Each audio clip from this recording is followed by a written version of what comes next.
don't even have the Halloween intro.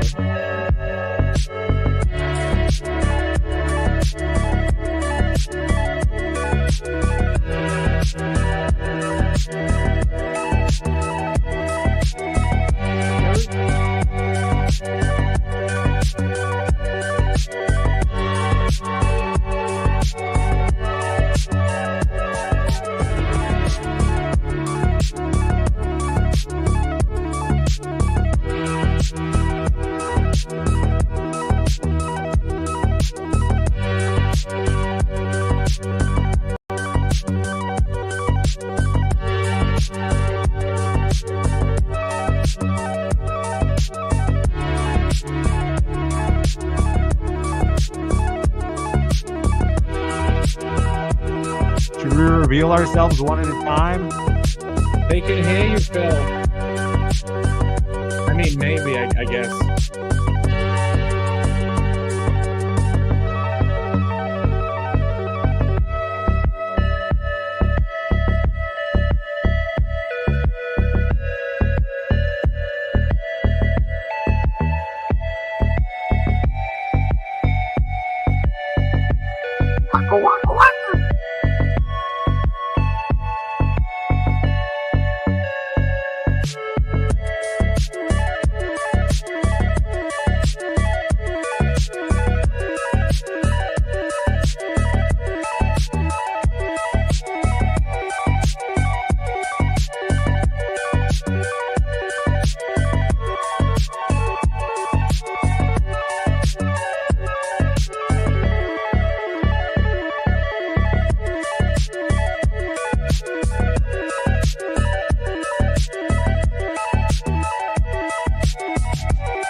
Hello and welcome to Creative Block episode 28. I am Irene Stricko, whatever my name is. And yeah, welcome to the Creative Block. This is the rotating show we do every week. Tonight I am hosting and I'm joined by Jake Hyperwizard, Philly D, and Novel. And believe it or not, despite the intro that I forgot to fucking download, this is the Halloween episode. Sorry I didn't manage to get a costume ready for the show, but Novel, that's a pretty impressive costume you got there. I'm so confused. I'm confused. Where's Irene? I'm here. Hello. Do I not sound like back fiendish? There we go. Now does it seem like I'm Irene, do the ooh-woo. Fucking hell. Fucking hell. Jesus Christ. Ooh, there you go. Oh, I know what's going on here. This is funny. You got a green screen, you son bitch. Have you figured? There's Jake. Hey, Jake. And hello, everybody. I'm Jake Hyperwizard. Hello. Hey, Jake, you sound weirdly Chinese. How dare you not use the amazing intro I created for Halloween? I'm sorry for not downloading it. I'm streaming from my iPad right now, so I couldn't download the intro. Jake, you get your shit together. You complete fucking failure. Jake, you've lost a lot of weight. Well, you seem to have lost a lot of weight recently. Wait, this hedgehog pin isn't working. Hold on. You have a Okay. hedgehog put in your hair? I did, got- but it wasn't I got working. one- Okay. I got one. I glimpse know behind the everybody scene. is Yeah, I was completely like, wait, disturbed by are this. you Kurt Cobain? And it's like, oh, I see what you're doing. Nice. I got the beard to work. You look I don't like- know if I can last like hours. I'm gonna have to take this shit off. This is fucking uncomfortable. But hello, everyone. I'm Jake today. That's uncomfortable. Yeah. Yes, it is. I Why feel are like you my in white costume- face, Jake? I mean, Irene. I'm in. Very. It's, This is very. It's very offensive. technically, it's woman face. I think you'll find. Oh, okay. You wish I'd So got yellow face paint instead. you should have done that and then gotten my channel completely canceled. But So no. hi everybody. By the way, everything is janky as fuck today because I fucking left my computer charger back in Taiwan, so I'm streaming on a tablet, and that's why everything is completely fucked. And everything took forever because I was trying to get things set up at the last possible minute. If I drop out, it's because my tablet lost internet connection. I'm a mess. I tried to download the Halloween intro, but it didn't work. So, well, let's just roll with it. At least I have a presentation ready. Let's go. Amazing. Yeah, Jake, you should. I'm do the so good at presentation this. today. Because I just got back from Taiwan from my big vacation, and I couldn't get a presentation ready. So Jake's gonna do a presentation today for me on my channel because I'm going to take over because he's you such a can't huge be simp. professional. he's such a Amazing. rainy simp. He put it for me. He put a whole presentation together. Could we talk Yeah. about Narwhal's costume here? Yeah, explain yourself. It's a grocery I'm not outlet sure what that is.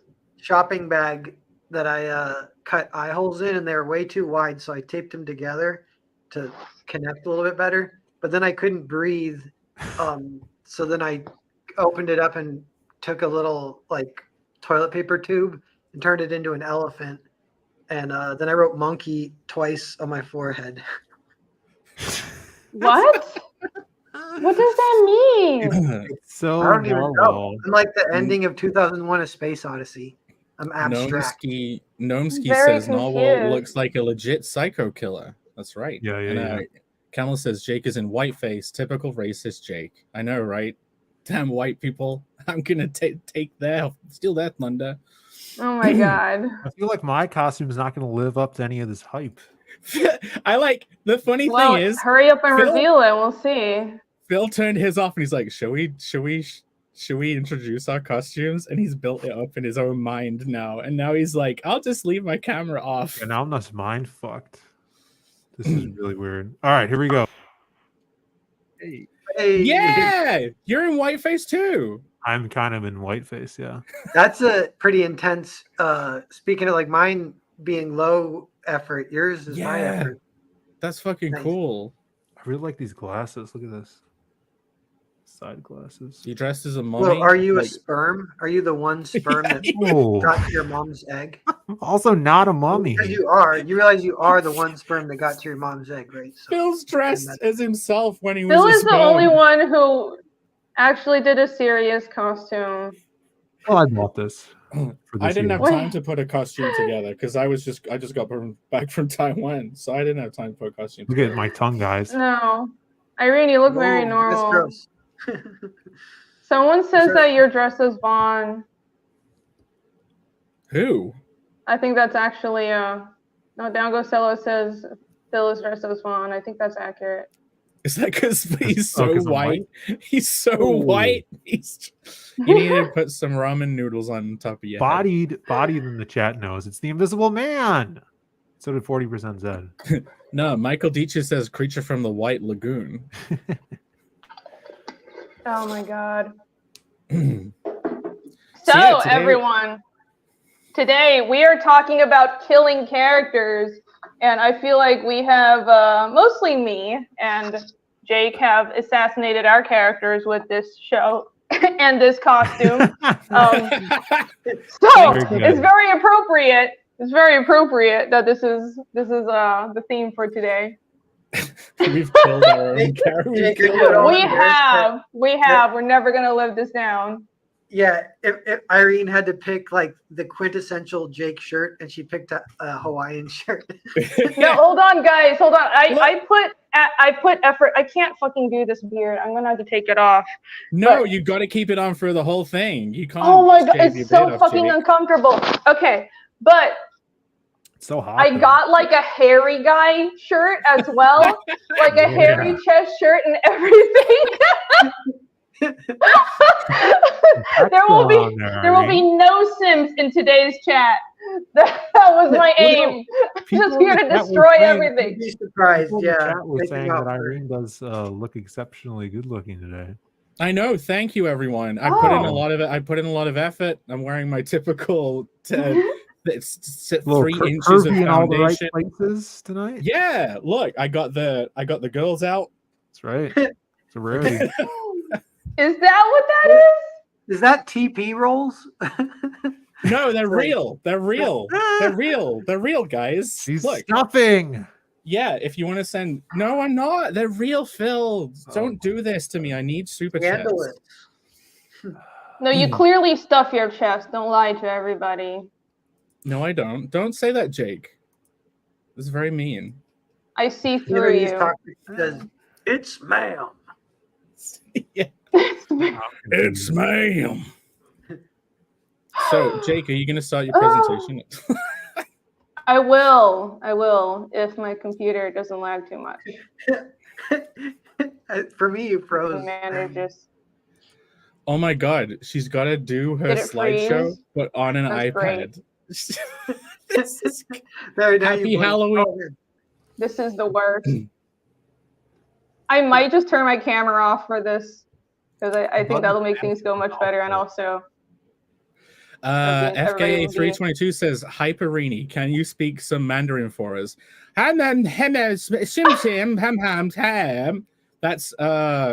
That's French for hi everyone. Send me money. Xing xing xing xing xing xing xing xing xing xing. Isn't that how it goes? Like Yeah. I just said like 20 different words then. Shay. Yeah, I'll speak in Chinese now. There you go. Paulus Very well says done. my boner is confused. Hopefully it's a good kind of confusion. How are people confused at what I am in the chat? At least you Very have a disappointed. boner. You're you when you were half of you. So disappointed. What are you actually, Phil? He's the moody, The invisible man. The universal monster, Invisible Man. From He's such the films as The Invisible Man, League of Extraordinary Gentlemen, or if you're a DC Comics fan, I could be Negative Man from Doom Patrol because they basically look exactly the same. He's the moon that plays the piano. I'm Mac tonight. Down goes solo for $10. Thanks for lending me your soundboard, Jake. Jake, can you teach us some ye old proper English? Could you teach them some English, Jake? I am that one. Well, seeing as I can't even speak English correctly, then clearly not. Wait, why did I send a link in the okay? Bye, Jake. Anyway, yeah, so today I've prepared a wonderful presentation on killing characters. So as we know, it's really fun and cool to kill your characters. It can have a real effect on your story. There's nothing more edgy and cool and badass than just having like completely meaningless deaths in a story. Just kill characters left and right. Make it really miserable. Phil, have you ever killed anyone in real life before? Not in real life, no. Noel, have you ever killed anyone before? No, but it makes me think of that line from Sam Hyde where he's like, "I'm coming to your house. I'm gonna kill you." And they're like, "In the ring, right?" And he's like, "No, in real life." Doing his best Conor McGregor impression. Yeah. think these hands have been soaking in ivory oils my whole life. It's burn victim Phil. Wait a minute. Are you wearing a bib, Phil? It's an ascot, right? Oh, that's what an ascot is? I never even knew. I'm going to buy one of those. It's a poofy thing. Irene, so I shared a link. I think this will go better if you If do the I honors. share, I Yeah. get it. I wonder why this might avoid some disasters. So thank you, Irene. No, that's okay, Jake. I have You're made up fucking for your lack of being prepared, Irene. Yeah, you're fucking everything up as always, Jake. Yeah, I am. You're a great. But that's fine. Everyone's used to it. Great asset to have on this show. Why haven't Jake? Why haven't you could stream on your own channel sometime, Jake, if you really wanted to. That would be great. Damn. That really would, but I'm just too fucking lazy, and I want to move up other people's channels. Wait a minute. I'm having trouble bringing this up. Why? Pull it up. I've got to make it full screen, right? Oh shit! Hold on. Yes, that's how it works.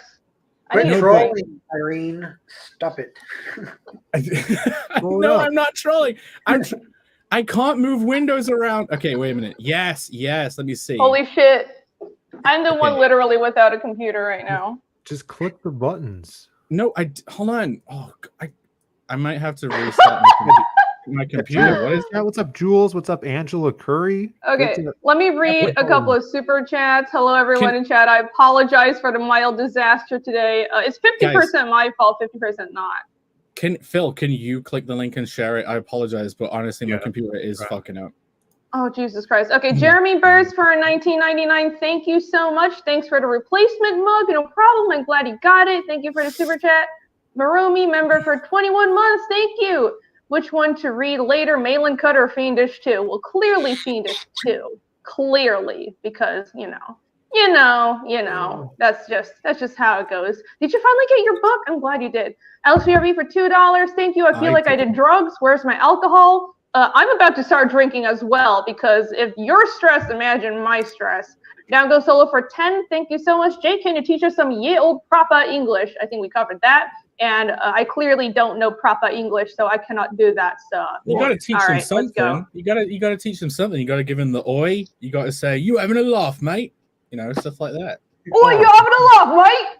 Oi. You've got to, Jake. You need to explain the one thing you know. Stereotypical English thing to say. Me girlfriend's giving me mum cancer. There you go. Me girlfriend's giving me mum ass cancer. Ass cancer. Ass cancer. I don't know. Wow, you're a fucking weird thing to say. I better just make it even weirder. Jake's on the brain. Us English people are weird.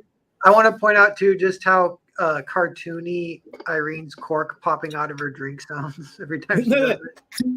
No, that was actually Irene. I'm drinking I've got moonshine. My classic Irene rum. I got my liquid death just in time for Halloween. Nice. All right, is that the peach screen there, Irene? I've got ye old smoky moonshine. Very American drink. I know, weird. I don't know where I got that. So do we have this? Phil shared do we have this sharing? Is it? Oh, there we go. Okay. See it? Yeah, I do see it now. It was. There we go. Jake. Yay! We have a fucking presentation. Holy shit! Damn, this is tight. You made this on your tablet? I did. I actually put an effort, guys. That's well done, Jake. I know this seems like a disaster, but I have actually really been trying. How dare you raise the bar this high? How are we supposed to compete now? Yeah. You did a good job for one. You did a good job for once, Jake. Yeah, I know. It rarely happens, but when I do a good job, I fucking kill it. Well, speaking of killing. Yeah, speaking of killing, put your camera back on, Jake. Oh, I'm afraid it's going to kick me, but I'll do my best. Okay, if it kicks me, it's because my camera's on. All right. So, Jake, have made this amazing presentation for today's stream, and it's about killing characters, the why, how, and how not of slaying your creations. shall we delve into this for our special Halloween edition? Let's go. Yes. Yeah, do it. Dive into it Let's already. go. All right. Someone asks, is Fiendish 2 still shipping? Yes, it is. Yeah, I still haven't got. 5168545 $5. Yes, it is. We're in the last stages, but the last stages are taking a long time because there's a lot of like the big boxes and complicated orders at the end, but it is still shipping. If you want an update, just send me your background number. I'll take care of you. Okay. So, continue. Next slide. Yes, next slide. Look at this. Wow. Why kill characters? Da, da, da. I'm gonna go to the I next noticed slide. Or is this? you Do we answer this question? We do answer the question in the For next slide. fun. I Okay. noticed you've done red on gray again, and I noticed you've made it work. My eyes aren't vibrating. Congratulations! I Jake. did. You aced it. Yeah, I Yeah. have fixed our eternal sin in the creative block of red on gray, red text on a gray background. I've actually made it work. So here you go. Design skills. So why kill characters? First of all, it can add stakes to your story. Nobody is safe, and even beloved characters can die. You can let the readers know that your story actually matters and the conflicts actually matters because death adds stakes. And if your characters are well written and people care about them, knowing that they can be ripped away means readers will be more invested. Second, it can add drama. Real life or death situations will hook readers. And third of all, it can propel the story forward. A well-written character death will change the other characters in your world and shift the plot in a new direction. For example, if the way your character is killed ties directly to the themes, and if what they stand for lingers after their death, and if they died for something they believed in, that could bleed out into the other characters surrounding them and carry on their legacy. And because they sacrificed their life, that makes their convictions even more worthy of admiration and worthy of attention in the other characters' eyes and more long-lasting in the world. If a character death is done well and it really impacts the story, it can jumpstart the plot forward in a way few other things can. Like Bambi's mom. Exactly. Yes. Yeah. Bambi's mom died for her convictions. That's right. She got Very what well was coming said. to her. That's true. Yeah, and two, it kind of makes a contract with you and your reader of like this could happen in this world, but you don't want to fall into the bringing the dead character back because then it just breaks the contract you've made with that reader. You know, like with the Death of Superman thing. Unless you're doing the zombie thing, then it's super cool to bring them back, right? Sometimes Well, we they do cover that later, but bringing characters back is a bit of a risky thing to do, clearly, because it can negate the sacrifice that they made, if it was a sacrifice or what they died for to begin with. Right. But basically, if you do bring a character back, then there needs to be consequences, but I'll cover that in a later slide. Sweet. That is definitely covered further on. Yeah, they could have done zombie Superman. Yeah. They could have. Zombies weren't in back then, though, you know? Wasn't that exactly when zombies were very popular? No. Oh. No, it wasn't. That was way before that. Yeah. You should pitch your idea to DC, Jake. I mean, Irene. They'll totally hire you.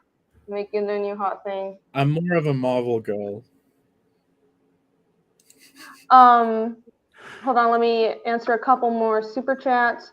Down goes Solo for 10. Thank you very much. Even if you never intend to show them, do you have ends written or at least in mind for all your main character? Ends as in, do I know where the story is going, or do I know like their whole life and how they die and everything?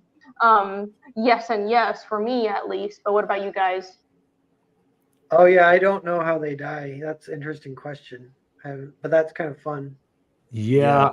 There's like I guess for like story arcs, I have end games for where the characters will be then, but I haven't written like deaths for my character, like my main characters unless it's Yeah. very, point or not. Unless it's very like it's a main plot point in one of the arcs, Yeah, I've only ever planned one character's death. Usually the stuff I make up is very like Simpsons Futurama, like repeated story. You make these characters and they can exist in a world and they'll be able to keep going. Right, yeah, And episodic characters. But like the deaths that I have written, was one in my time travel thing, and there was one in Hollow Fist, and there's a couple in Hollow Fist. But they usually like to really fuck with like the identity of the character, because one of them would get resurrected, but then like it wouldn't be them anymore, and the characters would have to adjust to that. Like they would bring the person back, but they would be like a new person. They just made a new body, like it didn't have their soul, and so then they had to deal with this new guy, and because they were good friends with him, and this guy doesn't know them, how they would act towards this new person would like put him off, and it ends up making him not want to be friends with them. Sure. He actually ends up being friends with like their rivals or whatever. And yeah, like in Hollow Fist, there's like a death, but the death, how the character dies, reveals something about the character. I can't go into more detail, but it's like you thought the character was a certain thing, but then like what happens to them when they die reveals that they were something else. So it's like I'm talking about your stuff, Jake. I hope you don't mind. It's like, How dare you? The lighting blowing revealing all my Jake's face secrets. out a little bit is kind of scary. You guys it's see always. that? I mean, if I was to have Irene's lighting, it would be this. She always has it super bright. But there you go. It's to blur out all the wrinkles. You know how it is.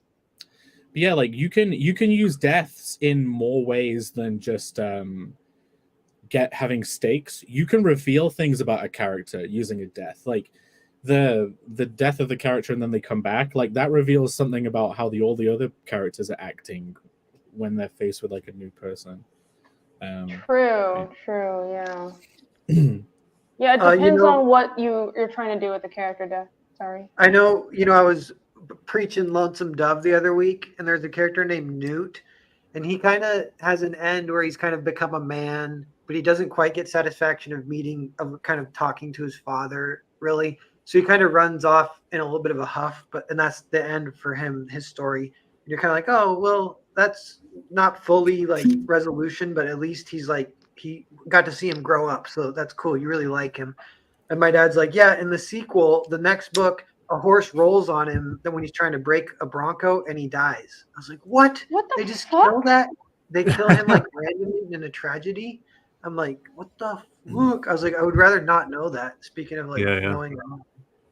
Yeah, I guess that's one of those questions where in real life people can die for no reason, but is it really, what is the balance of reflecting that in storytelling? Because isn't it better if characters die for a reason, even if they're not like going down swinging for something they believe in, at least it affects the plot in some way, because a story isn't real life. It's supposed to have structure for a purpose.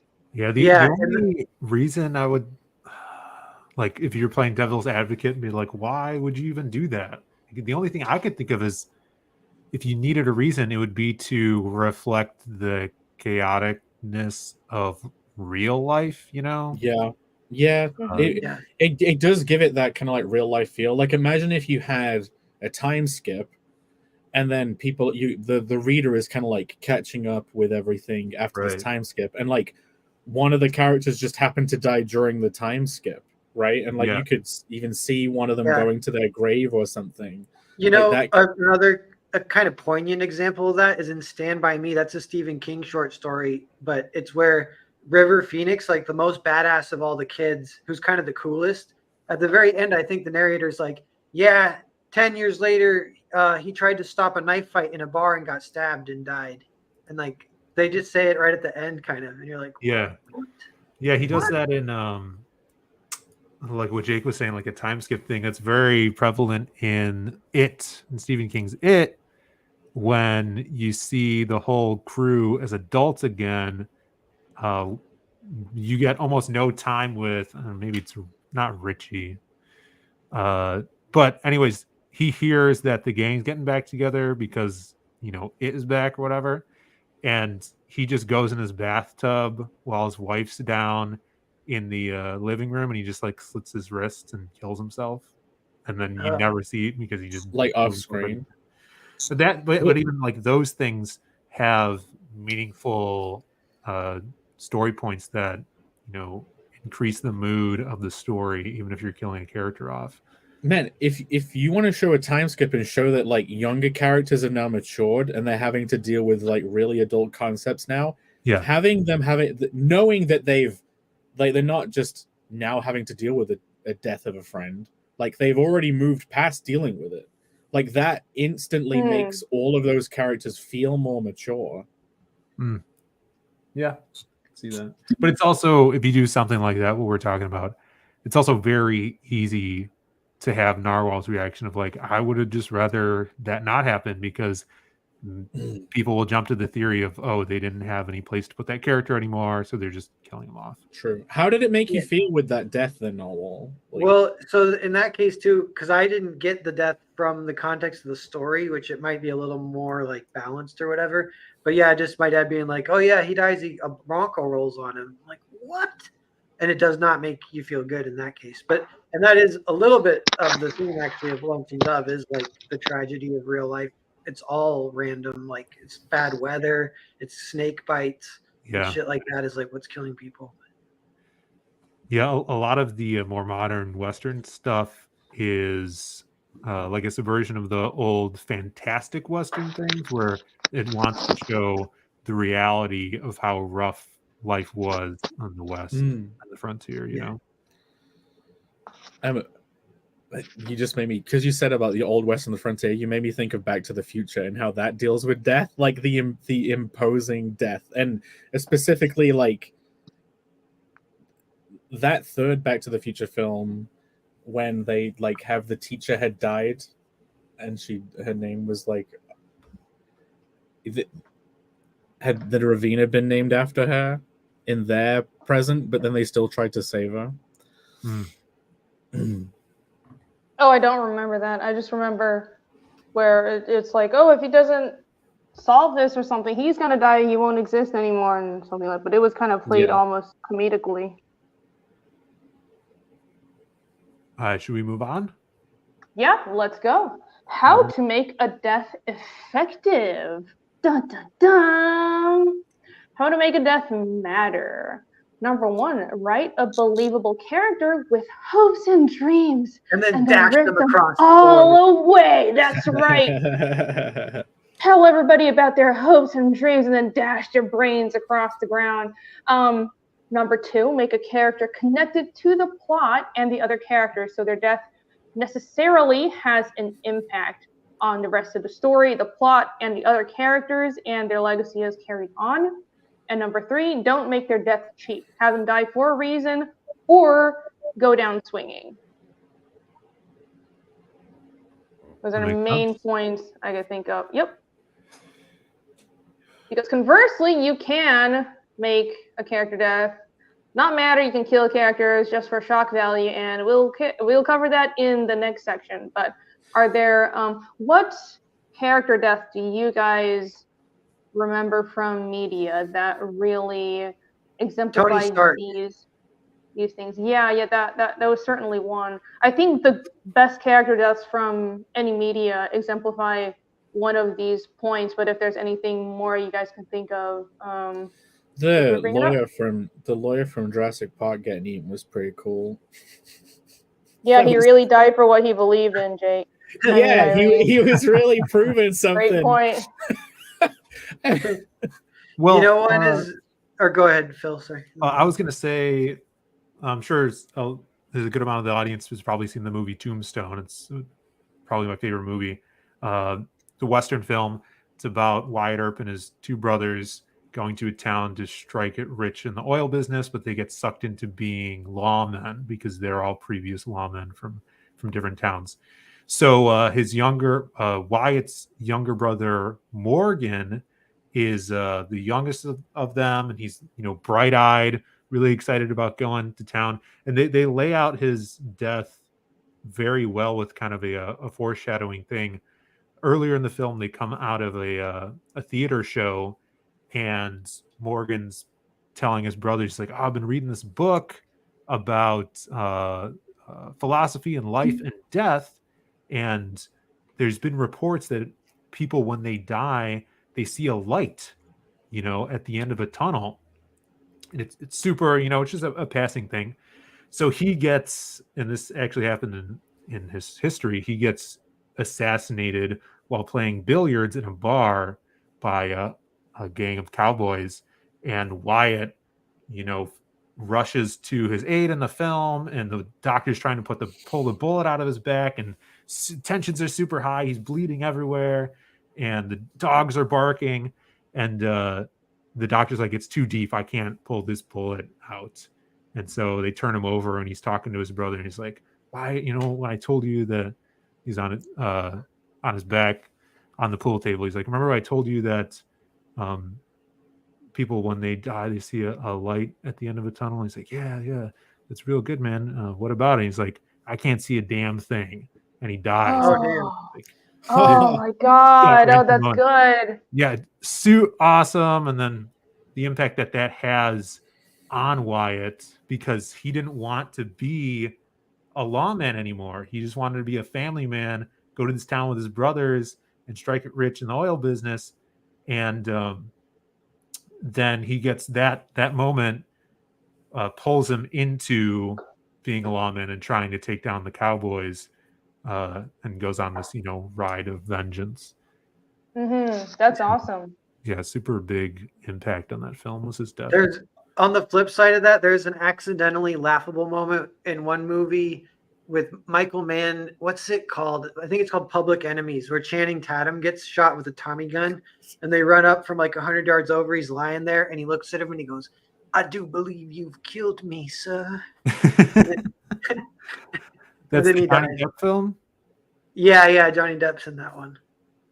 I like that you call and then in Reservoir Dogs, one more example. In Reservoir Dogs, the guy, what's the actor's name? The main guy, though, he goes, I'm fucking dying here. I'm fucking dying here, man. That's like actually pretty sweet. Yeah, that's some real shit, I'm sure. Yeah. Henry Bemis, is Jake dressed as Rainey and Rainey dressed as Jake? No, I'm just Rainey. Rainey Stricko, whatever my name is.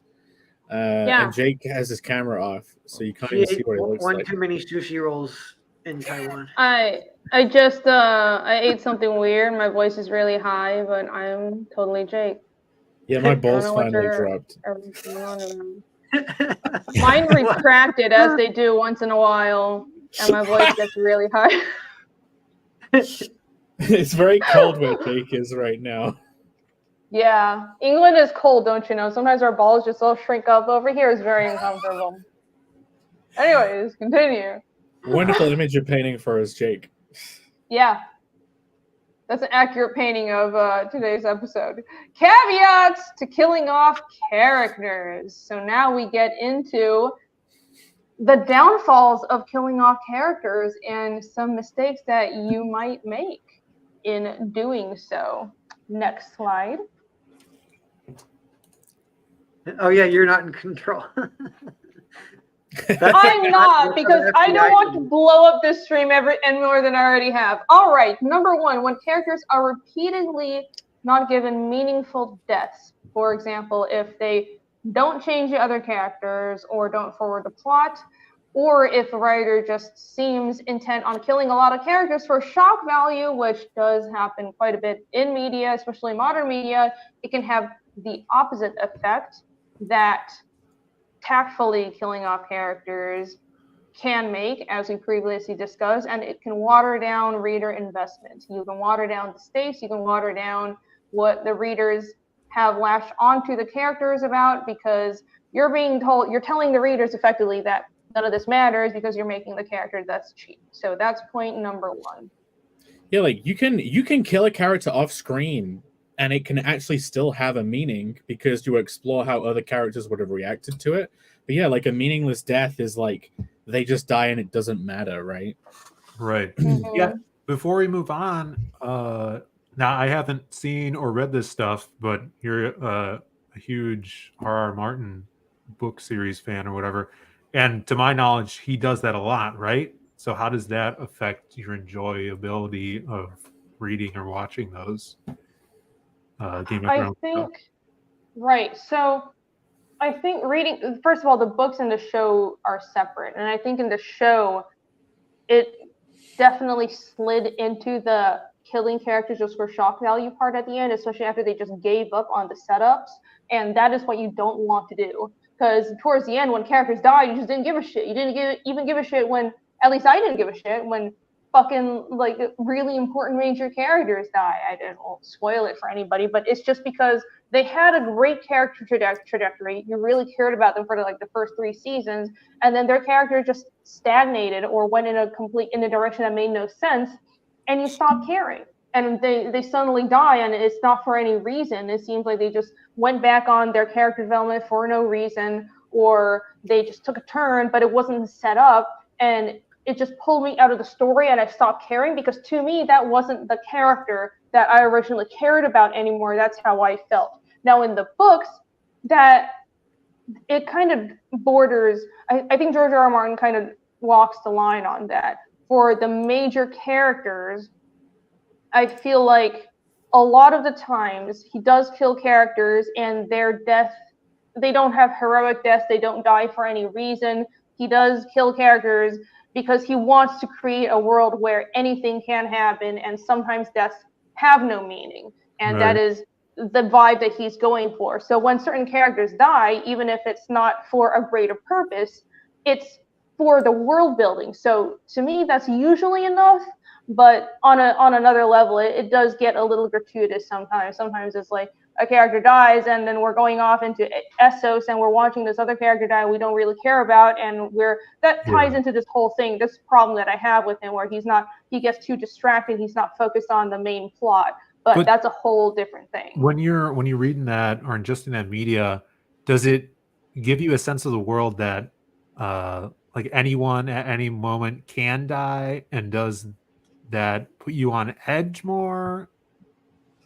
Because I don't think I've really Like the Walking Dead seen effect. anything like that. Yeah, I think Walking Dead too, right? I think The Walking Dead probably does that a little better, because in A Song of Ice and Fire, to be honest, after a while you kind of see the characters that George really likes, and you know that those characters are going to survive to the end. For example, Bran and Tyrion.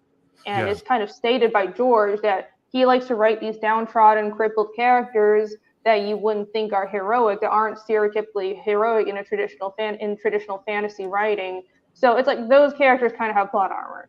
And that kind of ruined it for me after I realized what he was doing. But everyone else, yeah, I know they could die at any moment. All right, cool. Didn't know you were such a big fan of Game of Thrones, Jake. Yeah, weird. I just really got into it after you kept talking about it, I mean. Yeah, I hate Game of Thrones. Hate Jar Jar Martin. Well, I wish he was dead. He's dead to me. Jar Jar? Yeah, Jar Jar Martin. He should be. Just sounds about right. Sounds about right. He's such a failure of a writer. You agree? You're just as pissed off at me about it. Yeah. I And do. you know, one spectrum of like killing characters is they can actually go so far as to, there's like when it's not meaningful, there can be mean-spirited killing, which is not even necessarily a bad thing, but horror movies will sometimes do that. And it's a certain type of horror movie. It makes you feel dirty, but you're like, why are they killing so many people? You kind of almost get to feel like the director is like playing God and having fun murdering people, and you just get to watch it happen. And that's like, you know, kind of a niche thing, but what the mean-spiritedness is like a spectrum, and usually you want to avoid that. But I noticed like there was one death I saw it was on a horror movie, but there was like some chaos happening in traffic on an overpass, and then it kind of randomly cuts to a woman who was doing her makeup while she was driving, and that was affecting traffic behind her. Yeah. And she's like, you guys can wait, and she keeps putting her makeup on. And then like the chaos reached her, and her car gets hit, and she gets ejected and gets impaled on a lamppost. And she's not even a character. They're just showing. They're like, don't you hate it when people hold up traffic because they're putting their makeup on? Well, this bitch gets impaled on a lamppost. Enjoy. Right.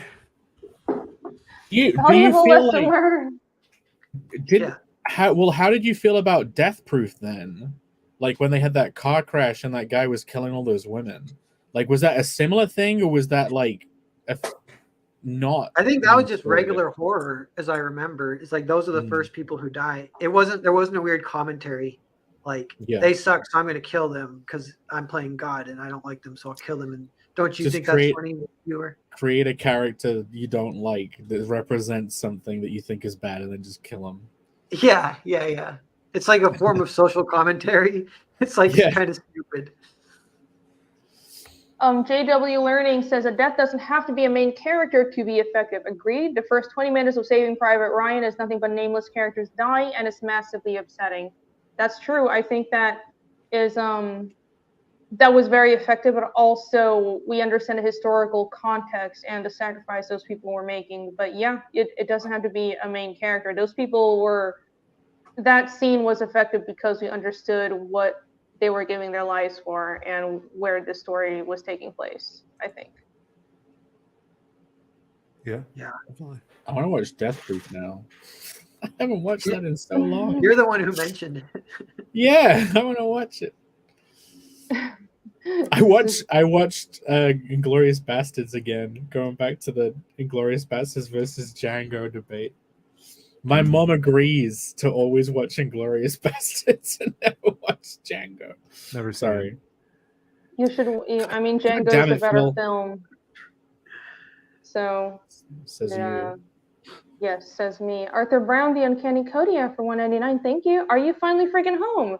I suppose this is directed at Irene. Irene, are you finally home? Yeah, it was. I had a wonderful time in Taiwan. No, you didn't. It's good. It's I had a terrible time in Taiwan. I'm very glad to be back. I hated every fucking second of it. But yeah, now I can be back and I could become an art gremlin once more. Did you go around on your scooter? Did you ride? No, I didn't film any more scooter. I was so busy. You wouldn't believe how busy I was, man. Like, I had to go to a wedding. I had to fill out like 10 billion bits of paper. You don't know what paperwork's like over in Asia. It's not like signing some shit. Like, it's a whole process. But man. Oh, I bet it's so much paperwork. Yeah. It takes days and days. Right? Yeah, it takes days for that shit. And, you know, no, they're still writing on bamboo sticks over there, right? Yeah. Yeah. They don't have proper internet, so I wasn't able to stream. Like, they make all the computer chips, but they're not allowed to use them. It's so weird. I'm glad I came to America where I can have a real computer. Really strange. Yeah. But, you know, all right, Irene, that's out of you, Irene. You gotta write in squiggly. Jesus Christ. Yeah, stop making everything about you, Irene. You're such an attention whore. It's my channel. Okay, if I can continue and pay some attention to chat. Okay. Go ahead, Jake. I'm keeping this stream together, everybody. Jian Wong for Australian 5. Thank you so much. Bringing characters back. Jesus Christ. Yes. Jesus you know Christ something about that? That's true. That is an awesome example, but it's kind of funny and it's even more awesome because Jesus didn't even stay. He's like, yeah, I am back, but I can't stay. I'll see you guys later. Yeah, what happened? Because I'm listening to the Bible right now, and I'm in the Old Testament, and it's like, man, God's having some fun here. But like, what does Jesus, I actually don't? I mean, like, yeah, they put him in a cave, and then 3 days later they sealed the cave, and then he rolled. I think he rolled the superhuman strength, rolled the rock back, and walked out. But then he like talked to people a little bit, and then he left. But I don't know what he said to them. I think he might, you know. I don't even think he moved the stone. But we talked about this a little bit when I did my show about death. Is like Jesus is the exception to the rule. No one else could resurrect and come back not evil, right? Oh yeah, that's funny. That is funny. Whenever anyone else comes back, they like have no soul. Yeah, they've been corrupted. He came back as like Giga Jesus too, right? And there's even a theory that he looked different, which is the whole doubting Thomas thing. Yeah, and in those 3 days, he was in hell, kind of like he was helping the souls. It was like a metaphysics thing a little bit because at the point where he saves everyone, he's saving people in the future too. But he had to save people in the past also, so they were already in hell. So he had to give them a chance, like a prison Really? break from hell. I didn't know And- that. and- That's badass. Yeah, Wait, and how all was of- he saving them? Though was all- he bringing them out of hell? He goes down Yeah. to hell and he says, like, guys. He's like, so I did you this know- thing for you, and it gives you a chance if you want it. Do you want it? And they're like, yeah. So then they get out of hell. But That's Oh, cool. and then okay. Can you Satan kinda imagine you're stops. dead? Can you imagine you're dead and you're in hell and some guy Satan's like, oh shit, he's here. Ah! And then he's like, guys, look, everything Yeah. was a bit weird. I know you fucked up, but You know- I did just go through this whole thing. So if you want up, you can. Yeah, And yeah. then some. Do you think any of them went, nah, fuck you? Yeah, maybe a few. I don't know. This is the plot of Passion of the Christ 2 that Saint Mel is making right now. So we'll all see it in a movie form pretty soon. I Is he think. gonna have Jesus going down to hell? Yeah. Amazing. It's very interesting. I should read this very important book that has affected most of human history. Sometime. You can get a good audio. Crystal said last week that you can get really good audiobook versions, and I downloaded one and I've been listening to it, and she was correct. Oh, They got sound. yeah, I they think got I'll do sound that. effects and everything. They got Is there great voice lightning? actors. Huh? Thunder? Is there thunder? Yeah. There's thunder. There's like sounds of rocks falling and stuff. Sounds of footsteps. You know, all the Bible sounds. Bible Classic sounds. Bible sounds. What the fuck is? Okay, all right. I will check that out because I actually am interested. It's Paul 92 hours Bacleda. long. Jesus Christ, no pun intended. All right. Well, I have time on my hands. I draw a lot. Paul Bacleda asked if my feet are short or short. I'm missing an art book. Should I be emailing Critical Blast? You can email either me or Critical Blast. I'm getting caught up on emails because I just got back from being overseas for 3 fucking weeks. I'm sorry Where that were happened, you? but we will make it right for you, Paul. Thank you Where very were much. You were overseas as well? Irene. Jake was in Thailand chasing ladyboys, as you all know. Thailand? Oh, I knew it. Yes. Thailand. I knew it.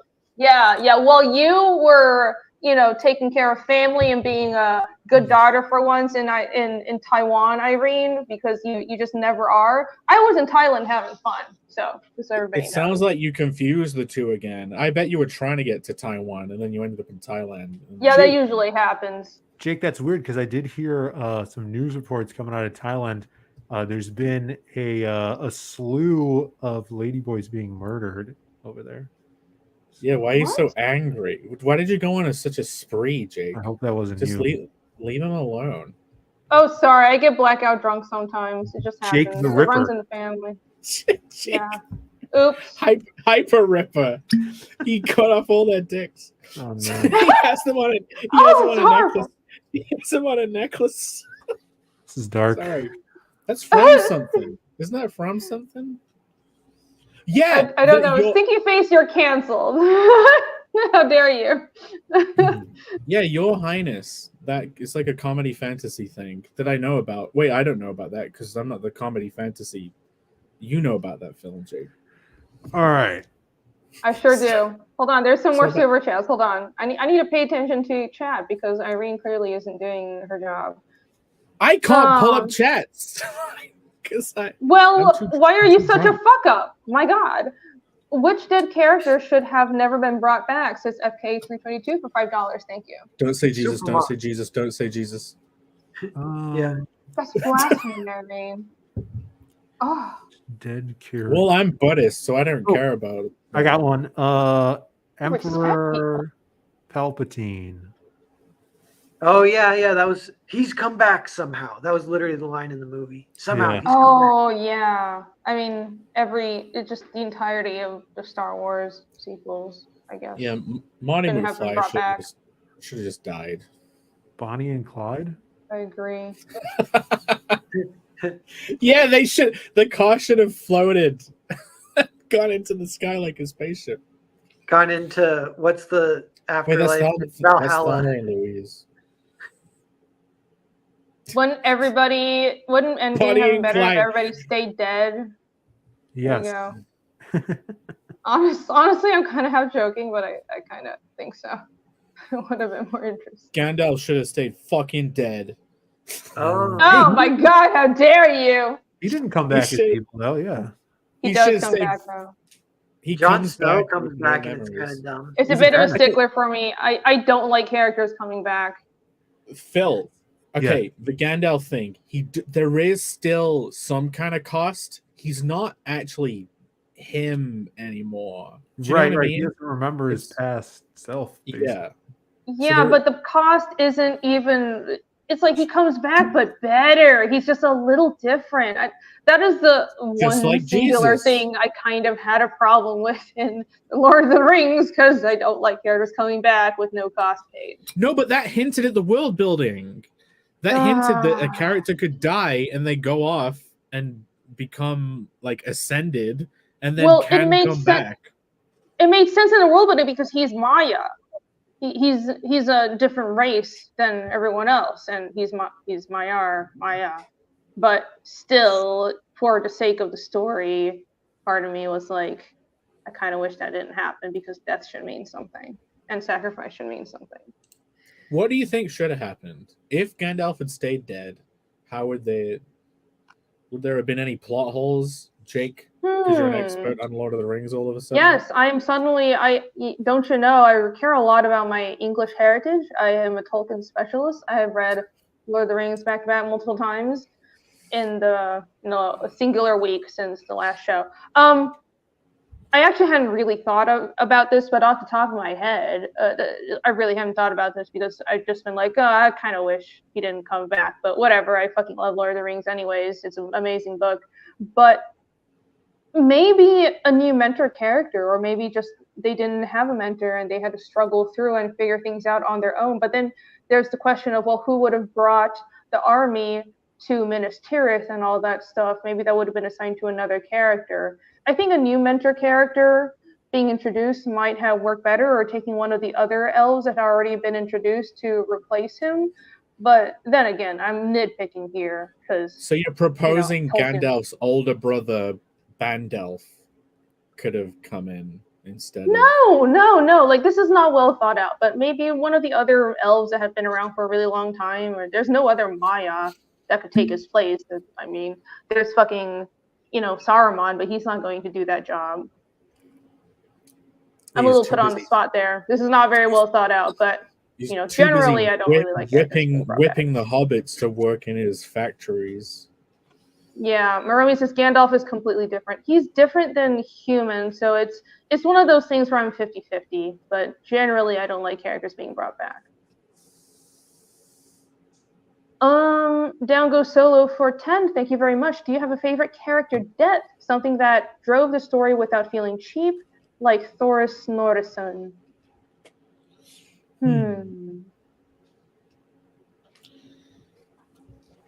Well, since we're on Lord of the Rings, of course, Boromir's death was really well done.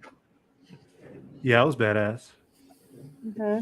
Yeah. I mean, honestly, his character development and his death was amazing, because it was kind of all in this one go, right? He was tempted by the ring. He was trying to get it from Frodo, and then because of his actions, the Fellowship broke up. So Frodo ran off, but then immediately after they were attacked, and he effectively sacrificed himself. And it's like this flawed character that had paid for his flaw and redeemed himself at the very end, and he died like pledging his allegiance to his king. That was perfect. I love that. I like the multi-layers of his character that showed in just like what led up to his death. Yeah, pretty great. Legendary. What about you guys?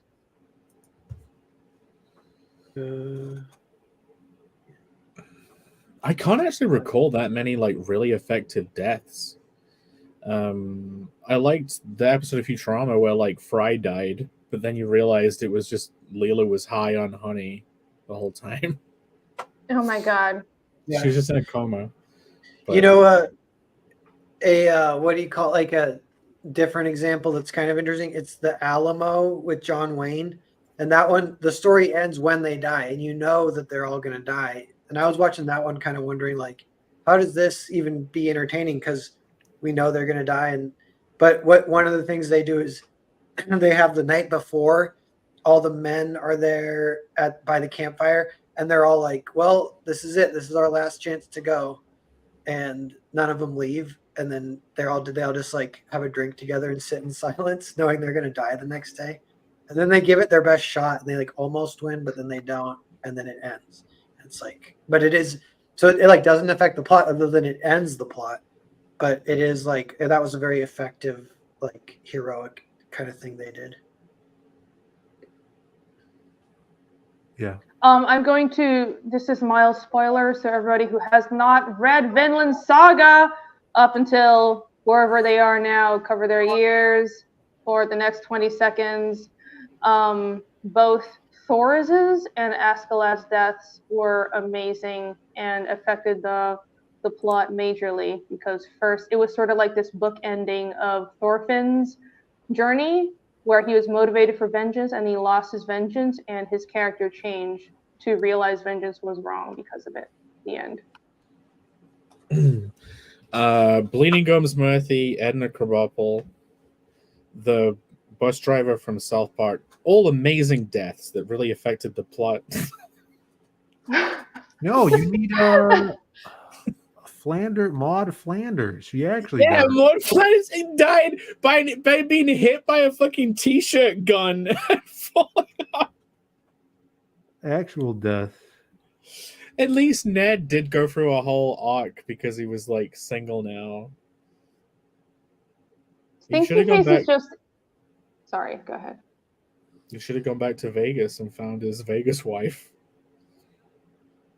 Stinky Face is just irritating me in chat by saying all kinds of things, like Eric Warren should have been played by Nicolas Cage. No, he should not have. They consider somebody else for Aragorn, you know. Nicolas Cage in Lord of the Rings. They considered like some pretty boy for Aragorn before fucking Mortensen was cast. Can you believe it? It would have been such a disaster. I would have really enjoyed that. I think all the characters is a pretty boy. Pretty. Yeah, no. So look up. I forgot his name. He's not very well known, but he was like kind of a pretty boy, much younger actor that they considered before Viggo Mortensen. But then apparently he was really difficult to work with on cast, so they're like, we need to change the actor. Viggo was fucking amazing, and it wasn't just because he played the character, so we see the character as him, right? Aragorn is supposed to be older and more wise, and he has this kind of quiet demeanor in the books. He fit the character better. He wasn't sort of he's stereotypical in some ways, but also not a stereotypical ranger in other ways. You know what I mean? Yeah. He did do a great job with the role. So good. Yeah, he's not supposed to be some young, pretty, heroic character. He's a little more, he has more depth than that. Oh, Stuart Townsend, that's right. Okay. There you go. Yeah, why is Narwhal the most normal looking one for once? So Okay. my mask, I was hyperventilating and getting a little headache, so I took it off for a second. I don't know how to take this beard off. It's really uncomfortable. Okay, I'll finish the rest of Super Chats after the show. Let's finish the slideshow first. Okay. Did I read this one already? No, I didn't. Okay. No. Too many cliches. We're on part two. We're on part two of caveats to killing off characters. So things that can go wrong if you don't handle character deaths well. Number 2. Too many cliches when writing character deaths can read as low effort. For example, we expect the pure girl to survive a slasher film, and we expect the mentor character in a fantasy to die, etc., and all this other kind of stuff. And I might add, in the converse of character deaths, we expect like the heroic character, the character that follows the hero's journey, to have plot armor and not die. Like he or she might suffer a bit, but they're not going to die ultimately. Just like that, certain character deaths are expected, and if we make it too cliched and we don't make it have weight, and if the characters don't have depth written into it, it can read as very low effort.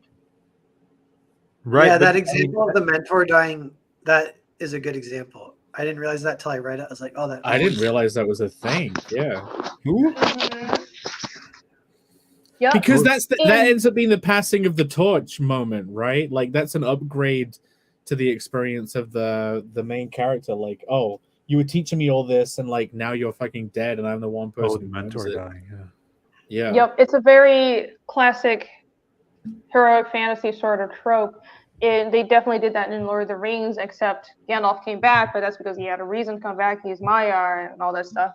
But also in Star Wars, that happened. Yeah, in Obi-Wan. a lot in Obi-Wan and what else? I'm trying to think of more fantasy.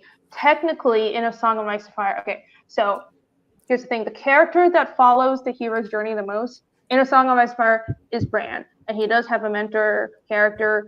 It's Blood Raven, and he's gonna die.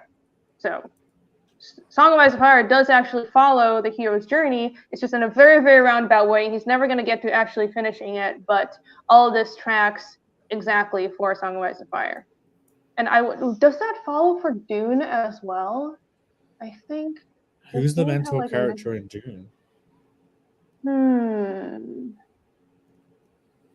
Dune might be different, but because Dune is kind of weird. So I guess not. But yeah, There isn't just one.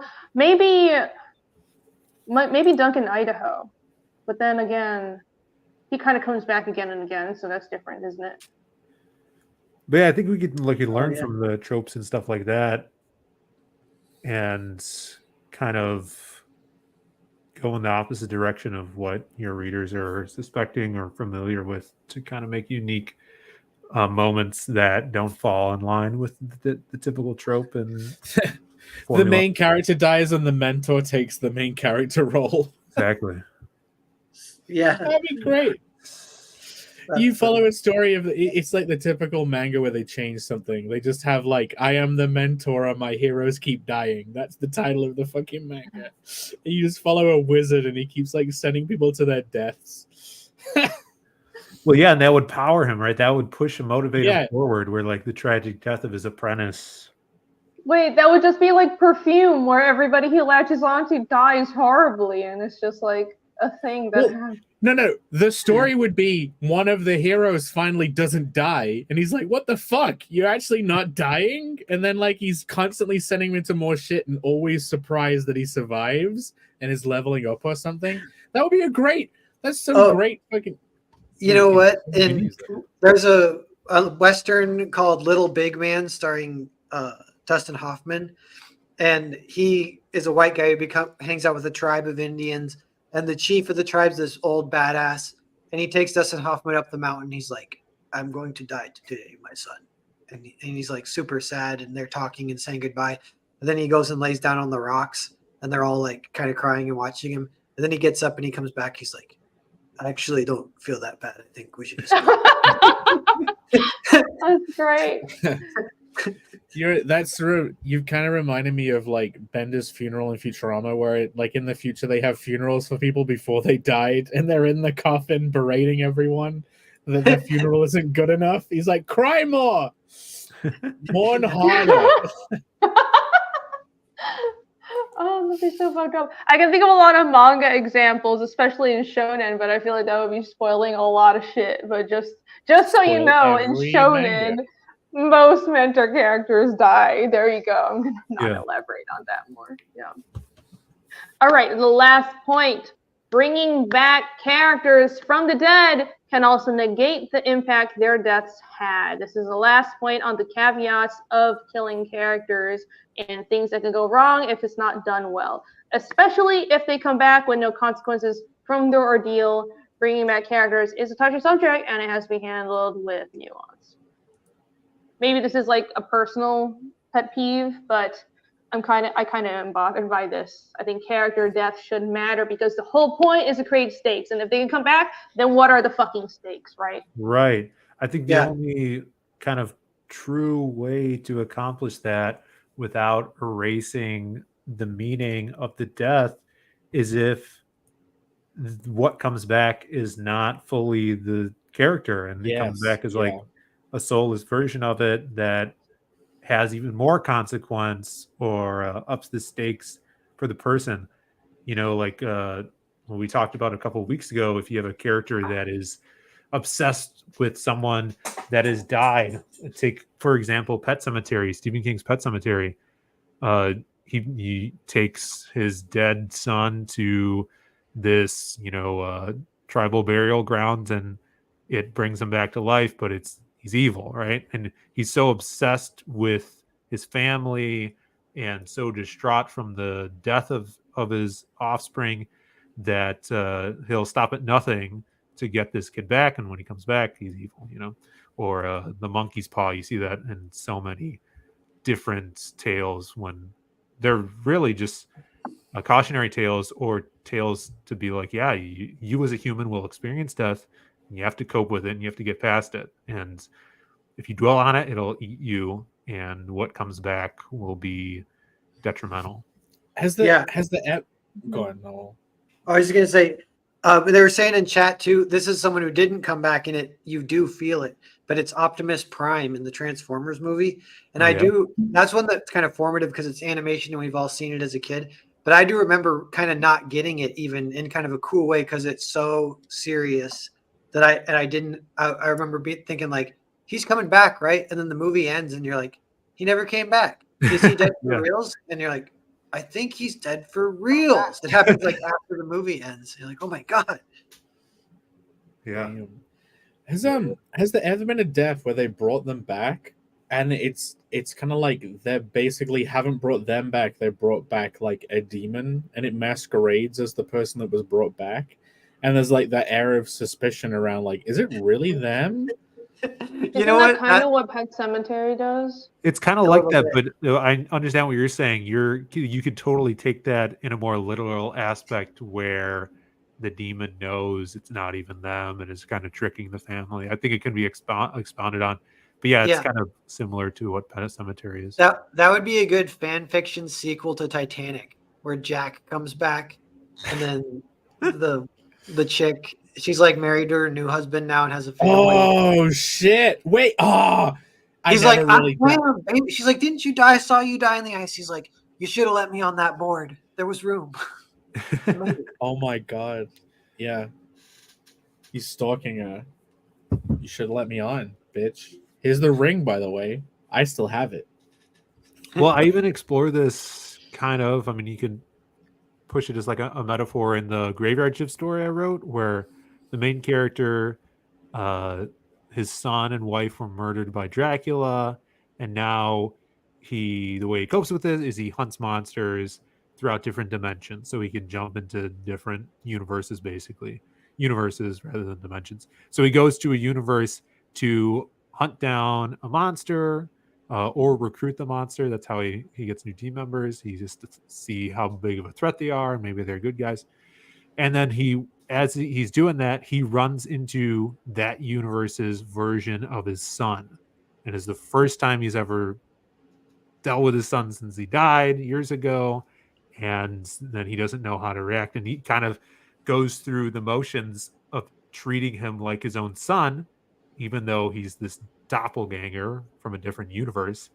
And then you realize that, metaphorically, if like this was like his undead son or a son that was brought back to life in his world, he's not, and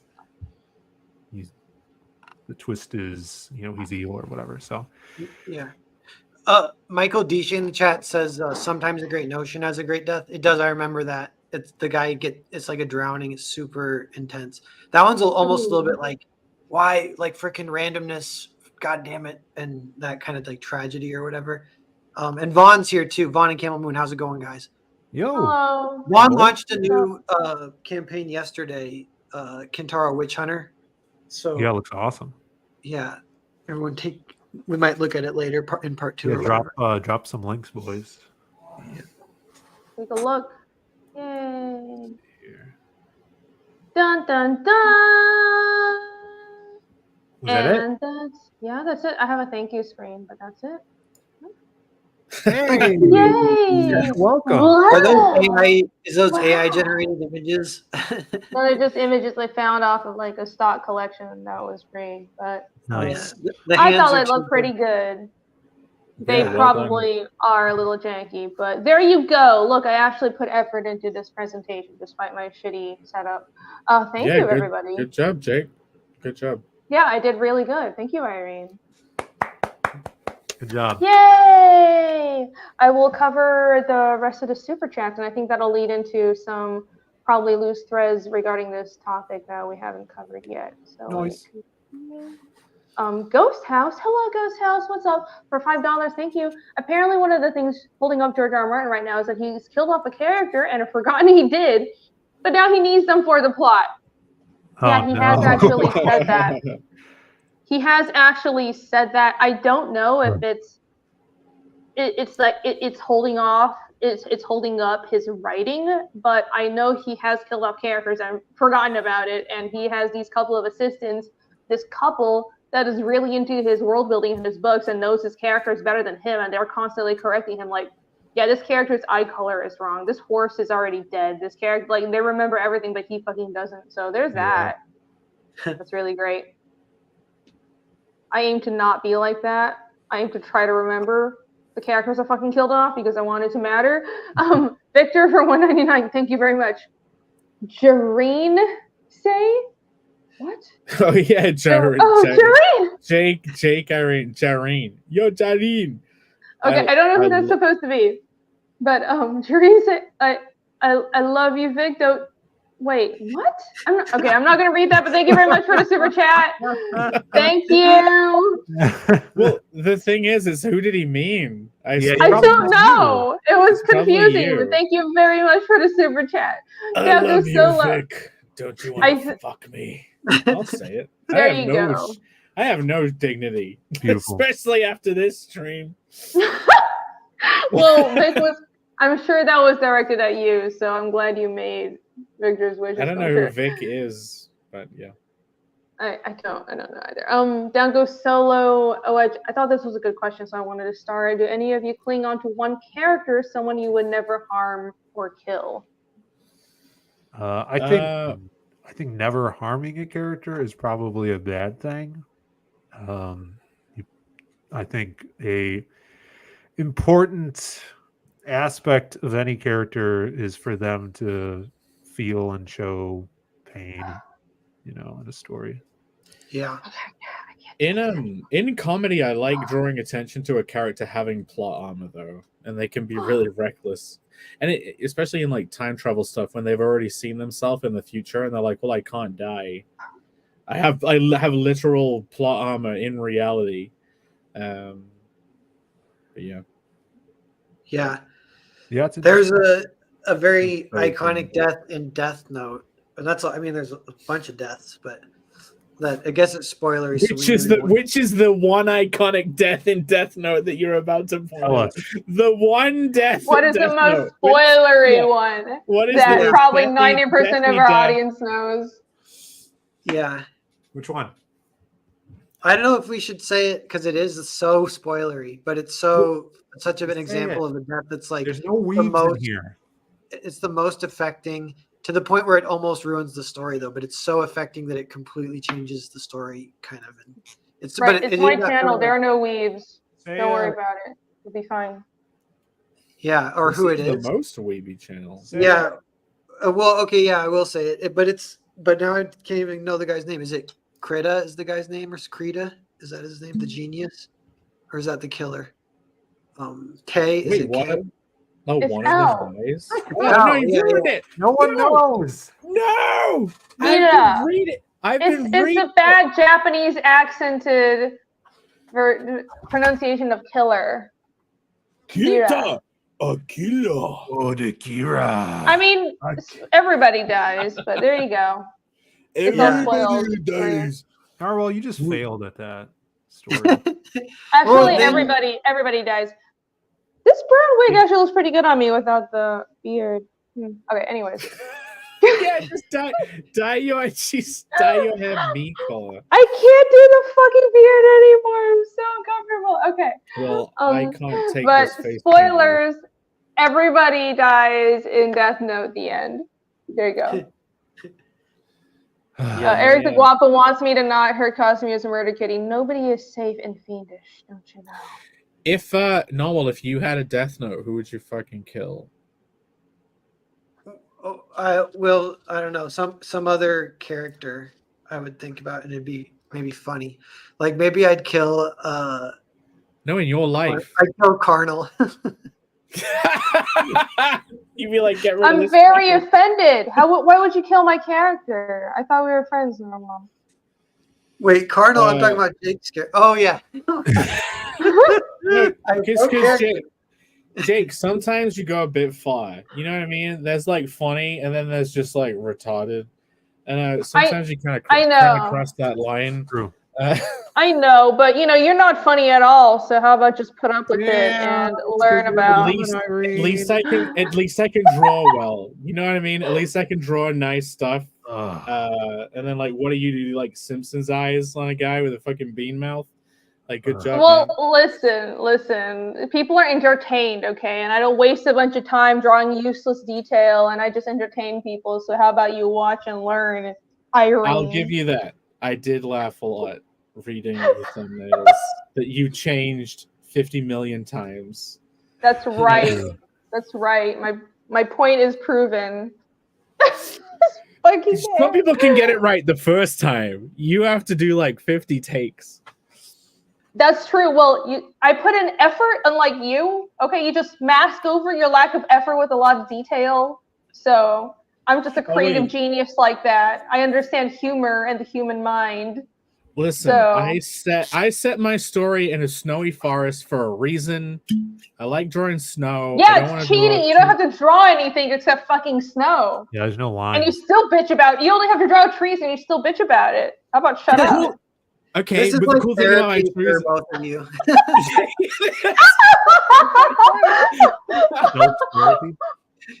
It's like an exercise. Why don't you draw more boobs, Jake? Oh, I wonder what's you're not getting in your life. You gotta draw so many boobs. Good job, everyone. Listen, I draw butt plugs, and that's all my audience needs. I know what my audience wants, and they're magical too. Oh, yeah. How many signups you get a week? I gotta tell you guys something kind of funny. The name changes. He says Narwhal dressed like a bum. Well, it's just kind of cold in the Northwest, so I'm just wearing a coat indoors. Thank you very much. But I do have a mask, so I took it off. But I was walking around town the other day. I've told this story on 2 other streams, but so I'll try and tell it fast. You guys might have heard it. But I was walking around near Walgreens. I had to get some candy for Halloween in case the kids come. So I'm going to get candy. I walked by this homeless guy on the street corner, and he's like, "Brother, how do you spell receive?" And I was like, Recieve. He's like, "Oh, thanks. That's what I thought." And he's like marking it with the Sharpie on his cardboard box. And his cute pit bull dog comes up. She's actually wearing sunglasses. And I was like, "Can I pet your dog?" He's like, "Yeah, she's great. She likes you, man." And I'm like, "Thanks." And then I'm like, "Cool, man. We'll see you later." And I walk off. He's like, "See you later." And then I was thinking like, he never asked me for money. I was dressed just like this. I'm like, he thinks I'm one of him. That bastard didn't ask me for money, that son of a bitch. I was like, hey, wow. I thought you were one of the bums. I'm like, here, take $20, sir.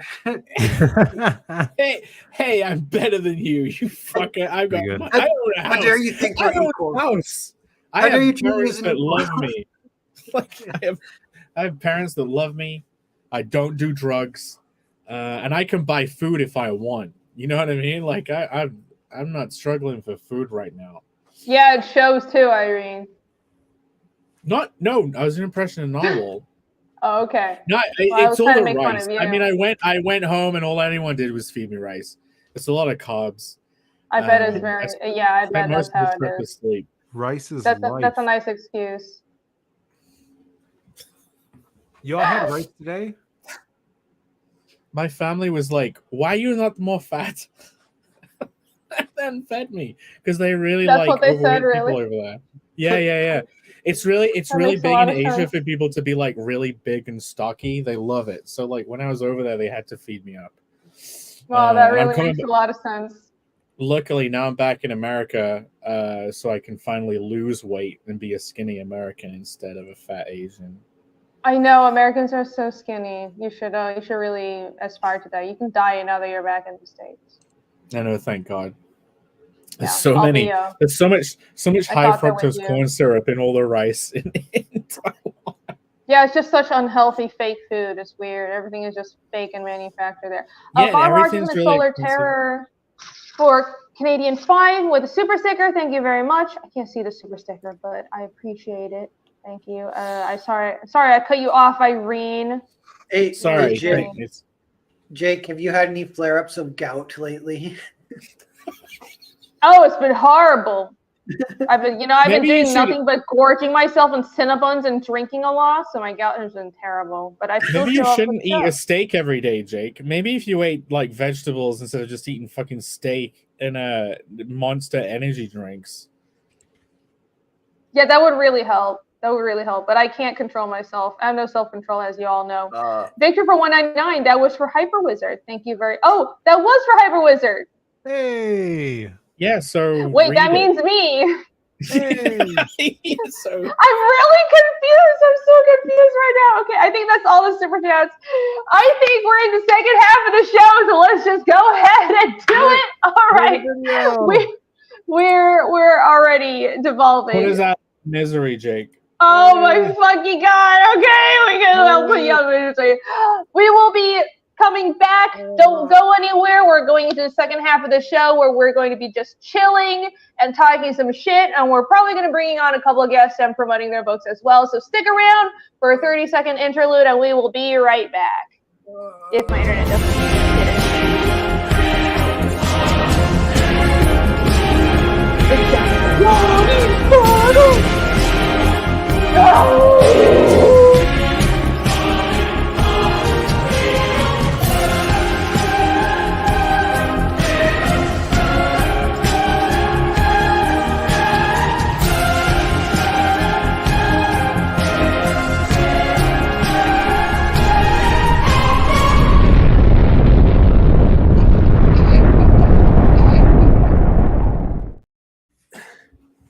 Hey, Phil, you're not a seaman anymore. It was me the whole time, guys. You've I been can see it finally. disseminated. Oh, I do like these glasses though. They're pretty cool. Did you buy them specially for this, or did you already own them? No, it came. It was a whole thing. It came with a costume. They're so Guys. wide apart. They make you look Sid the Sloth tier because of how far apart the eyes are. Yeah, I'm kind of like Guys, Britney I put in- status right now. Hold on. I need everybody to know how much effort I actually put in for this show, and I'm so mad. What happened is I left my You computer put effort charger in. in Taiwan, so I only had my tablet, and that's why everything was all janky as fuck. But I put in fucking effort. I ordered this fucking outfit while I was still in Taiwan to deliver to my house in time for the show, and I put together the fucking PowerPoint and shit. But I have hedgehog pins. Look.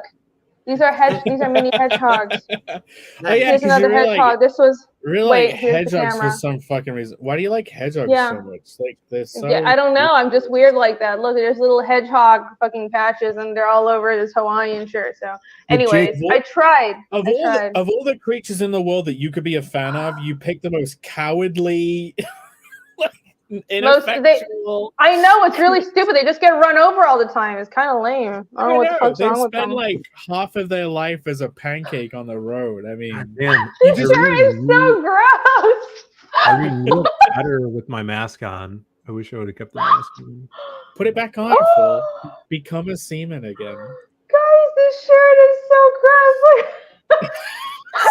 Oh my god! This I'm falling off my chair. What are you wearing? The banana hammock that Jake wears every week. Yeah. What?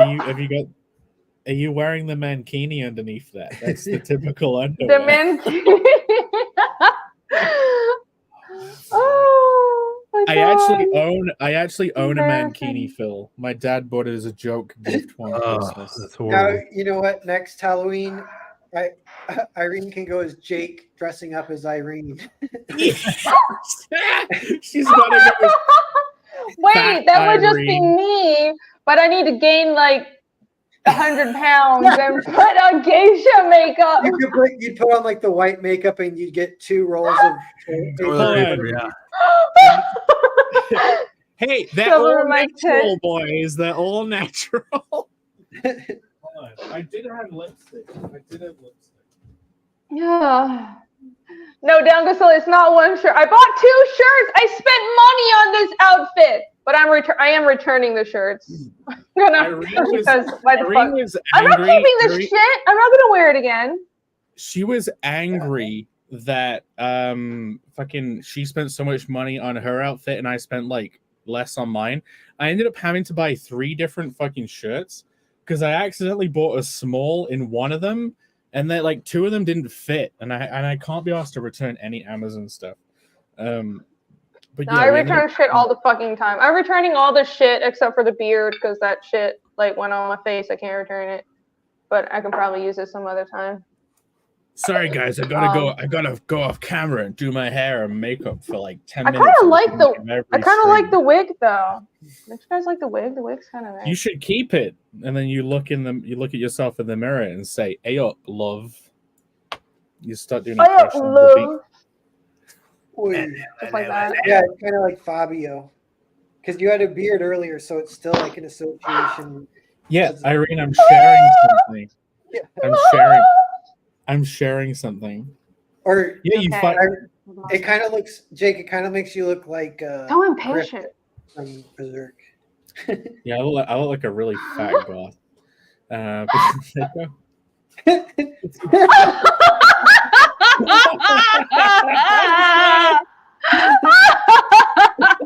Oh, you know who she kinda it's terrible. looks like that penguins guy. Yeah. I was gonna say you look like Jake had a baby with Moist Critical, Oh, it's terrible. which is that, penguins. Penguins guy? Why is his Yeah, name- that's why is he the a guy. penguin? I do look like that strange person that went on. What was it, Dr. Oz or something? What the It's fuck was like she it on? It's heavy quote from Meet the Pyro. That wing, it scares me. No one Here, pull this up. Someone do the Photoshop side by side to this guy. What's this? Yeah, there we go. There he is. It's the guy. I think you look a little bit better than. I think his name's Charlie. Isn't that Penguin Zero? Yeah. Penguins, Moist Yeah. Critical, Why is Charlie. he I don't know. two names? I don't get it. What? Well, he I has mean- 2 names? Moist All I know is Penguin Zero. Penguins Zero Let me look up if I got that right. and Charlie. That Yeah, looks he like has you a look like you real. make videos about He your has a real scuba. life human name. You know how you're called Phil? He has one of those. I'm not called anything. I'm not called. Jake. I am. If I may critique your costume, you did like these weird ass chola makeup eyebrows. I don't do my eyebrows like that. I'm very insulted. Are you sure? No, look. This is the exact. Yes, That's more like that's chola eyebrows. That's like fucking Okay. thin ass At least It's a weird little fucking bit. eyebrows. it's a little bit I don't get that. It's a little bit creepy. What Jake's doing. I didn't do that. Oh, in the basket. This is I gotta so do the big disturbing. wings. There we go.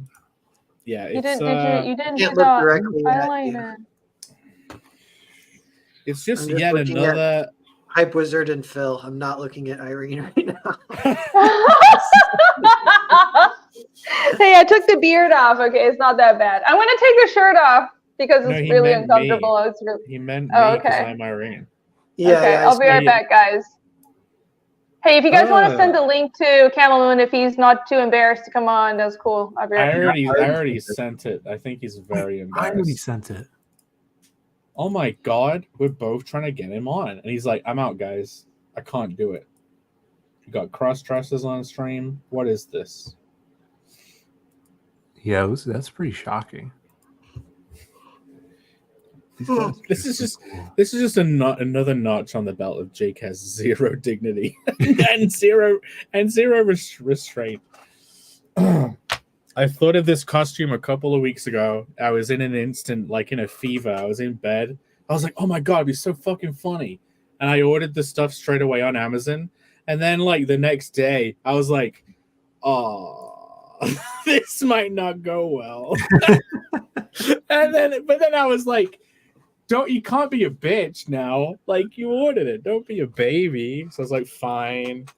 And then earlier today, I was like, oh my, I gotta do it. I gotta do it. You gotta do a confidence exercise. Another one of those classic, I don't want to do it, but I'm going to make myself do it to build confidence. You know, trying to be my own dad. Yeah, like laying down in the street. You guys ever done that one? They say for confidence, go lay down in the street. In the real life outside street, like in the road or in the path? Well, no, actually one is lay on a sidewalk. And you have to lay there and look up at people as they walk by and look at you like you're an idiot. It's real. Have That's you like ever a done real that? one. Have you ever done that? No. I would do that. If you want to build like confidence or whatever.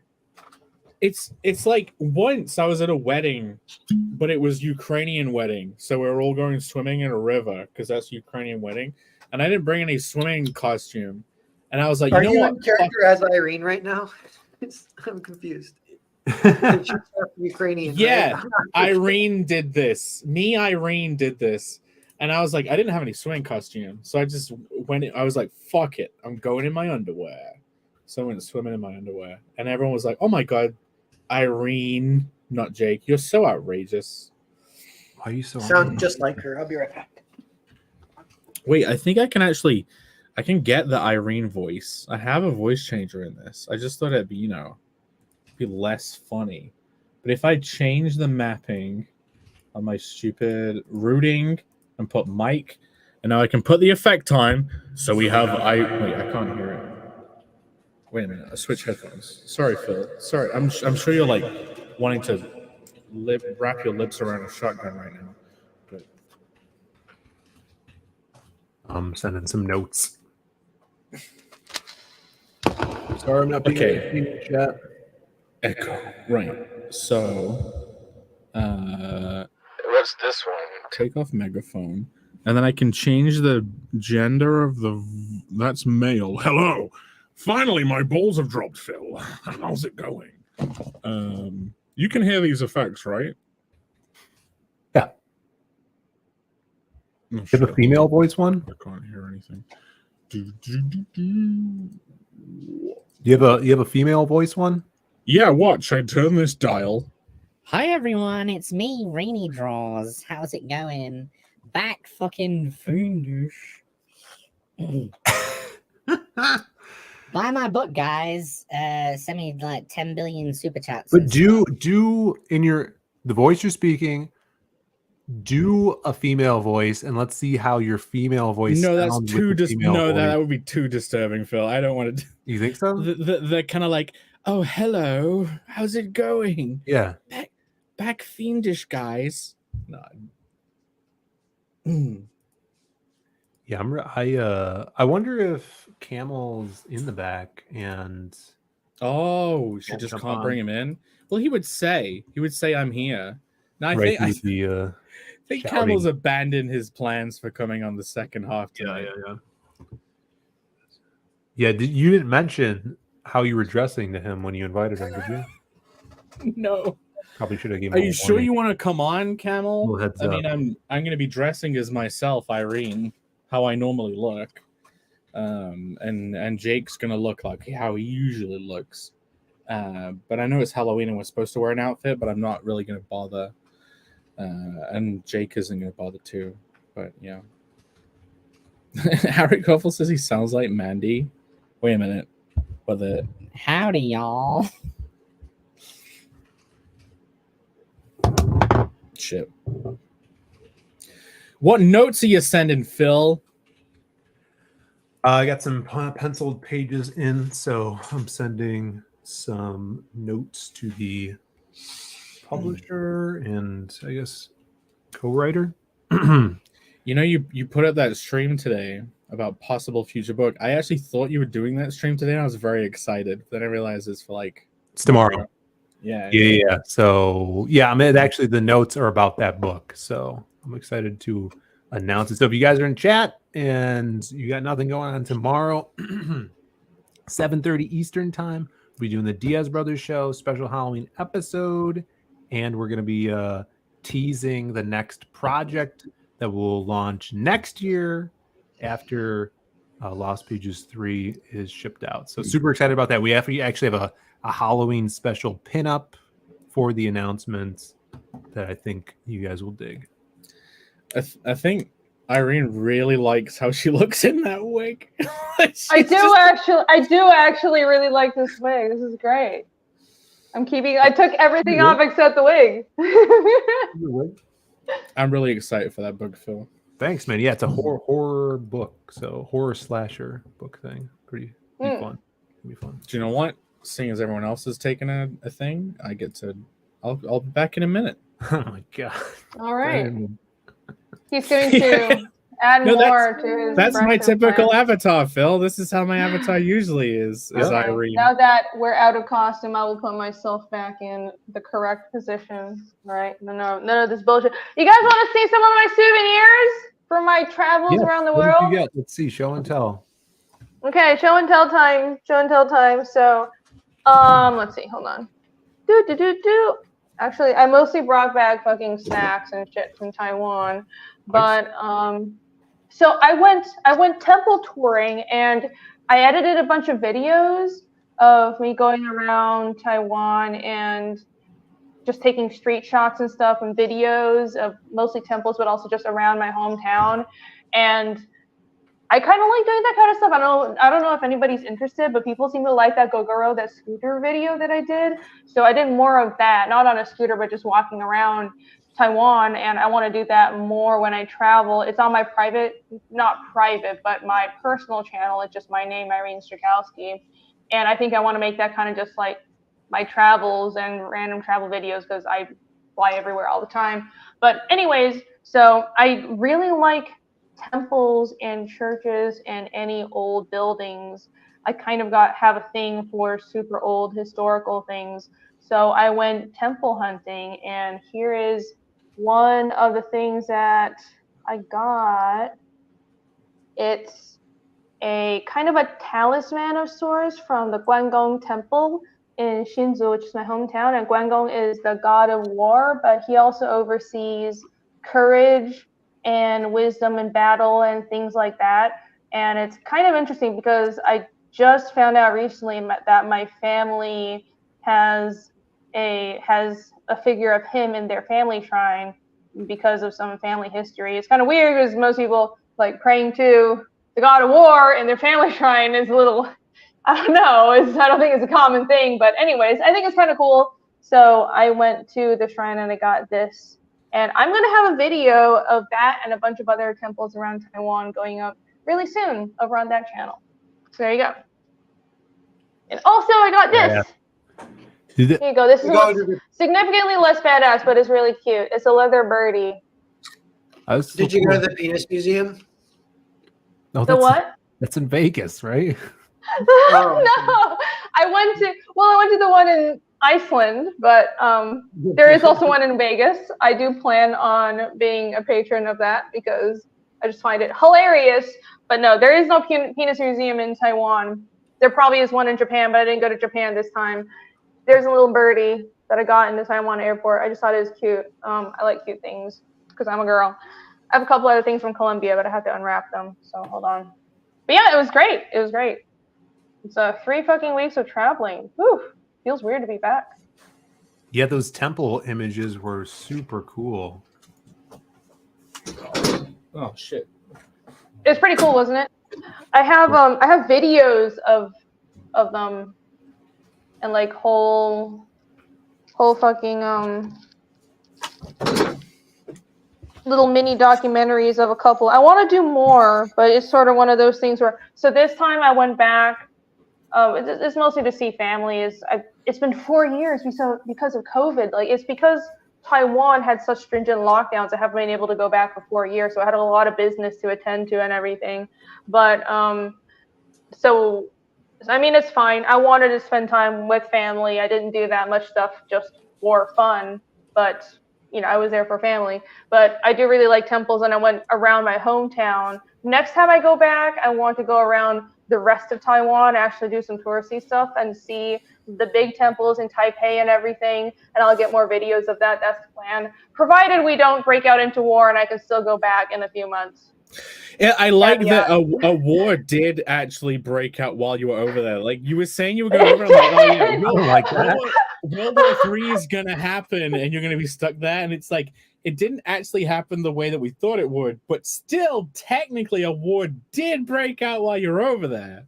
Yeah, that was not what I was expecting, but I guess I kind of have selection bias for Asia. I was like, oh, it's either going to be North Korea or China, but no, it was somewhere else in the world. There was the best of wars. the warriest of war. No, when I say best, I mean like the warriest of wars. Yeah, I mean, it was bound to happen. It's one of those things where there's multiple flashpoints, and I was like, I guess I have tunnel vision for Asia. I'm like, oh, it's going to be Korea or Taiwan and China, but clearly what's happening right now was also a powder keg. But, well, you never know what's going to happen next. Now that we're already here and there's already wars breaking out, you never know. So, yeah. fun times. What fun times we live in. Stop or get worse, maybe. I think maybe get worse. I think it's going to get worse. But that's why I'm drinking. Cheers, everybody. And I'm trying to not think about it. Jake, that was really fast makeup removal. I'm impressed. I didn't get it. Cheers. Yeah, I'm very drunk. I was trying to do my best you impression by drinking, and like, holy shit. What? Can you not keep up? Is it a problem? You can't drink as much as me? Is that what's going on? Drinking as much as you do is a problem, yes. Yeah, I know. It's a trained skill. It's the Polish in me. Caleb Reynolds wants the Hot Rainy back. I'm sorry, Hot Rainy is gone. you only get this mess and Jake now. I suddenly put on a lot more weight. I suddenly got fat again. No. Look, no more beard. This is my normal self. Here we go. I know it's very disappointing, but I'm back. There. Richard Cahill for $2. Is that euro? $2. Euros. $2 euro. €2. $2. Wait, I have the clip. Bonk! No, wrong one. $2. That was exceedingly annoying, but thank you, Jake. Did Rini ever play Knifey Spoony in Taiwan? No, what the fuck is that? Is that a sexual thing? Because it sounds like it. Oh, you never played Knifey Spoony before? Yeah, it's where someone tries to knife you whilst you spoon them. You want to be the big spoon in that situation. You got a better vantage point. Well, it's usually when an Australian man comes up to you and says, "That's not a knife. This is a knife," but he's holding a spoon. And then you I'm go, very confused. "That's not a knife. That's a spoon." Right. You point out that he doesn't have a knife because he's trying to That's deceive you. Epignosis says bearded ladies are in these days. It's true. Wait, I'm not a lady. I mean, I have the boobs, but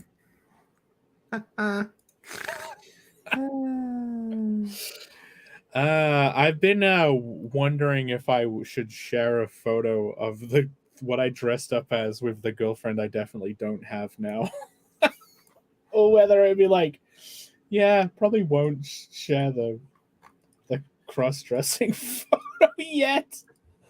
Yeah, this seems like to be a reoccurring thing with you, huh? When have I done it before? Tonight, just now. That's not reoccurring. One occurrence is not a reoccurrence. But didn't you say your other costume was a cross-dressing costume? You mean the one I did at New Year's Eve about 7 years ago, where I dressed as like an archer elf woman?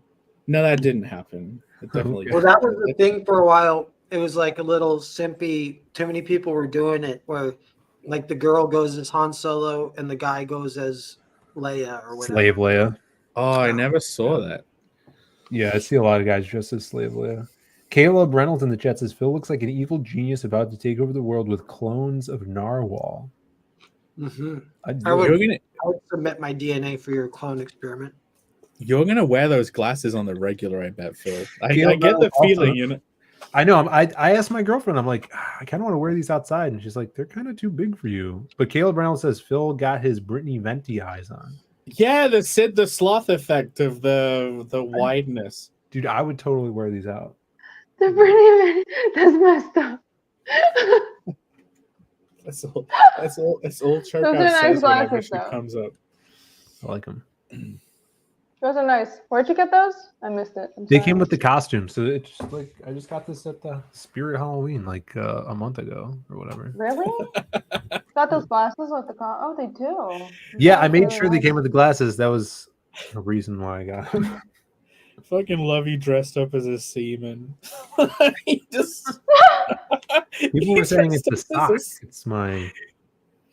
I've got to draw you, Phil, as like a sperm in a suit, going, "Hey, I'd be fine with that. I'm coming for you, baby." Yes. Wait, where's our weekly meme from Alex? You know, Alex has so much to chew on. So much with meme. this. Yeah. I think he's just, we probably blue screened him with just how much material we gave us. Like, oh my God, I sent all the, the costumes and the fuckery. He's probably too embarrassed to post a meme at this point. It was too horrible. We've ruined it. I sent the link. I don't know to if I've Campbell. seen him in chat. Is he around? I don't think Campbell's coming. Oh no, he's not around. Well, I mean, Is Alex Camel- BRB even. I haven't seen him. He might be He was- sleeping or something. At the beginning, he missed a banger. Mm. Yeah, I don't think Camel's coming on. He wanted to come on. He refuses now, which I don't Did blame he him. say? He say I refuse. He says I have to go night. That's the last message he left in the Yeah, chat. sure. Sure, Camel. Sure. Camel's Come on, closing out his campaign. Come on, I guess- Camel. Don't be a How's it on? pussy. I'll be I back. guess we shouldn't bring it I'm up. gonna check on the You girl. know you want to be on our show. He's like, no, Bye, Phil. Scary. I scary brought one of the costumes. sketchbooks back with me. So there's that. Okay. Did you do any drawing while you're over there? Yeah, I did some. I mostly did a bunch of thumbnails. I got like 20 pages of thumbnails, so it was pretty good. Whoa! How long did it take you? How many sessions of sitting down did that take? 1, 2, 3. I would tend to get a lot done in just one session of sitting down because I didn't have a lot of time. It was kind of it was, I mean, you know, it's kind of like there's something going on, like either I had family stuff because going around and seeing everybody after 4 fucking years, you know, I spent some time with my grandma. You know, it was my birthday as well, so I went out with my parents, and then my cousin had a wedding, so I was busy, but also I had to clean up all the old shit I had left in Taiwan, and then there was business stuff because my residency there, it wasn't like in jeopardy, but it's complicated because the legal issues, the way the law is in Taiwan, I have to like renew my residency. Anyways, it's all taken care of now. But my point is, I didn't super have a lot of time to draw, but I did get a lot of layouts and drawing done, and I got some writing done as well. So it was good. I was in my head, I was like, I'm going to get a lot more done while I'm on vacation.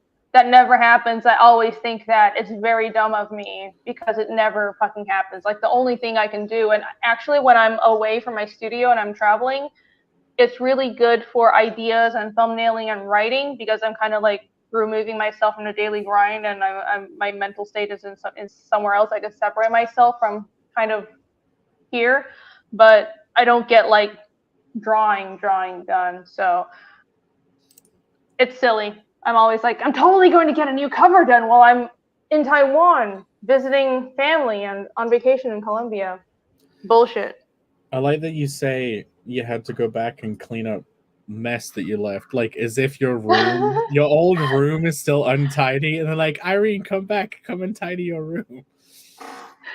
No, so what happened, guys, was I left in 2019 expecting to be back in like 6 months because I was coming back to the States for an animation job. So I was like, okay, I'm going to stay at this job for like 6 months to a year, and I'm going to be back in Taiwan whenever, you know, I just needed money. I wanted to save up some money from this animation job.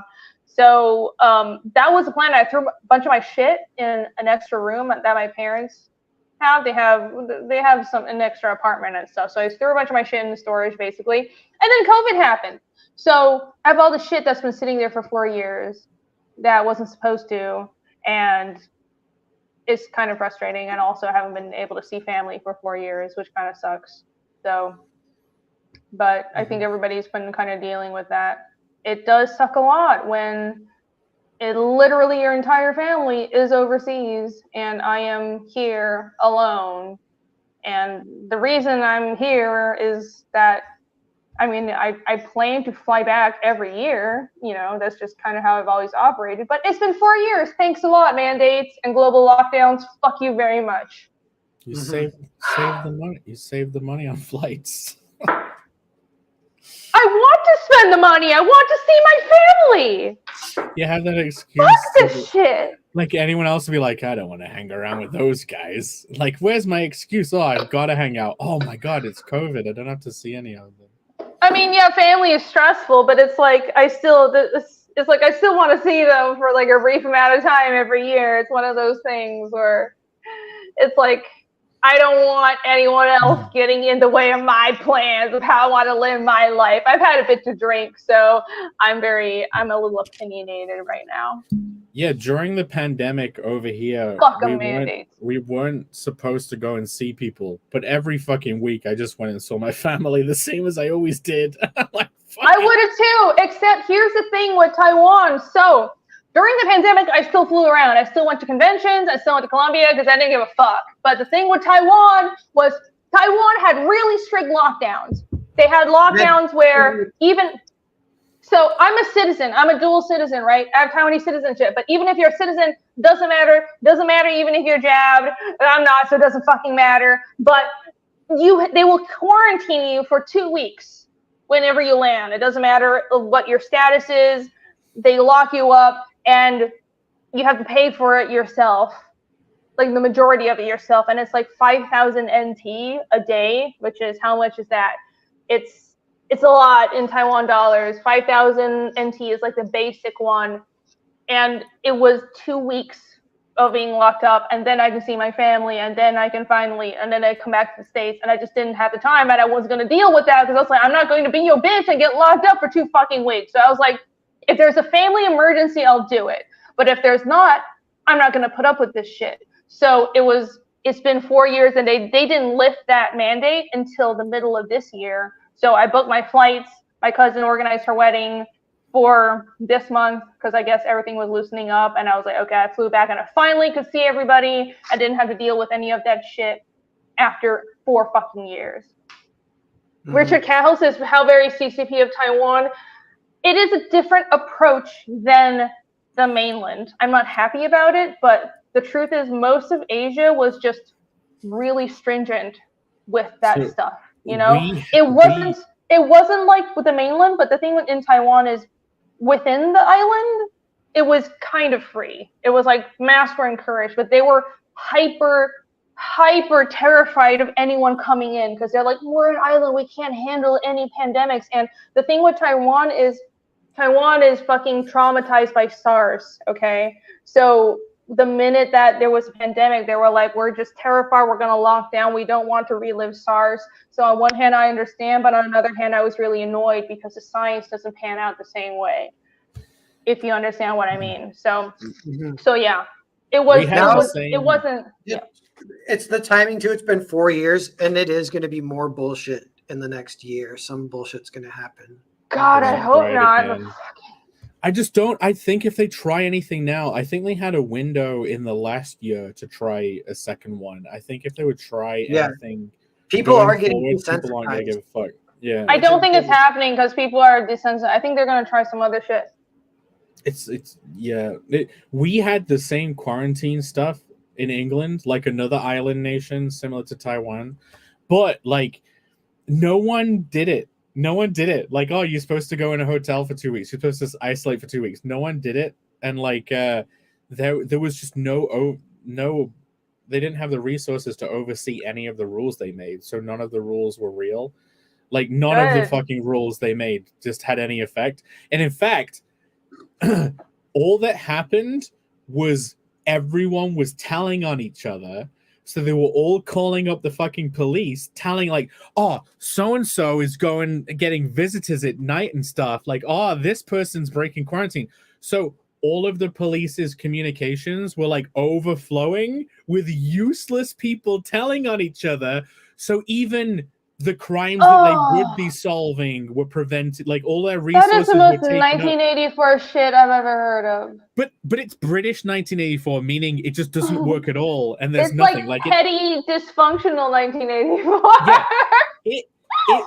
It reduced actual oversight because of the amount of noise it created, useless noise in the system. Oh my god, this is fucking dumb. So like whenever anyone is like England's fucked up, you can't have knives. Like England is so incompetent, none of the rules ever matter over here. Like this is dumb. This is dumb. They've just said all of the prisons are now full, so now no one else can go to prison. Like, it could almost. It hasn't happened yet, but you can almost imagine a state where prison's better than being out of prison. Yeah, people want to get arrested. I've heard of, even in the States, sometimes there are people who they're homeless and they'll commit some petty crime to go to prison because at least they'll have a roof over their heads. I've heard of that happening. And meals and food. I've thought about it. Like, what if your life went so to shit? And you're like, you know what? A padded cell. That's like 4 comfy walls. Yeah, it's like $40,000. There are people who operate like that. Or I got snacks. Oh yeah, 40,000 for rehab or like go to jail. Yeah. Granda, Granda's in chat. Hello, Granda. I have a friend who works as a prison guard, and he was telling me about his experience. Like everyone's pretty shell shocked who works there, and they kind of like have to put up with like a guy smearing himself with shit, and then being like, "What are you gonna do about it?" And this my friend being like, "Nothing." Enjoy being in your shit for days, and they're allowed to leave them for like 3 days. Oh, that's horrible. And he was telling me that like they pay a prisoner to keep the other prisoners in line, and they have like this Russian murderer guy who basically keeps the other guys in line. And oh my god. They all have jobs that they have to do, and it's like the better behaved ones get the better jobs. But like, if you're in prison, would you want to just like would you want to go and do your job for like $1 a day to buy like some snacks, or would you want to sit and think? Like, would you take the job? Like they let them be around tools like woodwork tools. Like there's stuff they build. In America, it's like the hardcore version. Like they build. Yeah, there are. Prison is like a whole fucking economy on its own. So this funny story: this road near my house has been just blocked off and under construction for the entirety of COVID, basically ever since I moved here. And then the last like 3 months or so, they finally started construction. I was like, oh, that's nice. They finally started construction on this. This 4-lane road is now finally not just a 1 lane. And then I look at the tractors that have been fixing like the equipment, and it's like property of XX County Prison. And so you know, there you go. It's prison labor. But as far as I know, they're paid. I might be wrong, but hey, that's how it is in the States. How long that took is like half the roads over here are always being fucking repaired. There's one route I usually go when I visit family, and it's completely blocked off, and the sign says this road is closed from this date for 9 months. I'm like, what the fuck? There's no end date. It just says for 9 months. And I'm like, this entire half of the fucking town is inaccessible for 9 months. That's British roadworks for you. Where's Phil, by the way? Can I send Von Kloss the link? Do it. Yeah, we can. If Camel doesn't. All right, so I'm gonna go ahead. I'll try and if you guys keep hanging out, because I'll try and make it back. But I'm gonna go say hi to the Jack Show and promote Hotel Story just a little bit. So. Okay. Go promote yourself later. I'm eating Taiwanese snacks. What happened? Hey, you go back just there you go. No, you can see me. Too, so keep an eye okay, go ahead. That's fine. What just happened? Novel left to go on the because of me. Yeah, he said, you know what? As soon as Phil gets back, I'm leaving. I mean, Oh. I just can't deal with that guy anymore. Don't look in my closet.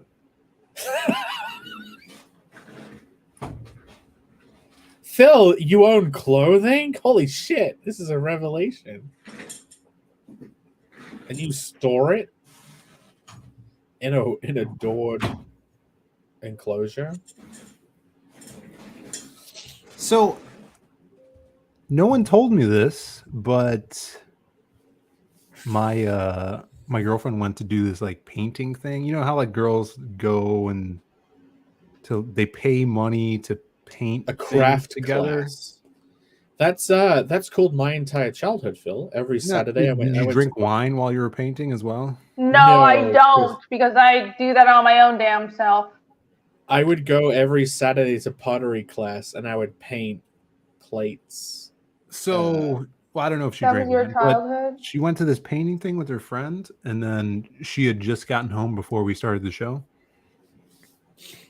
And then so, I go out there to, say what's up. And I'm in my robe with this stupid ascot around my neck. And I go out there, like, I start singing to greet her like a goofball, right? And then her friend is over in the living room was there. And I'm like, oh, no one told me we're having company. And I look like So a you- retard. You felt embarrassed that you were singing?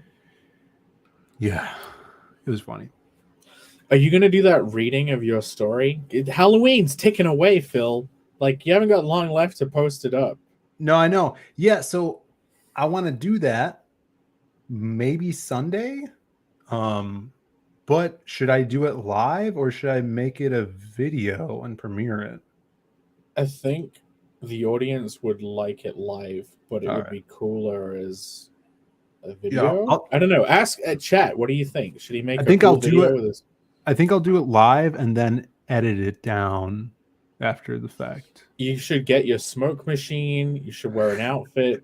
Like, come on, pump up the production value. Smoke you know? machine. Yeah, I was gonna have an image of a fireplace in the Yeah. background. The replaced background. Yeah, actually, I could do that on StreamYards. I think. Let me get an image of a fireplace. Never be ashamed for singing to your wife. Uh, Well, they're not married yet. If they live together long enough, in your country, do you have that whole like, you're married? Guess what? You lived together for 10 years. Guess what? You're married. Yeah, I think that's a thing. It's called something. What's it called? I don't know. The word civil partnership is in my head, but I don't know. Wedlock. It is civil partnership, but it depends on the state. Every state's fucking laws are different, so we have no idea what applies. Civil Trick- union. Trick some woman into getting married to you, like, hey, let's live together.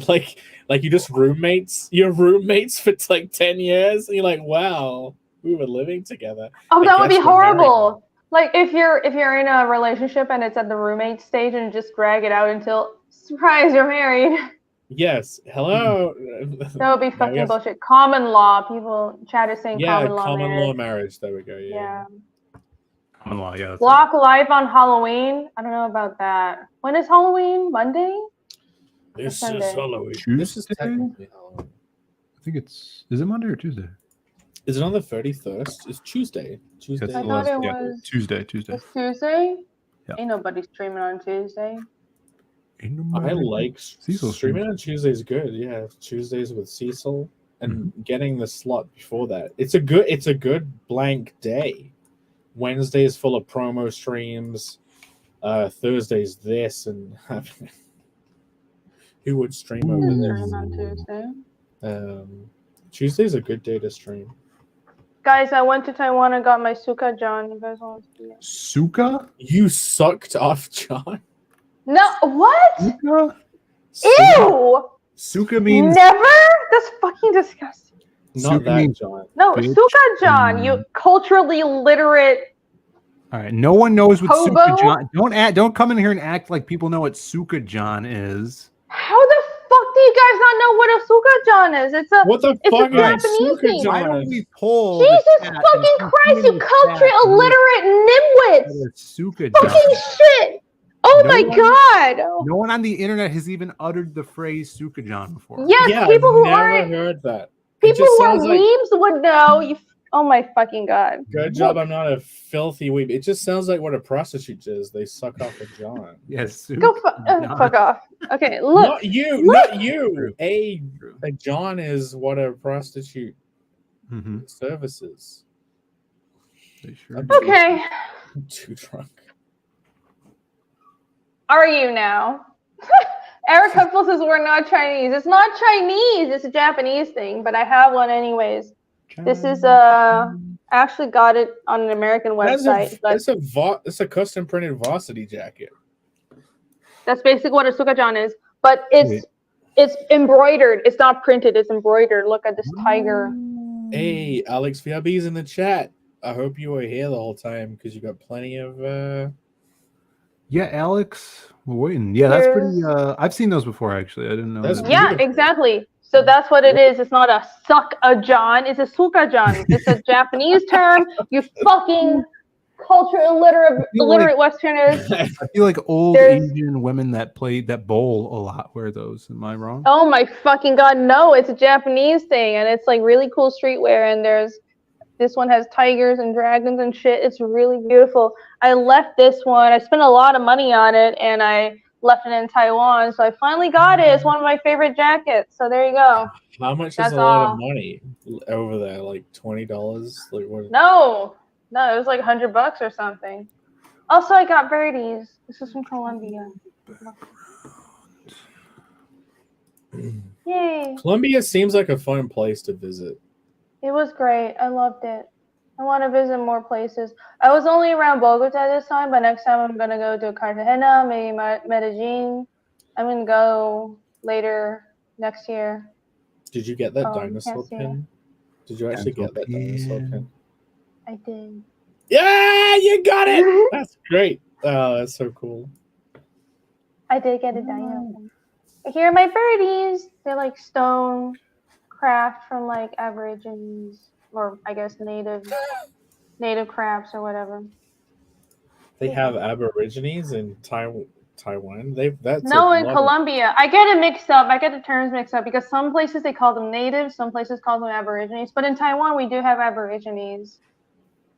They're Austronesian peoples that were there before the Han Chinese immigrants came from the mainland. I swear they said the truncated version of Aborigine on The Simpsons once. They said flamin' and then said it. You flamin' hello. No, he said it! They say it in a Australian accent though? Yeah, no, I think maybe I'm misremembering it and I'm having like a stroke. But I swear in the Australian, I swear there's an episode of Simpsons where they say flamin' and then the truncated version of that word, which I'm not going to say. Anybody could say it. Oh, yeah, anyone can say anything all the time, Phil. They don't know. Yeah, isn't that Asian movie? Everyone says everything all the time. I am repulsed by that film. I've never watched it. You ever watched it? I just look at it. I'm like, I'm not watching this stupid film. Finally. Colombia is the best place. You can Medellin. I'll try to go to Medellin. I think next time I plan to go to... I'm going to do Sofa again, and then I plan to go to Cartagena for a weekend. And I don't know if I'll be able to go to Medellin, but I want to. I love Colombia. Caleb says Rini is getting lost in her own eyes. She's totally just looking at herself in the wig and thinking, should I have my hair dyed this color? Like, I'm not. I'm looking at chat. I was trying to catch up on chat. Yo, this is how I'm gonna read my story on Sunday with in front of a fireplace. Are you gonna do a voice? Yeah, I always do voices. Everybody knows I always do voices. Come on, the classic Phil voices. Nice. That's right. What's a classic Phil voice? You have to like how your arm disappears into the fire at certain points. I didn't wear them during the stream, but I had like goth fucking fishnet on things, and I was like, maybe that's a bridge too far. You had what? Glad you didn't paint your nails. I had these. Yeah, I wouldn't. Oh God, the funny Phil. If I'd thought about it, if I'd thought of that, I would have been like, "Don't be a pussy, paint your nails." I actually did paint my nails really nice. They Yeah. just look like normal The nails. girliest thing. I painted my No. nails to look like normal nails. Are they? No, they're Baby? nice. No, they're great. Fucking light is too bright. Fuck my life, stupid. Yeah, this is tablet. Irene's light. She They does look this. God damn it! I have a stupid setup today where nothing is fucking working. Is it like French tips? It's like That's where reverse they have that. the white. That's where they have the white on the end, right? Yeah, it's gradated. It's like white on top and then brown at the bottom. Anyways, Or a French tip is a very smelly bell end. why am I here? Why am I putting on this? Okay. They're nice. Just trust me. I got them done with my mom. I actually went and did nice things and girly things with my family. Wait, so you didn't do your nails? You got them done? Yes, I don't do my own nails because I don't like doing my nails. Then you can't Because say I draw all the did. time. Okay, you're right. I get my nails done only when I travel for events like weddings or for shows because I'm an artist. I use my hands all the time, and most of the time I don't do my nails because Makes I need to actually work with my hands. You finally got married? Yeah, totally. I got an arranged marriage while I was in Taiwan, so. Hold on, this is actually a funny story. Wait. So I visited my grandma, right? And I went shopping with her, and it was adorable. And she went to it was so fucking adorable. She went to this. Taiwan has these markets where all these farmers will show up early in the morning with their vegetables and shit, and just make little booths by the stand, and they sell the fish that they catch by the sea because Taiwan is an island, and they just sell their vegetables and fish and meat by the street in these early morning markets, and that's where my grandma goes to shop for groceries. So I had to walk with her there, and I just went to visit all her old friends. She's like, yeah, I used to take you here when you were a baby and you don't remember, so I'm going to show you off to all these people from 30 fucking years ago that you don't remember. And then every single stop, it was the first question I got asked was wow, are you married yet? And then my grandma was like, no, do you want her? We need to get married. She's half off. And Everything must go. The Chinese word for marriage is different for men and women, okay? And for women, it's xia. And it's yao, yum, ma. It's do you want to buy it? Wow, Grandma, in a different cultural context in the West, this would sound really terrible, but I know you mean well. Yeah. It was so funny. Every stop, it was you want this one. She's not married yet. She's old. Please take her.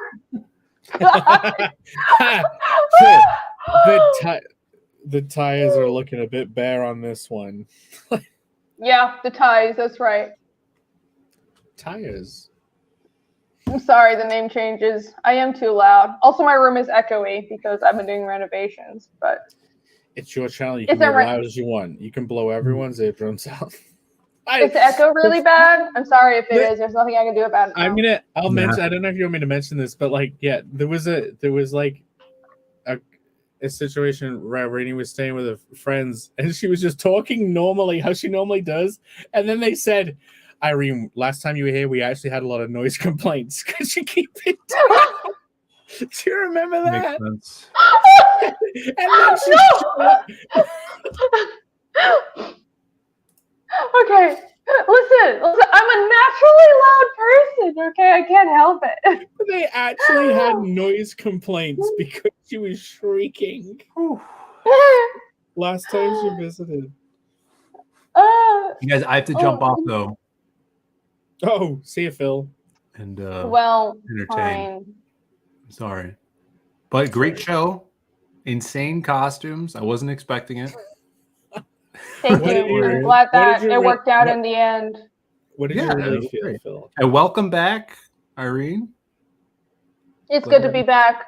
I will have a working computer core next week. Yeah, that's hilarious. And thanks for watching, everybody. What are we doing next week? It's me. I don't know who's hosting. It's Okay, you. So it's either going to be action as a genre or it's going to be emotional payoffs. It's going to be like Emotional know. chaos. All right, cool. But All right, well, it might be action. I'll see you guys then. Thanks for watching. All right. See you I guys. look- Cool. Later, Sid, Phil. that's it. Bye. Do we have to be on this version of the cameras? What? What are you talking about? It's just us. Uh. Now the show is going to get really bad. But yeah, What, are really- you feeling self-conscious? Do I have to change it? Is this better? Yeah, being dressed as Okay. you didn't do it, but being half of an entire screen would do it. Right, that makes you self-conscious more than being in fucking geisha makeup and dressed Yeah. as a woman. Wow, I'm discovering just- a lot about you, Jake. It's just part of the course. But did you? I know you said earlier that you didn't enjoy your trip, but like, were there parts of it you did enjoy? Like, it I couldn't have was been all, joking, and it wasn't really it was good to be back. It was good to see family, but it was just I mean, people who have been away from family for long periods of time know it's a lot to take in if you've been away for a long time. And I mean, there was a time when I could have moved away. I mean, I could have moved to freaking Seattle once many years ago.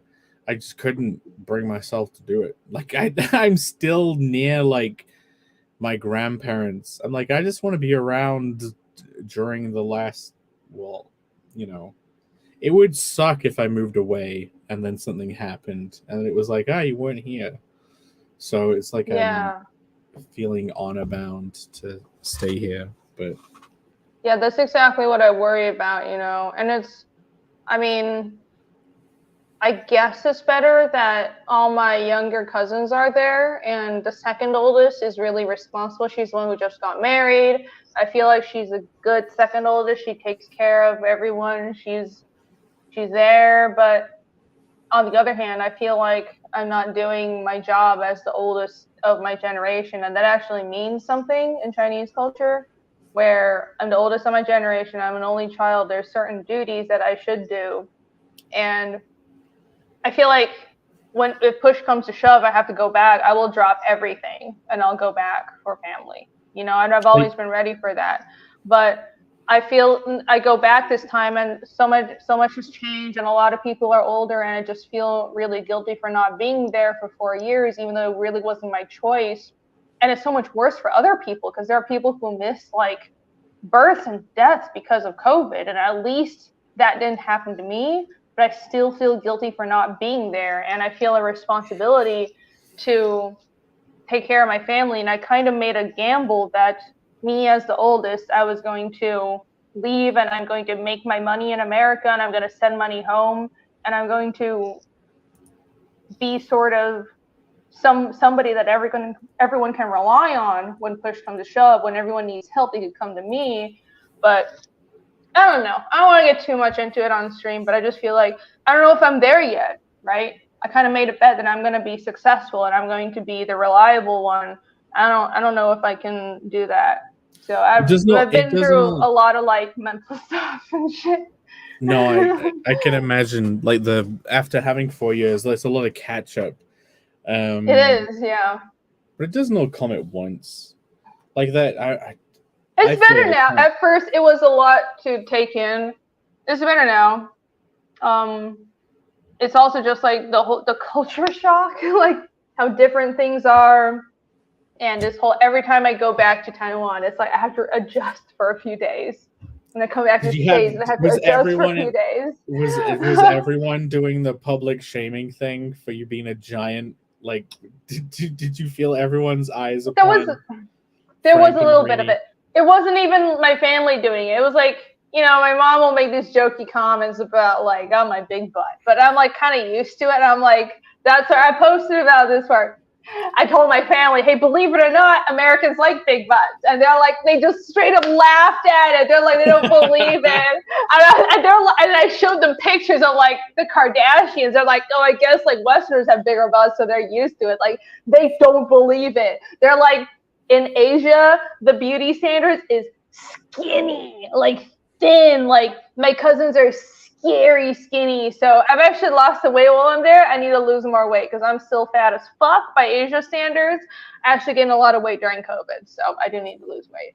But yeah, there was that. It wasn't even like my family guilting me. It was just being in Asia, everyone is like skinny as fuck, and the standards are different. So people will be really blunt and shit, and that's just how it is.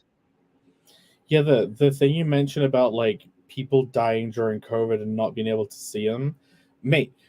When that was going on, and I had like plans for how I would socially engineer my way to break into a hospital to see someone before they die. Like if I had a relative that was dying in the hospital during COVID, I would have bought a fucking lab coat off eBay or something. Like I would have dressed the part, and I would have just I would get the information from texting them where they were in the hospital, and I would just walk in there like full confidence play, like you act like you're supposed to be there. Like you wouldn't just not go. You'd be like, fuck, I'm gonna pull out all the stops. This is like a loved one dying. Like I'm gonna socially engineer my way into that fucking room no matter what. Even if it ends up like you being pulled out of the room like 10 minutes later, like, oh, he's not supposed to be in here. But like, no. I was like, I will make it no matter what. Like if my grandparents had been ill, I'm like, I'm breaking into that hospital. I do not care any of the repercussions. Like I am saying goodbye to this loved one. I don't care about the fucking rules. The rules can fuck off. But yeah. Same here. I mean, it's kind of different for me. It's an 18-hour fucking flight, but I was always ready to make that flight at a drop of a hat. I was like, I will bribe whoever I need to. I'll do whatever I have to. It's like, to me, honestly, it's weird because even though I'm halfway across the world, because I'm so used to flying that 15 to 18 hours, I've been doing that since I was 4. So to me, it's like, it's not that far until now. Until they've been kind of barring us from traveling, then I feel like we're far, because before I don't feel like we're far. I could go back every year, and that's what I used to do. And so now it is the first time where I've had to think about, well, what if I can't go back? What do I have to do? And that really has bothered me. I didn't even realize it bothered me, but it did. Are you gonna go back quite often, like every year now? That's my plan. So I think me streaming on YouTube and being around CG and everything, that's kind of something I've only been doing for a couple of years. But normally, I go back almost every year. I go back every 1 or 2 years. But my plan is I'm definitely going to be going back to Taiwan next year. I think I'm going to be doing a lot of traveling next year. So I plan to go back to Taiwan. I still want to do my Europe trip. I don't know when, but I might just loop that in like I do this. I tend to just bundle all my trips into one big go. Like this time I'll do like Colombia, Taiwan, Europe, Iceland all in one go, because I'm like, let me just you don't have to pay for all the return flights. You just pay for like one flight around all of them. Like I've done that before. Kind of. I just do a whole fucking loop around the world and shit. Yeah, I would travel. Like there was this one time I traveled to LA, and then I wanted to visit a friend in like Raleigh, and I'm like, on the way back, I'll just go to Raleigh and then go home instead of having to do 2 return trips. Yeah, that's kind of what I do. I've done that before where I wanted to go to Hong Kong, but I went to Hong Kong before I went to Taiwan, and I went to Japan on my way to going back to Taiwan. That's usually how I do it. So that's just how I plan my travel, because I want to. It's like my family is on the other side of the world, so let me just plan my travel on the way. So I think next year I'll just do the same thing. I really want to travel more. I really do want to travel more. Like I've been using the excuse of like, a convention is happening to travel to the US. I think I should just. You're doing your Europe trip. Where are other places that you would want to hit? Like I really would love to go to Japan, but outside of that, like where are good places to travel to? You think you're doing your Europe trip? But like, I've been all over Asia, but I haven't been to Korea. I really want to go to Korea this time. So my plan is I want to go to Korea because I discovered there are direct flights from Atlanta to Korea because there's a shit ton of Koreans here. And I want to go to Korea because Korea is kind of cool. I like them. And then I'm going to go to Taiwan, and then I'll probably just hop over and do my Europe trip and then come back to the States. So I'm just going to do a whole like circumnavigation of the world and shit, as if I'm rich, because even though I'm not. Okay, wait, Europe trip. Where do you want to go in Europe? I know you want to come to England. I want to go to England. Probably some of the Nordic countries. I want to go to probably Italy, definitely Germany. I just want to see old castles. Italy because of Rome. Yes, I like historical stuff. I just want to see historical shit. So Rome, Germany, probably Switzerland. I actually know somebody in Switzerland. I know people all over the place, so I'll have friends everywhere. But I'll probably just do a whole hippity hop of like Sweden or Finland down to like Germany. I don't think I'll do Italy this time. And then up to England. I mean, there's trains everywhere in Europe, so I'll just take the train and then I'll hop back to the States from the Englands. The rural UK Yeah, like yes. Okay. When it comes to England, I know we talked before about places to go. Do you actually have places you'd want to hit in England outside of just like, oh, London? Like this Bath, you want to go and see the Roman baths in Bath? Yes. I'm sorry, but most of the places I want to see in that general area are like Ireland and Dublin, because I've seen more of the castles, old castles that they have over there. I would love to go there. And Glasgow and everything. Castles. But I kind of have, I know about Bath, but most of the old castles I know about are in Ireland because I've done more research there. But dude, I just plan on going there and hitting up some locals that I know, because I know a bunch of people that are local to England and Ireland, and I'm going to be like, take me. Nice. A couple of people. I have an old friend that's living in England and teaching there.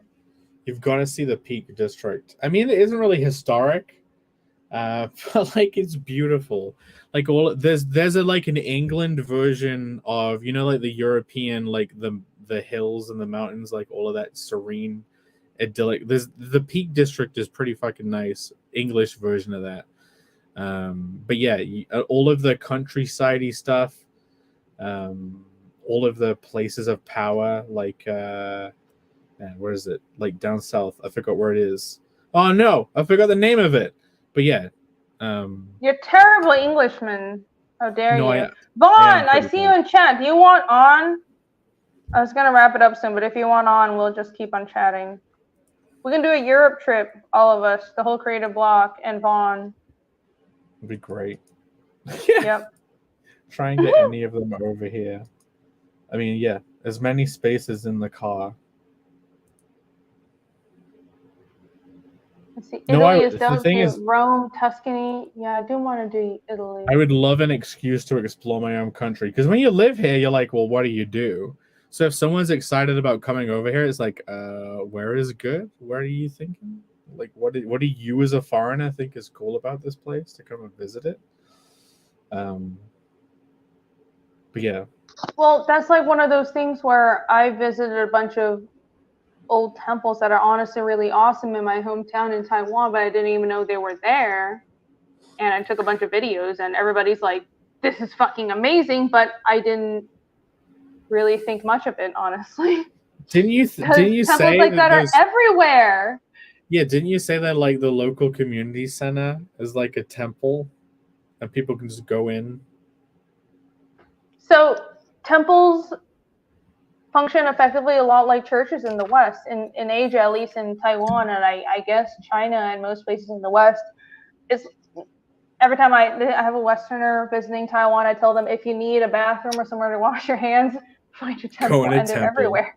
They're everywhere because they're open. They're like kind of these community-funded places, and you know, don't mess it up. Be respectful and shit. But they have bathrooms. They have like hand washing stations before you pray, and they're really nice and peaceful. And nobody will like take your shit or anything because it's a fucking temple. It's sacred.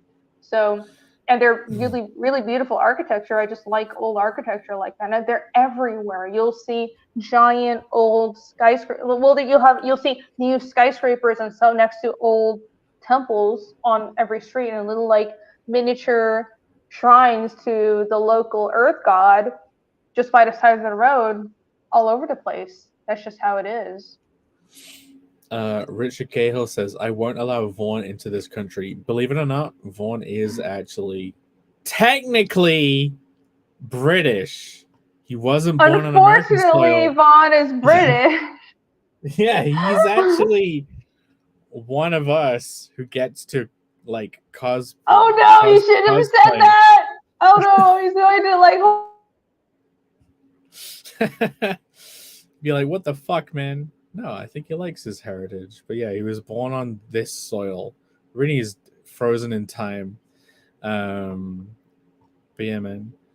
Guys in chat, where are places you would... I know a lot of people just want to go to Japan. And you need a good group. Are you back?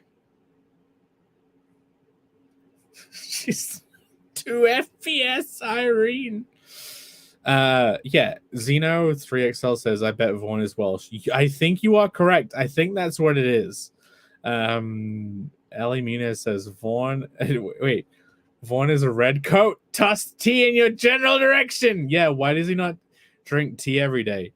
Gnomsky says, my British ancestors were smart enough to leave. Yeah, I mean, I won't even leave my grandparents to go to the north of the country, so there's that. Okay, I'm back. Every time I even leave this tab, it's going to freeze me, so you sent the link? I could have sent I was trying to send a link. Can you send a link? Because every time I leave the tab on my tablet, it freezes me, which is why I haven't been able to function all evening. Demko Solo for 20. Thank you so much. Did you visit these places while you lived in Taiwan? Think you appreciated them more after you left? I do think I appreciated them more after I left, yes. Well, here's the thing. So you'll see on my own channel, on my personal channel, some of these temples I visited are literally in my grandma's backyard. It's like within walking distance of my family's houses, and there are these huge statues, and they're not even tourist spots. They're just really amazing old Chinese temples, and I asked my family, this is awesome, why don't you guys go here more? And they're like, well, we went here when we were young, and they're just like normal to us. I feel like it's like somebody who grew up in New York and they're just used to seeing stuff like the Statue of Liberty and they've never gone, which I have met many people like that who live by these major attractions. And I can, like myself, I live in Atlanta, and Atlanta isn't like some amazing ancient touristy town, but I've never been to the touristy areas of Atlanta. I've never been to the Botanical Gardens. I've never been to the Coca-Cola fucking museum or what the fuck ever, because I don't give a fuck about Coca-Cola. Because I just fucking live here, right? I wouldn't know what the fuck to do. If you came here, I'd just take you to some fucking bars. It was the I was like going out with someone who was from New York for like 5 years, and whenever I would go over there, I'd be like, come on, tell me some New York shit. And they would have no idea. It was like, what? We go to the Pokemon Center. We go to the Pokemon Center and we go to like a diner. And then like, I didn't even go to like the 9/11 monument we went to the Statue of Liberty Island, but then like it was closed and then we came back. But likewise, whenever she was over here, I was like, what do I do? Where do I take you? And now it's like, well, a friend has a cottage in like the Peak District. You could go there and stay there for like a couple of nights or a week. That would be nice. And you get to like walk around a village and like go to a pub. But yeah, like where the fuck do you even go? But Alex VRB, I'm sharing. He sent a member chat, but then like I'm also sharing his epic. I'm sorry, let me check my member chats. Give me a minute.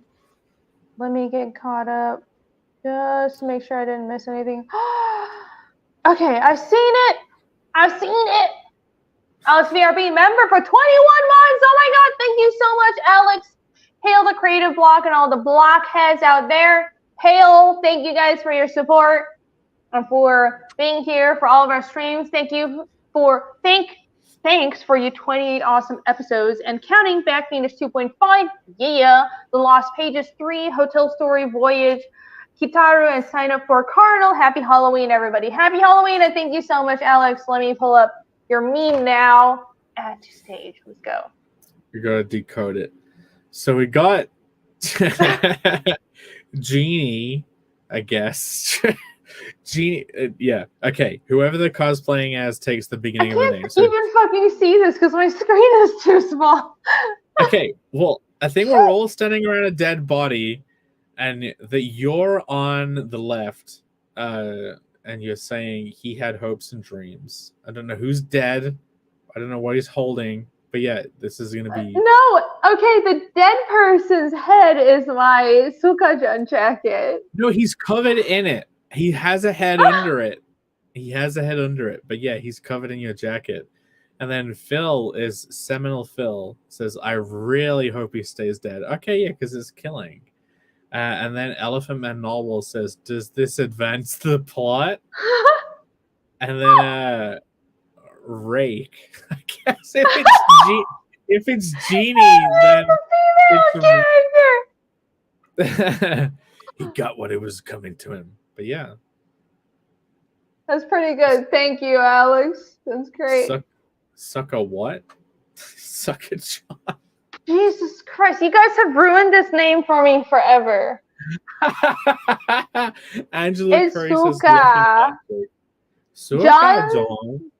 John, I think it means in the Chinese equivalent is like sun. I'm not sure if the characters are the same, but in my head, that's kind of how I've been reading it because John sounds kind of like sun, and sun is another word for shirt or jacket in Chinese. So okay. So what's the sucker bit? I don't know. It's Japanese. I don't speak fluent Japanese. My Japanese is shit. So anyways, thanks for ruining that name for me forever. I thought I was sharing something cool that everybody fucking knew about. Lieutenant Hughes, member for 17 months. Thank you. Well, if it isn't rainy and hyper hail. What's up, Lieutenant Hughes? I'm sorry, this was the stream that you had to pop in on, but thank you very much for your super chat or your member chat. And thank you for being a member for 17 months. Well, are you going to be streaming more now you're back? You're finally back. Of course. What are your plans now that you've returned to the US of A? No, I'm going to return to my regularly scheduled streaming. I think I have a stream with Allie next week, or I mean tomorrow. Oh, nice. Yes! I think, oh my God. I don't want to make her host again, but I might because my setup is so fucking janky. But now that I know, okay, so all the technical difficulties we had at the beginning was because I kept leaving my tab to try and like do stuff, like send the link out to people and upload the intro that Jake made, the awesome like Halloween intro, and it wasn't working.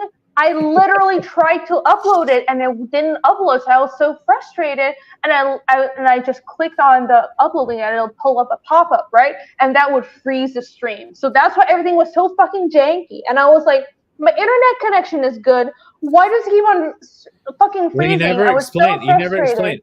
Basically, she left the power cable for her computer in Taiwan. My God. So she can't plug in. So she got to. So you genuinely. Guys, I'm streaming on my tablet right now because I left the power cable for my actual computer in Taiwan because I have a really small one of those little tiny block computers. I brought the whole thing with me to Taiwan.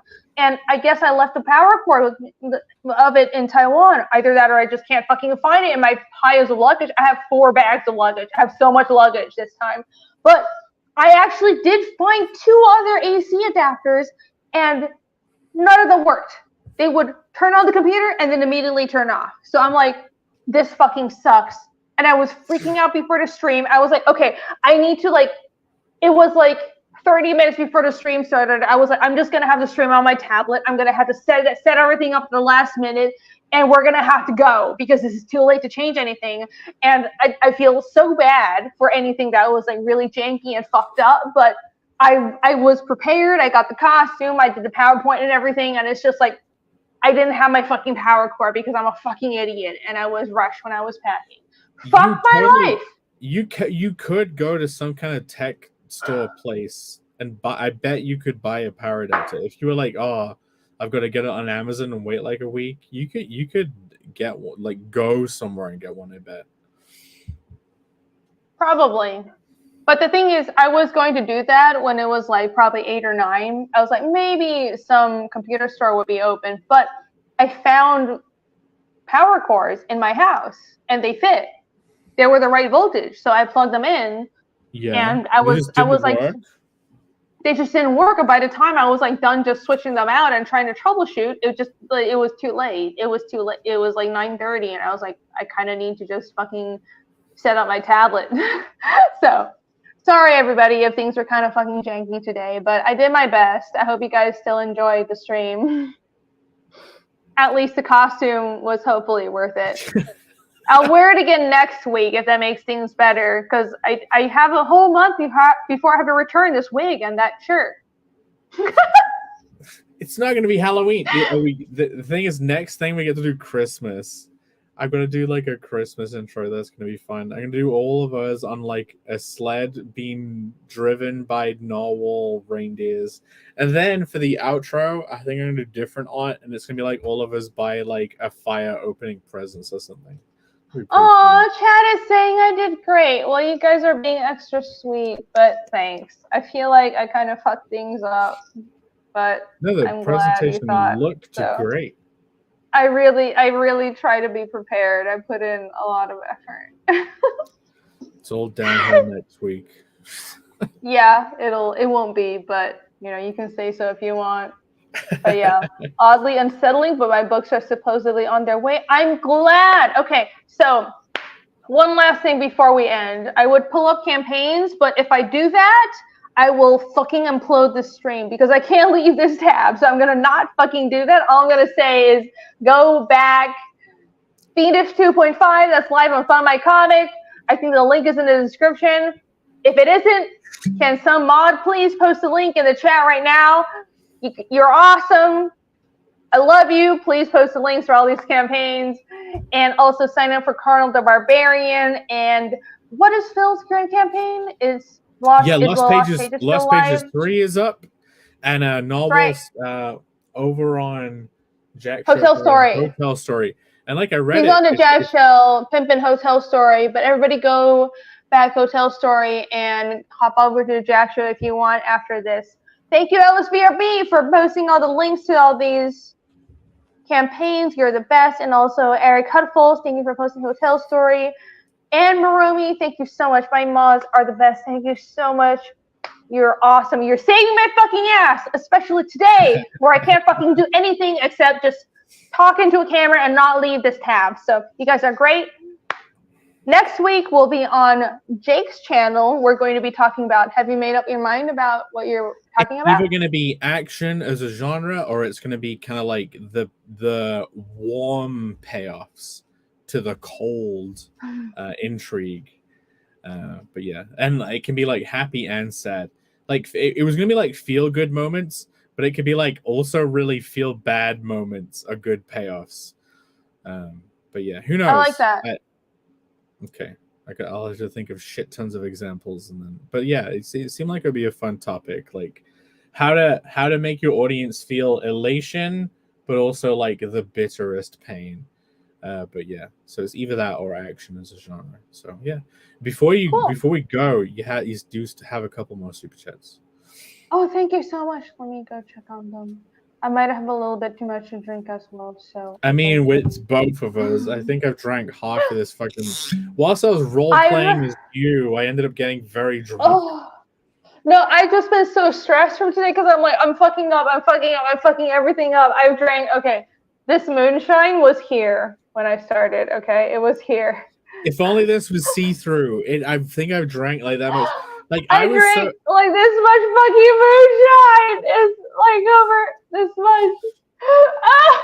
This is not good.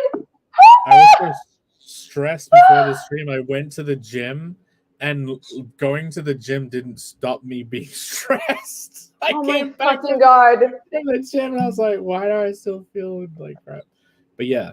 Yeah, I probably should have explained why everything was all janky and fucked up at the start of the stream, but I was just like frozen in terror. But anyways, I tried. Right, super chats. Down Go Solo for 20. Did I get that? Oh, Yes. Did you visit these places and why you live in Taiwan? Did you appreciate no more after you left? Yes, I did get that one. And there was one by Alex PRB. Thank you very much for the super chat. And Lieutenant Hughes, member for 17 months. Thank you very much for the member chat. Down Go Solo for 10. Thank you very much. Think you've influenced the local art scene. How would you like to steer that world? I don't think I've influenced the local art scene. So here's the thing with Taiwan. I think it's kind of weird because I know there is kind of a local comics movement, and there are what we call wenchang, which is, I don't know, how do you translate that? One means literature, but also literature and arts, and chong means creation. So literature and arts creation is how I would translate that. And there have been some government sponsorships of wenchang and everything in the past few years, and I've known about that for a while, but it's more in the direction of product creation and mostly product creation. So clothing creation, product creation, and not so much in the vein of comics. So stuff like this cute little birdie thingy-majig I got, which is, somebody in chat asked earlier, is it a species native to Taiwan? Yes, it is. It's a species native to Taiwan. I forgot what it's called in English, but you see these like stripes under their eyes all the time. They're super cute. I love them. That's why I got it. It's going to be with me all the time now. It's adorable. But there's a lot of products and toys and little knickknacks and design themes and companies that make design. It's stuff like Hello Kitty, right? But they're trying to make the next Hello Kitty, and a lot of design coming out of Taiwan. And it got a lot of like cool knickknacks and keychains and shit like that. And they have a lot of that that's very Taiwanese. But there's not a lot of comics, and I feel like I can't really influence anything because my wheelhouse is comics, and I don't know, I'm not really good at the other genres. So Well, how right are they? before, Go on. no, I was just gonna say that right before I left Taiwan in like 2019, it was weird because I went back and I lived there for like almost 4 years, and I felt like I was just in this little hole in an apartment working for Marvel and trying to contact people in Taiwan that did comics and not finding anything. I even did a couple of comic conventions. And finally, right before I left, I came into contact with some people in Taipei that were interested in comics. And there was like a little gallery shop in Taipei in this artsy area called Ximending that had a gallery, and they would sell comics, and it was a lot of local. It felt a bit like Colombia, where in Colombia and South America, a lot of the comics are creator owned. It's all locally printed, it's all creator owned, and it's stuff that people will print on their own and produce entirely on their own, kind of like how we're doing it. And I saw that in Taiwan, but I had already had this job lined up in the States, so I left, and then I was trapped in the States for 4 years. So I feel like I'm just like fated to never be connected to my homeland. I can never achieve anything unless I'm here, unless I'm not home. Just how it is. So I don't think I've influenced anything. I don't think the stuff I draw really is like, there's stuff in my work that ties back to things from my background, but it's not overt. Clearly on the surface my world building and the stuff that I'm interested in is pretty Western, that's great. I love the West. I love ancient Europe. I love all the things that are in Fiendish. But I also mix in a lot of stuff from my own background, but it's not very overt. It's kind of more subtle. It's stuff like how the language that I construct for my fantasy world is influenced by Chinese and by Asian language structure, but people don't really see that. And I think that's just how it's going to be. It's kind of a roundabout way of answering the question. I hope that makes sense. So until the day Phoenix is really famous, and then everyone is like, yeah, she's from here. We totally made her. that whole it's never thing. It's never going to happen. Hey, Rogers Press, Chris is here. What's up, Chris? Hello, I was just on his channel a few days ago. What's up? Everybody go check that out. Yeah, I was on the Taiwanese news a while, and like a couple months ago when I was living there. Not a couple months ago, but a few 4 years ago. Yeah. I was like, I've had a lot to drink, so my brain was like a couple years ago, but my mouth said a couple months ago. Anyways, it was like 3 years ago, basically. Yeah. I was at the news. It was like this wild experience where I was off visiting a friend in the middle of this mountain town in bumfuck nowhere, and I was painting this mural on a wall, helping my artist ex-friend that I'm not friends with anymore, but that's a long story I'm not going to publicly get into. But the whole town was like, oh my God, this white girl is painting on in our town square. And this news crew came over. No, I swear, to them, I look white. I know, like, to you Westerners, I look Asian, but in Taiwan, I don't look like a local at all. I look like a white girl. It's insane. But so I was just painting this mural in the town square, and this news crew came and I was on the news. They were like, talented foreign girl is painting in this town and caused a commotion in this mountain town. It was like the weirdest, most surreal shit. And like, it was on this newspaper. My mom has a newspaper clipping. It's weird. So there you go. That's the extent of my influence on Taiwan, everybody. We have a guest. What up, guys? Hello, Vaughn. One. We were just managing to get out of this stream. Oh, were you? We're going to continue this shit. No, it's fine. This is fine. What's up with the hair?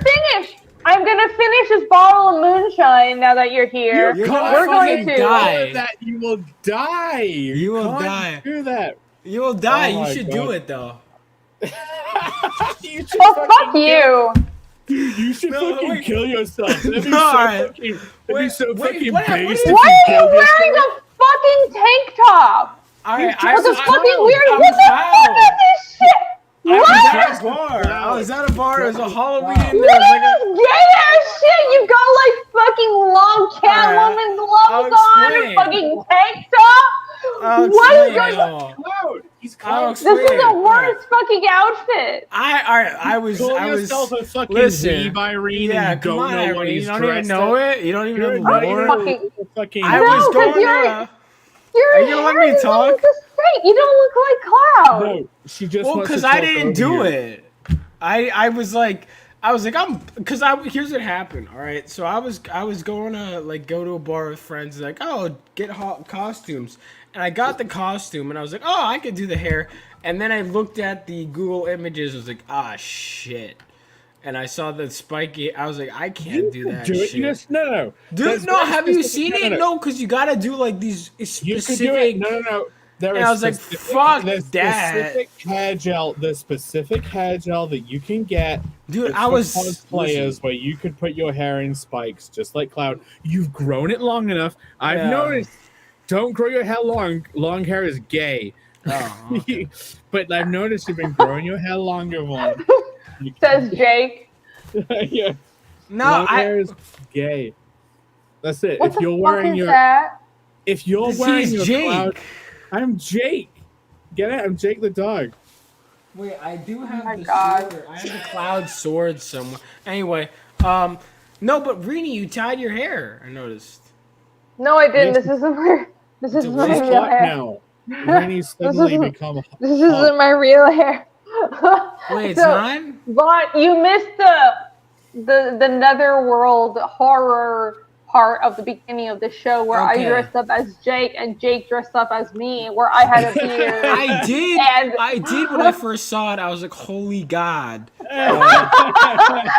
I had no context because there was no volume, so I looked at my Oh my phone god. and then I put it back away, and I just kept drinking.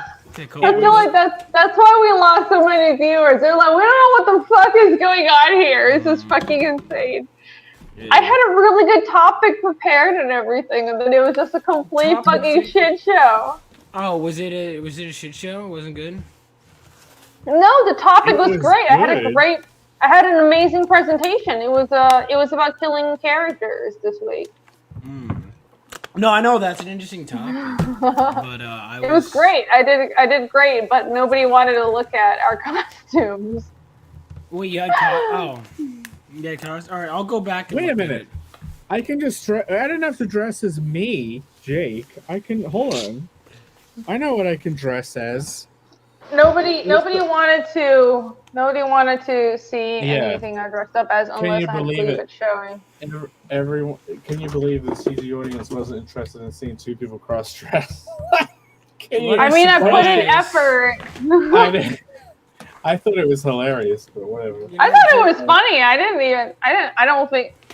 Listen, this is my brain. I'm not like, hey, how will the internet receive this? I'm just like, it'll be funny because Jake said he was going to dress up as me, so I'm going to do the same thing.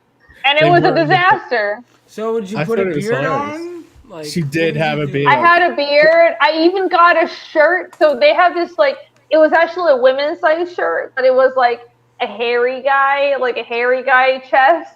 And it was a shirt, and I put a Hawaiian shirt over the t-shirt that had like a hairy chest. It was hilarious. Show Does Vaughn Jake have the red meme. hair? I had black It's not hair. red. No. It's not red. It's like It's her brown. lighting. It's her lighting. It makes me look like a ginger, but It's brown. I kind of like the wig though. I want to keep the wig. It's pretty That great. is a wig. Okay.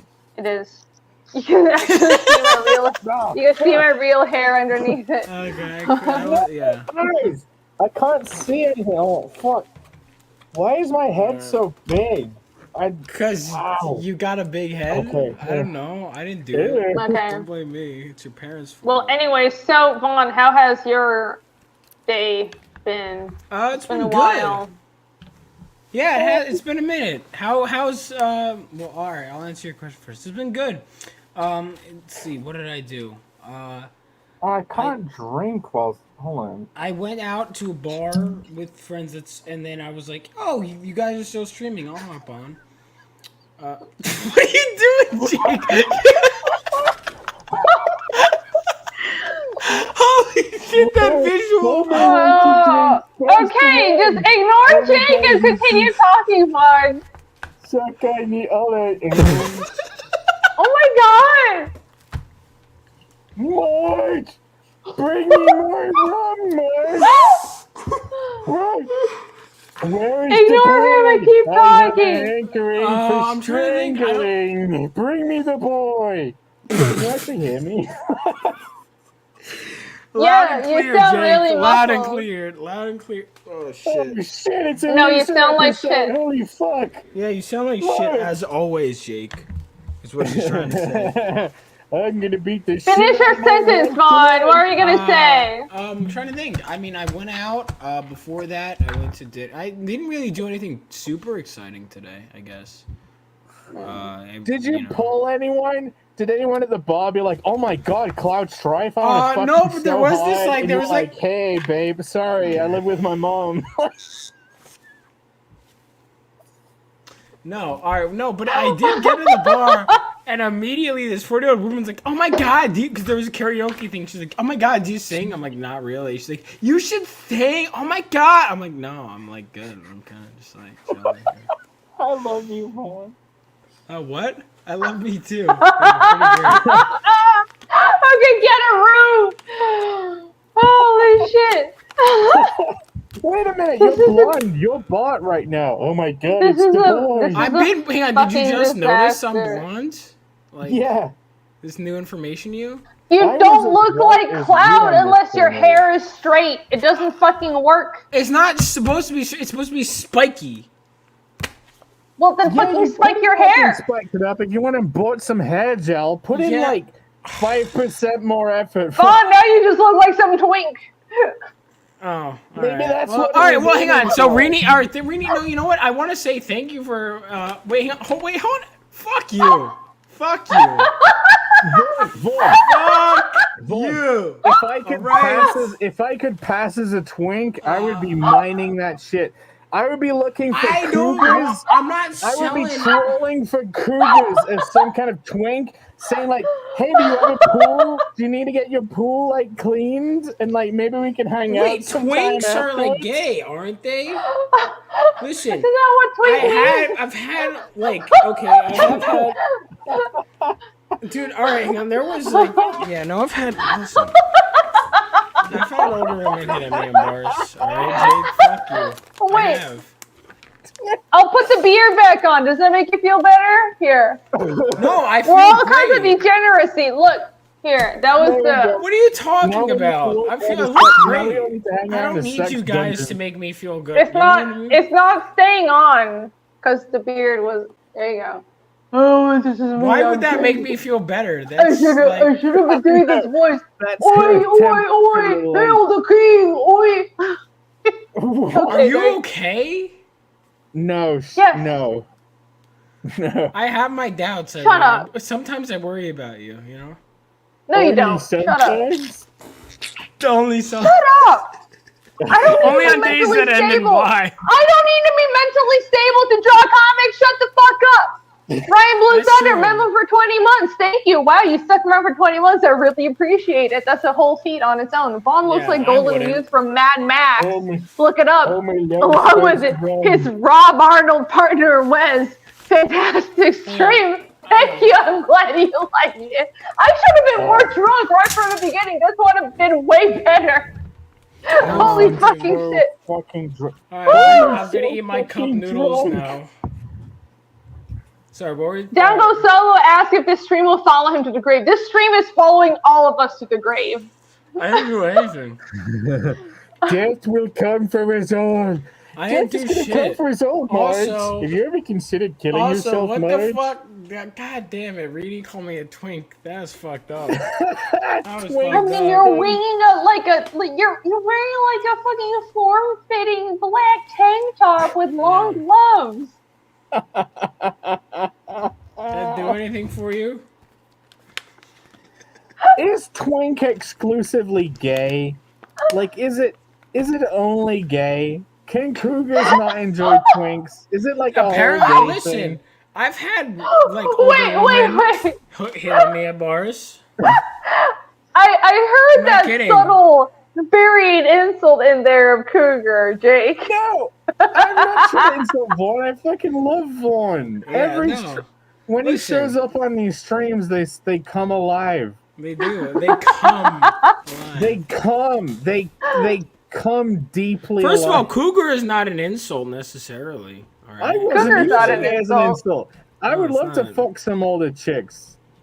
Yeah. Wait, what?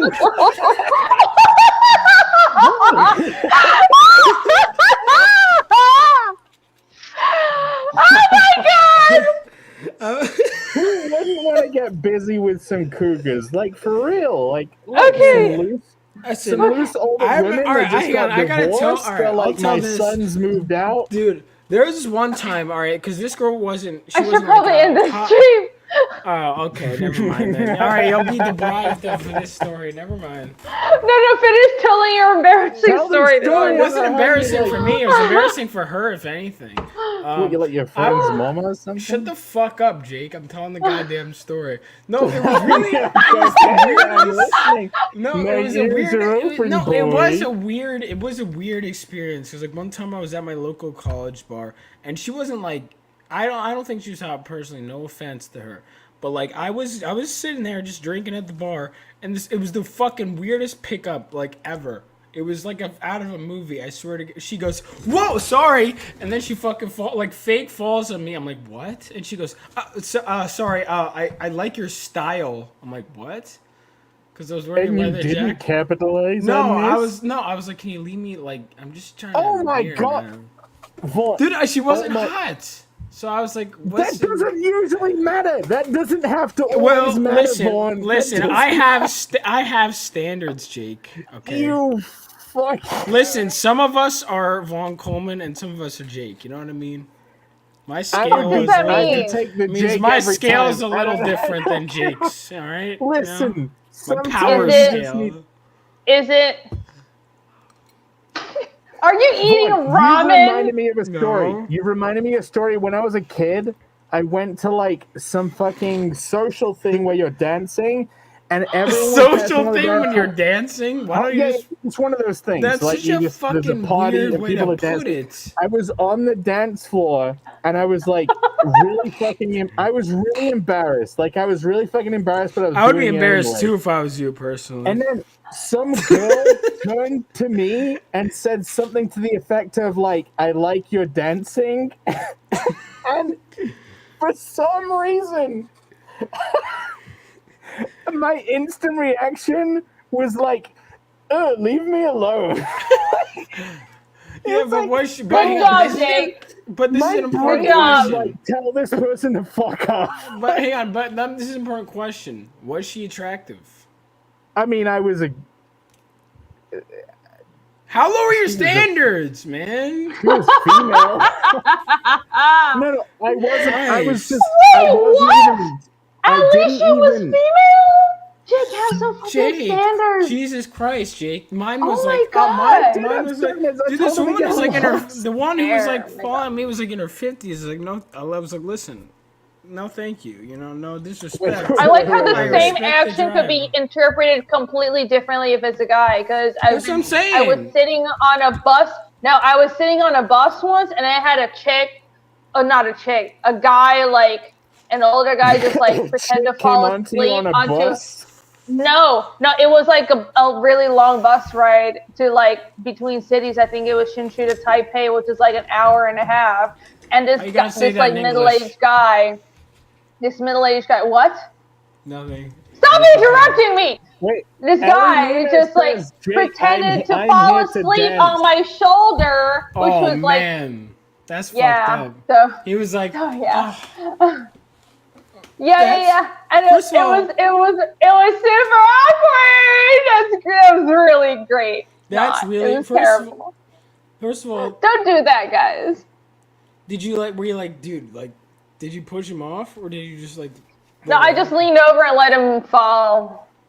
But Oh my god! but he just like smacked like the handrest and stuff. But then he kept on If we're doing it. It talking was about- weird. That's really fucking weird. If we're talking about like illicit like romantic liaisons on holidays, the Why last did trip you I say went it on, like which that? wasn't America, I went on this trip. It was like a stag do with the guys. You know what I mean? We were in the hotel. What? We were hanging out by No, the I don't pool, know. What and are I you was like, talking you know what? Women are the people who choose. Like guys just have to be themselves, Jake, and then you the gotta work women on that come along, and they're self-esteem, like, bro. "Oh man, I like what you." Anyway, so like, the end of the holiday, the end of the trip, we're all sitting in the fucking lobby with our suitcases, and these three girls come by and like sit right next to us on the sofa, right? Like all of us guys are sitting there, and they just fucking slump right in, and I'm having a conversation with them. None of the other guys are bothering, so I'm pretty much like talking to these three girls. All right, how'd you fuck it up? Let's go. No, it wasn't me that fucked this one up in a sense, right? Sure, it wasn't. So I'm talking to this girl. It's going pretty well, and I'm like, whatever. Like I was in this phase where I was like, who cares? I don't give a damn. I'm not trying to get with every woman. I'm here having a holiday. Like fuck this shit. So anyway, we go to the airport. And apparently, like, I walk straight to the gate because I'm like, whatever, I'm not fucking around. I'm here to do business. I'm getting to the gate. I'm getting there early. Apparently, this one such a girl fucking from the nerd. sofa, from the conversation, was like running around the airport trying to find me to give me her number. You're And she such- found one of my friends in like the gambling place, like the casino, on a fruit machine. And she's like, "Where's Jake? Where's Jake?" And he's like, "I don't fucking know." And she's like, "Give him my number." And he's like, okay, write it down. And she didn't know her own fucking number to write it down. So she writes down her best guess of the number. And then, you know, we get to England and my friend's like, oh yeah, that girl was trying to give you this number. I sent her a text saying, hey, it's Jake, what do you want? And like never got a reply. She was hell bent on finding me. Didn't even happen for her. That connection. Well, if she didn't even know her own number, she's a bit of a dimwit anyways. So I don't think. But that's perfect. If she's that dumb, that's what perfect. a stupid idiot. No, you probably should have higher standards. Jake, Yeah. I'm just saying. Well, his standards, we've already established his standards are. I encourage you and all my male friends to have higher standards. Yeah, strongly. If you can find a girl, guys, if you can find a girl out there who can't even remember her own fucking phone number. Dude, like it seems like, oh, this is real easy at first. Think long term, guys, because that's what half of y'all's problem is. You need to think long term. This is gonna be a disaster if you go for that shit. What you want is just a quick fuck, but listen, you don't want that kind of idiot. You don't want that kind of idiocy in your life. You want some brain cells. I will welcome that kind of idiocy. Yes, thank you. She's gonna forget to feed the fucking kids. She's gonna be like, oh, was that supposed to? I'm not planning. She's gonna be like, oops, I forgot I was married to you. What? Listen. What if you fuck her and you knock her up, Jake? Then you're like, shit, this kid's gonna come out. This kid's gonna come out. Like, real talk. Yeah. I would take responsibility if I did. Yeah, someone would have to. Then I would take responsibility. Someone would fucking have to. It would be all you as well. You would be the only one taking responsibility. And they would be perfect. Even if it's just me, they would come out perfect. Don't worry. Mm-hmm. Like if I he's in the Homer mask when he's saying. This is their dad. If I ever end up having, they wouldn't be perfect because they're fucking British. So you know. You're British. Yeah, my parents. No, my parents were Americans, and they left to raise me in a superior nation. You're the dregs of British. Listen, we got the good genetics. You're the least. We got the good British. We got the good genetics, and we got the fuck out. You know what I'm saying? You got the mountains and the fucking mist. Like you got the dragon. That doesn't even make sense. No, it does. Are you even genetically British? You're like genetically from the Faroe Islands or some shit. No. I'm genetically. You look like genetically German. All right, fine. I have some German as well. Like German and Icelandic or some shit. I'm Irish. Every very Irish. German person from any manga or anime looks like Vaughn. He looks like the guy from Monster. In any manga or anime, Vaughn would just be called fucking Hans. Chad, people who have read Monster, he can play the villain from Monster, right? Yeah. All right, let me look it up. Monster manga. Guten Tag, I am Hans Coleman. Dude, I'm here to experience the local culture, y'all. Wait, I'm gonna need a DNA result because I don't believe any of this. I'm Scottish. Bullshit. I'm Scottish. He's a good-looking dude. 100%. He's also a serial killer. Yeah, but he's good. Yeah, but he's good looking. The point is, I look like him, not that I act like him. You know what I mean? Okay, down goes Solar, member for 21 months. Holy shit. Okay, member for 21 months, down goes Solo. Thank you so much. Always forget about these. Thank you for the member chat. I appreciate all of you members for being around for so long. Thank you for chatting during this disaster of a stream. Thanks again for that character sheet. No problem. It was beyond amazing. Never thought I'd get something so amazing for my first attempt. Also, fuck is Vaughn wearing some weird fucking tweak ass shit? That's what. Thank you. Cloud is a Chad. No, well, actually, he's not really until like the end of the game because he kind of like thinks he's a Chad, But then he's not really. But he ends up being a fucking sociopath, fucking schizophrenic, No, memory well- He split. tries to be a Chad. No, but in the I'll end he give you does that. because he gets Ends up being a Tifa, so that's twink pretty that fucking Chad. goes. He cross dresses. Oh my god. Yeah, that wasn't very Chad-like, I would say. I remember I was playing that part of the game, and my friend It goes, "Oh, was this so is the." Chad-like where he went to the gay club to get like training to end up seducing I remember fucking- when I was playing the game, and my friend goes, "Oh, this is the cross-dressing part," and I was like, "You're fucking joking, right?" And he goes, "No, you just have to do. That's your mission." And then I'm like, No, "Bullshit." it actually happened. Yeah, and then I go up to the guy, and then the dialogue is like, "You have to do this." I'm like, "Are you fucking?" This whole game, I just They bombed better two keep nuclear that reactors. in the remake. They better not They push did. me out. They did. But they added a whole speech about like how gender is whatever the fuck, and I was like, God damn it! Can we just laugh at the fucking dress? Wait, was that the current year remake? It was 2 years.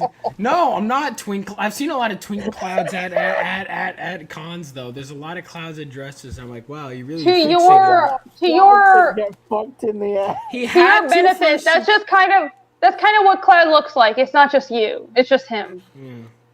Like the original character design just kind of had that kind of look. What do you have against the perfect blonde men, match. Irene? Honestly, It's not blonde men. did someone My with main blonde hair- character is the blonde man. He doesn't look like Cloud. Dude, Cloud is based. Okay. All right. He's like Listen. a classic Listen. J-pop pretty. He looks like Cloud- a J-pop singer yeah, well, with Cloud dyed fuck- blonde hair. Cloud Okay. fucks Tifa. That's all that matters. All right, But he it does doesn't- canonically. He has I'm sexual glad. intercourse with Tifa. That's all that matters. I'm glad that he had sexual intercourse with Tifa among all the other dudes. No, he didn't. Oh, I Actually, can't get out of you this fake fan. mess. Okay. He does. Let me get through these super Dude, I chats. wish I recorded my reaction to that scene in the original game. I was like, yo! It was so good. Arthur Brown, the Uncanny Kodiak for $1.99. Thank you so much. Just went to the liquor store and came back to this epicness. I'm glad you're enjoying Oh, you're gonna need it. You're gonna need No, it. for Thank real. you. This is a good. Oh I God. like this combo. I love hanging out with Vaughn on streams. It's Yeah, always Vaughn's fucking pretty fun. good.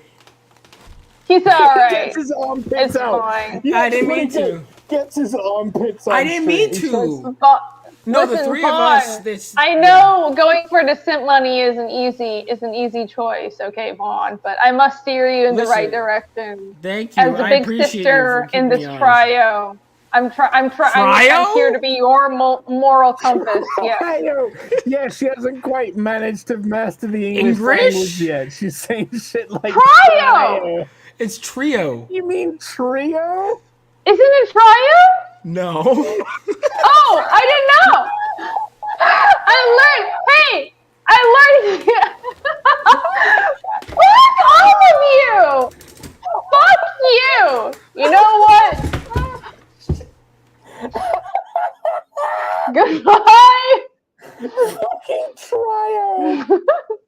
Goodbye.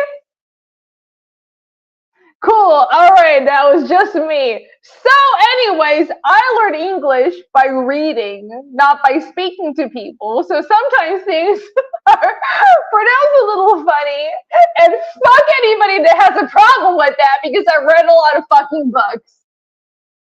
I'm so fucking done with this. Maybe I should wrap up this stream. Let me see what chat is saying. They're probably all making fun of me, but that's fine.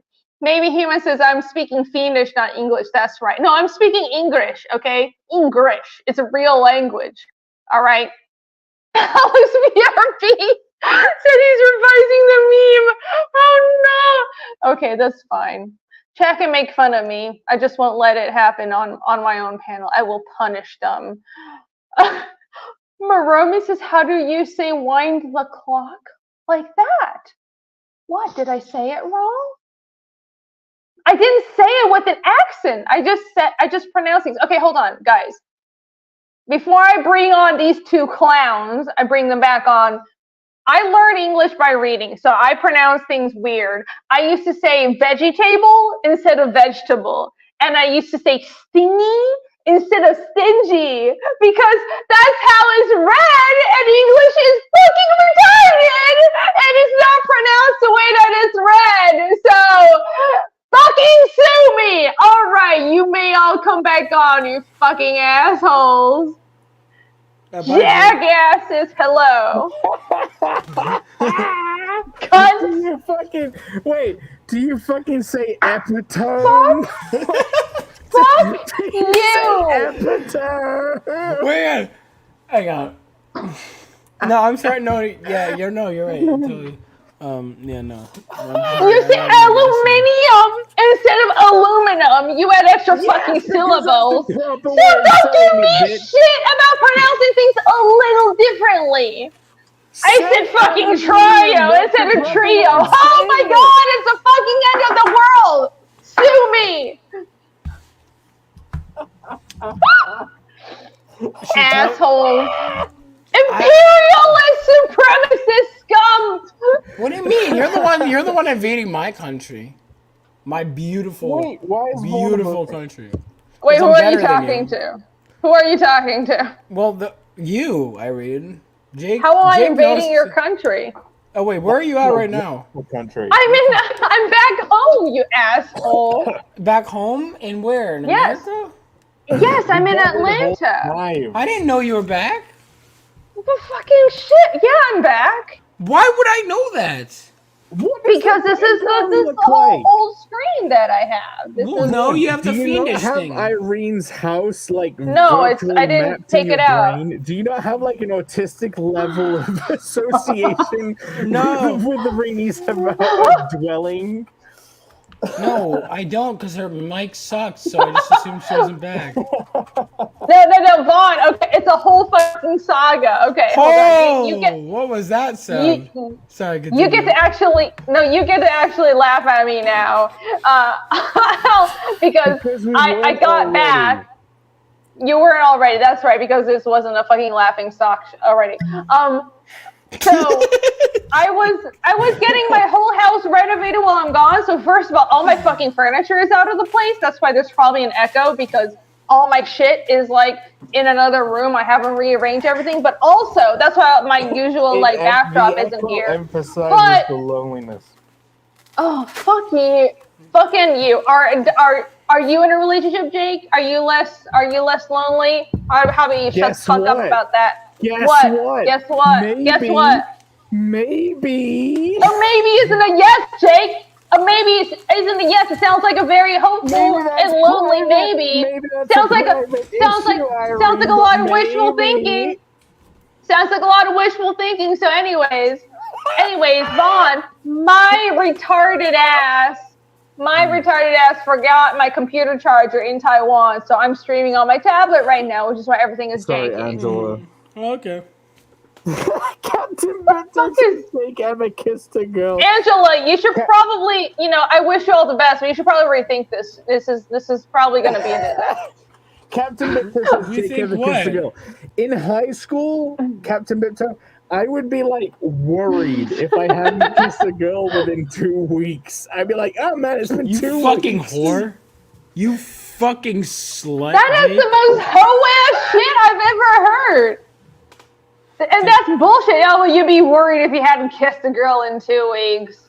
I was like, man, I'm slipping. So you must have been worried a lot, Jake. Yeah. Unlike you guys, there are different rules for women, and I'm not a hoe. Yeah. So, different rules. I would play fucking spin the ball in the library. Spin the ball? During lunch break. Somebody said my... Hold on. I can pronounce the lid. I can pronounce Can you say? It was a different time. It was Jake, a can you different say time. bottle? Can you say bottle like a fucking superior American, please? Just bottle. Bottle. No, bottle. Please. No, please. Like actually. No, say it the superior American way, please. I love you guys so much. No, please. I'm not joking. Say bottle. I don't. Bottle. You can't do it. You can't fucking do You it. Wait, can't. They how can't are you pronounce saying T's. it? It's a genetic. Bottle. It's Yeah. a genetic deficiency. It's a genetic deficiency. They can't do it. Hello, my name is Tommy Simpson. I Fuck, drink dude. bottles of Dude, bloody and for the record, beer. fuck British people. You're British people. You're fucking British people. You're saying go fuck yourself. Dude, no, because we moved again. Listen, I was born in an inferior nation, and I moved. If I could, and Oh, it my headphones. vastly. I'm sorry. I undersold it. A vastly Listen. inferior nation to my own. I would every way. readily defect if I was able to to a defect superior country to- like America. Yes, yes, Right, like for great, just real. making We're not playing around Right? right With now. superior but people yes, and if superior there was accents. some kind of wonderful lady that I could end up partaking with, Oh my God. making their life complete. You know what I mean? Wait on, why If do there you was- have to be for a woman? If there was someone, because I'm not a 20. Angela, I hope you're American. She lives in Seattle, which is one of my favorite Well, there places you in the go. US. Oh, Well, good for West you, Coast. la-di-da. Captain Bimbo said put Listen, the mask Angela, back on. I have you ever- agree. Listen, Okay. I know you're West Coast, but East Coast. God pretty damn. good. What a I used to disaster. be East Coast. I I used mean, to be with someone who Seattle- was in New York. Dude, East Seattle Coast is pretty kind good of a too. shithole, though. Okay, wait. Let me backtrack. I'm talking about like 2012 Seattle.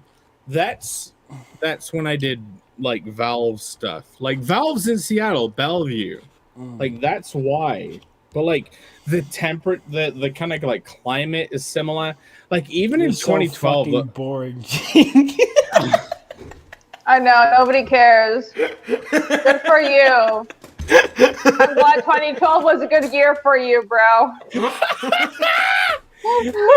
he's not wrong. He's not wrong. Jake, I actually Seattle and Portland I are wasn't fucking mess- commie shitholes, bro. I actually did care about what you were saying, but it's not that would have been. He's not wrong. He's not wrong. I did care because I actually did find it interesting that you were listening, you were working for Valve, but I thought that would be really fucking funny. It got too sincere. We're not in a sincere mode right now. None of that fucking Right. shit. Go and buy tier 2 crates, guys. Go and buy tier 2 Fuck. keys. What? Then put all your life savings in. Jake, what happened? Delgo Soul says Jake is leaning grayer than me. Oh no. Oh, it's Gayer fine. He added an R for he added an R for some reason. I don't know why he added an R. I don't know either. It's weird. Must be a An typo. awe? Because you know. Oh, always on the fucking button.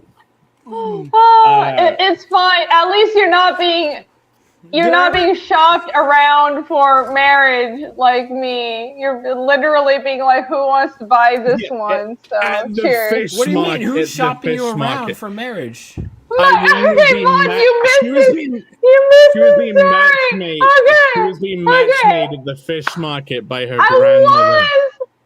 was taking. I visited my grandma. I stayed over at her place, and I was like walking around the market with her and visiting a bunch of her old lady friends at the market, and like every single one of them, because this is just what Taiwanese people do. It's like jialame, which means like, are you married yet? And she's like, no. Do you want it? Yo, my mom. And like she's joking, but like what that means is no, she's not married yet. Do you want it? Do you want to buy it? Well, you want to marry an American. Taiwan. You want to marry an American, of course, the superior. I kind of do. I really, for cultural Yeah. reasons. Yes. The Or better at least a option. Westerner. But, the problem is I No, stay you don't at want to home marry all because the a time. Westerner could include And I fucking don't- Brits, and you don't want to marry goddamn. No, the problem is I don't leave my house. That's the main problem. Yeah, that might do it. Well, the internet's pretty good, sometimes possibly. Well, sometimes bad, actually. You got the keys, you got It's a mixed bag. What the You gotta- fuck are you even saying? What are you talking about, Jake? How can you criticize anyone? How can you criticize anyone? Internet sometimes bad. No, internet Warren's is like, it's the a mix. internet's I great, said but then he my remembers thesis Chris Chan statement. exists. Listen, penis. My thesis statement. My name is Homer and I penis. Listen, my thesis statement was internet is a mixed bag. It can be good and it can be bad. Okay. Wow, that's It's how you use- revolutionary statement. I wasn't saying it was a revolutionary statement. You fucking dipshit. You cracked the You guys are fucking great. code. This is fantastic. Because it says Jalame. Part of her says that she's not joking. I know she's not. She's like half joking. Yup. I can imagine. I said that I can. No, I'm saying I'm reading She her. spelled That's it how funny. you pronounce it properly. You have to say Wait, she said it That's funny. right. She spelled it funny. Can you laugh, please, and make her feel good? Yeah, can you have a sense of humor, Jake? No, please? no, you, Rini. You have to laugh at your people's comments, please. Why am I I'm not getting gonna bullied laugh over at the that? chat. The chat is perfect. She's and I trying to love make chat. you laugh, and you're being It's really mean. perfect in every No, way. I love Everything Barb, the chat and says she's is perfect the way true. she is. I'm Mwah. trying to say. Okay, you fucking missed. It's right, grr. You're not intimidating, No, Irene. I hate to disappoint Irene, me you. and Fawn were both making a joke about how you mispronounce things, and we were saying Imagione is how you pronounce imagine. Magione! No, it's things that are spelled a certain way, but they're pronounced another way. Like the fucking the way he's drinking. I can't. Okay. Okay. It's like vegetable. I used to say veggie table, and That's it. I used to say thingy instead. Okay. Anyway. Epitome. You used to say Epitome. trio until about. I used to say 5 minutes epitome. ago. Isn't it epitome? I used to, and colonel. Well, that one is like I'll give you a pass on that one because that's the fucking. That's pretty Colonel. fucking. No, call it. Yeah, Like colonel. colonel. But that's because we got that word from the fucking French, and I hate the goddamn French. So I'll Yeah, give you the a French pass. could go fuck themselves and suck their own dicks because none of their pronunciations your make sense, and British French is a Australian shitty thing. fucking. I can't understand their language. Just kidding. Fuckers. I'm down for this universal hatred of the French. Beast. I'm half joking. I'm not. Fuck the French. No, for the life of me. Okay, I love languages, but I cannot fucking pronounce French for the life Dude, of me. their I language can pronounce. I can sounds so pronounce goddamn pretentious. Like, anything. oh, I can pronounce anything. I can pronounce fucking No, you Russian, can't. You can't pronounce Faroese. trio. You can't pronounce Listen, anything. you twink ass motherfucker! How about you shut the fuck up with your curly Roman ass, twinky ass cloud hair, and listen, okay? Okay. I've Wait, so I do have the explained. cloud hair or not? You have to be consistent with your insults. Either I'm lazy. It's and I don't have- ramen cloud. Either No, I'm it's lazy ramen cloud. and I don't have the cloud hair, or I No. do. You have to be consistent Hey, hold with on, your hold on, insults. hold You on, hold can't on. Just Hold pick on. them Hey, based hey, on hey, the hey, moment. hey. How about you shut up and rewind? I said ramen cloud hair. It's a cloud No, hair, but you you said roll that as it a up into correction ramen. and try and fix yourself. This is No, it's ramen, all- by the way, guys. No, she said it Your- as an your actual hair. description of your actual hair. Your hair is like ramen, and it's like if Ramen. Cloud went to have a bad 80s perm. That's what you look like right now. But a lot So- more like pink for some So reason. how should I fix this? Because I came from the bar, honestly. I didn't really put it. You in the can't effort. Probably fix it. You're doomed Put in forever. some fucking Shut the effort, fuck up, that would Jake. help. Yeah, I probably could have done You're that. like me. You're doomed to look like a child forever. Shut the fuck up, Jake. I have the same curse. Don't I'm fucking 34. I look 22. No, you look like a bitch. Huh? Wait a minute. Wait, hold on. Somebody else please pull up the meme because I can't fucking do it without crashing the stream. Alex's Sorry. updated meme. Did he tag? Please, Did he tag? somebody else pull up the meme. I can't do it because my stream. I'm Did streaming he from my They house. come. Well, Oh my Vice. god, making Okay, the I got men it. do Fuck my everything life. for you. I got it. I got it. I No, got it. No, I got I it. can't. I got it. I'm I got it. streaming from my Ah! Yeah, fucking God, noise. my ears. Noise complaint Jesus time. Christ. I hope your neighbors fucking evict her, dude. I'm sure. I have no neighbors. I live in a whole ass house because I can A pay for whole it. house? She Bitch, lives in a whole Yes. house. She lives in a whole house. She lives in a fucking hobbit home. shut up. She It lives in a- actually is really small. It's adorable and tiny. It It's really looks small. like a British pub. Fuck the British. Alright, hang on, I'm changing my This is shirt. My so house is really tiny and cute. I'm It's already. great. I I'm love it. sharing. I'm sharing the revised meme. Are you? Okay, let me share it. I want to end the stream because we're like really drunk, but I feel like it's just too entertaining. Okay, I don't see any difference. I don't see any differences. Oh wait, Vaughn's there now as Cloud, and he's not saying anything. It says Final Fantasy 20. He had hopes and dreams. I really hope he says that. Did his advance the plot? You got Phil- what who's coming to him? Phil That was hit my the bad British accent. Phil hit the eject button, and he's better for it. Look, it says try did. O on the the magic ball. Where? Alex I said can't there's even see it. Alex said there's more Easter eggs in this one. And Calm Jet says somehow the meme is now 110% gay. Well, that's what this entire stream has been from the beginning. So 2 guys, 1 girl. It's at least like what? 35% gay. I'm very sleepy. Phil. You're sleepy? Okay, we're gonna wrap it up soon so you can go to sleep. Poor Jake. Y dice que Gapa, esta chica toda borracha, ella le gusta mucho la cerveza y el vino. Whatever that means. I don't know what borracha means, but I Is it like a don't. My bread? Spanish is not enough to. It's good enough to translate this. Something what handsome this girl. Oh, I didn't mean- Wait, I missed the I don't know meme. what Go borracha back, go means. back, go back, go back. I missed the meme. She likes beer a lot, and she likes beer and wine a lot. My Spanish is not that good, guys. Please. Yeah, it's have pretty mercy. bad, honestly. It fucking sucks.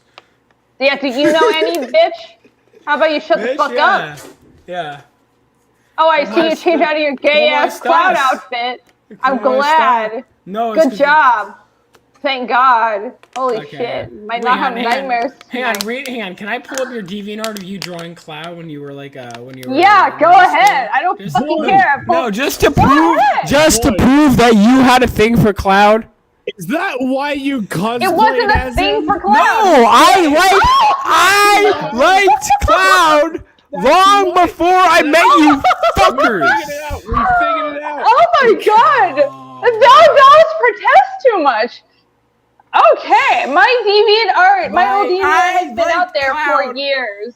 I Void. played Final Fantasy VII when I was in college before I met you fuckers. Void. Don't give me that She's, shit. she's a girl. She's allowed to like Cloud. Like My she's- point is that Exactly. he's like, I like Cloud. And I'm like, you're a woman, therefore you like Cloud. That's my point. And Now, therefore- Yeah, I'm therefore- allowed to like Cloud if I want to, but Therefore, you know, I will cosplay honestly, as I like him. Zach more. well, Cloud yeah, is but a Zach's, little too. look, Zach Zach is is like better the than dark Cloud. emo one. Yeah, he is. I like Well, the no, dark he's emo not. one. See, I don't That's know my if he's, style. I don't know if I don't think he's. I think he's less emo. I'd argue because he's more Oh. like. Shut the fuck up, Jake. You don't know the lore.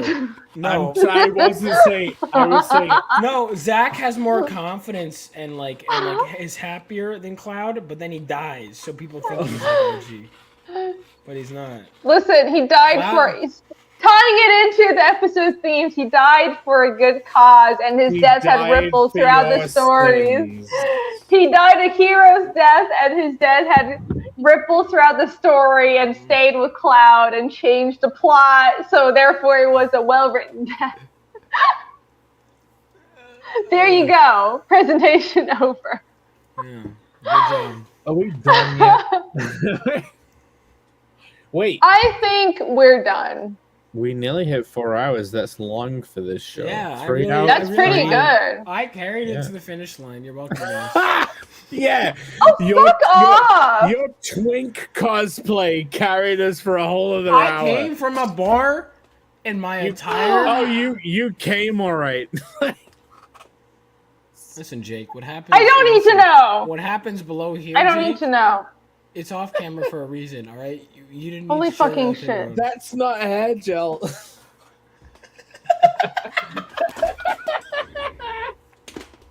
What the fuck? That's not hair gel. Oh, that's what Cloud uses. Okay. What? Nothing. I'm- Greedy. I make my own. Ew! She's frozen in time. Well, please. Okay, see, I'm being a good stream host and I'm trying to pull up links right now, which means I'm frozen in time. Dude, she's in the shadow realm. She's like, she's gonna dye her hair her that face. color. She's gonna end up dyeing her hair that color. She's so obsessed with it. She's like, I'm gonna be a ginge. Okay, motherfuckers, I actually had red hair for a while. You can go back on my old photos I and know. see it. Oh, we know. I know. What do you mean? What does that mean? That was fire red. That's not that red. Yeah. That's No, like, I actually had like just normal reddish hair like this for a while. But anyways, I was trying to pull up your fucking links, guys. Where's the Living Legends link? I can send it to you. guys, go to connellcomic.com. You're trying to get to 200 What happened to signups. Blue Dick Axe? BlueDickAxe.com is still live. You can go to BlueDickAxe.com. But yeah, we're trying to get some more signups. You should give me your email. It won't give you a virus. How many signups you got, Jake? Less than you, because my comic book Excuses. centralizes itself Okay. around a shape-shifting appendage. Instead Never of like, mind! I was frozen because I was trying to pull up links, but this shit isn't working because my fucking browser is being a fucking bitch. So anyways, can somebody please put pull it up in your chat. campaigns? Thank you. I can hear No, you. pull it up. While not even wearing these. Hold up. I can still hear I'm you. sorry. Ari. Sorry. So, Phoenix Chapter 2.5 area. Wait, sorry, Jake. You were pitching your Blue Dick Axe comic. Go ahead. Talk about your Blue Dick Axe. It's all right. You're Go to pitching your BlueDick- Blue Dick Axe. Go to comic. comiccomic.com. It's comedy fantasy. It still has substance, even though it's focused around, Oh, it has what the substance, URL alright. describes. It's a very hard read. Anyway, sign up because it needs signups. And if I don't get a sign up from this stream, I will wrap my lips around a shotgun. Anyway, you can also go to fist.zone to check out my video game Holofist on Steam. I don't mention it that often, but I am working on a video game. I did all the 3D art for it, all the design for it. I am like a video game genius, even though I don't bring it up very often. And I might be able to develop the game a bit more soon. I want to get a demo out, but yeah, like go to fist.zone and bluedickaxe.com. No one's gonna do that. It's fine. You should promote your stuff. I'm so No, drunk. everybody's going to do that. Self-defeat is like it's. Yeah, I know it's makes me wanna sad. kick you in the Everybody balls. is going to go to bluedickaxe.com because Well- that's what everybody is into. Blue dicks There's a- that shapeshift into axes. Go sign There's up a- right the fuck now. There's Oh, a yeah. funny Right. there's a funny thing in England because British people are usually so I don't believe that. A self-deprecating. funny thing in England, there's no fucking way. Womp womp, but they're usually so Get it? 'Cause you're self-deprecating really boring. that yeah, I get that because of how Okay, boring just I am. making sure. good, because it's I get it. Continue. But yeah, they say about like you have to bring out your inner American, which is like basically just saying I'm amazing, I'm amazing, I'm amazing, I'm amazing, I'm amazing. Wait, is that what British people say? Yeah. The events, like you've got to bring out your inner American, which is that's like so funny. I've heard like Swedish people say that because they're like, oh, we don't want to promote ourselves the way we have to be more American and promote ourselves. Yeah. You've got to be what more Americans American and just say like, I'm great. Americans never say we need to bring out our inner British. You know why? Because you got nothing to offer us.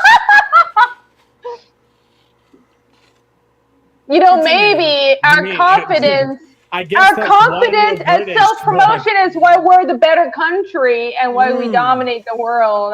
That's just what I'm saying. Yeah, you bend the world over a barrel and say my name, bitch. Call me. Yeah, it's kind of great. Hell hey, yeah. I'm saying if I'm the right woman, I would defect in a heartbeat. You'll hurry the fuck up. God damn. No. Keep him over in that. Fly's like, wait, no. That's Stay some there. cougar I could get. He's like, let's not mix those gene pools. Anyways. I like how she pulled up your fucking actual page.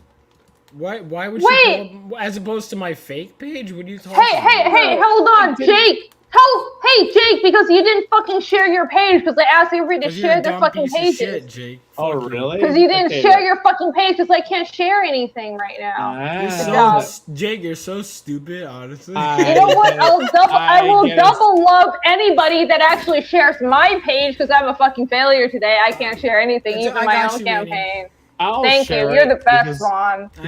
Well, whoever shares it first actually is not a fucking failure today. Well, I can't share it first because I'm already sharing my screen. It's okay. Living Legends, everybody. Hold on, everybody. This is Living Legends. You want to tell everybody about this? Oh, you have new art. Well, I have my first 10 people. Shut the fuck up, Jake. Can you zoom in? I can't actually see it. Can you zoom in? Yeah. There you go. So, well, I don't know how far I want to zoom in. So, Living Legends, set 20 years after World War III. It follows this boy who's the son of a World War III veteran who grew up idolizing the superheroes that fought in the war. And he's struck by lightning while holding this mysterious crystal.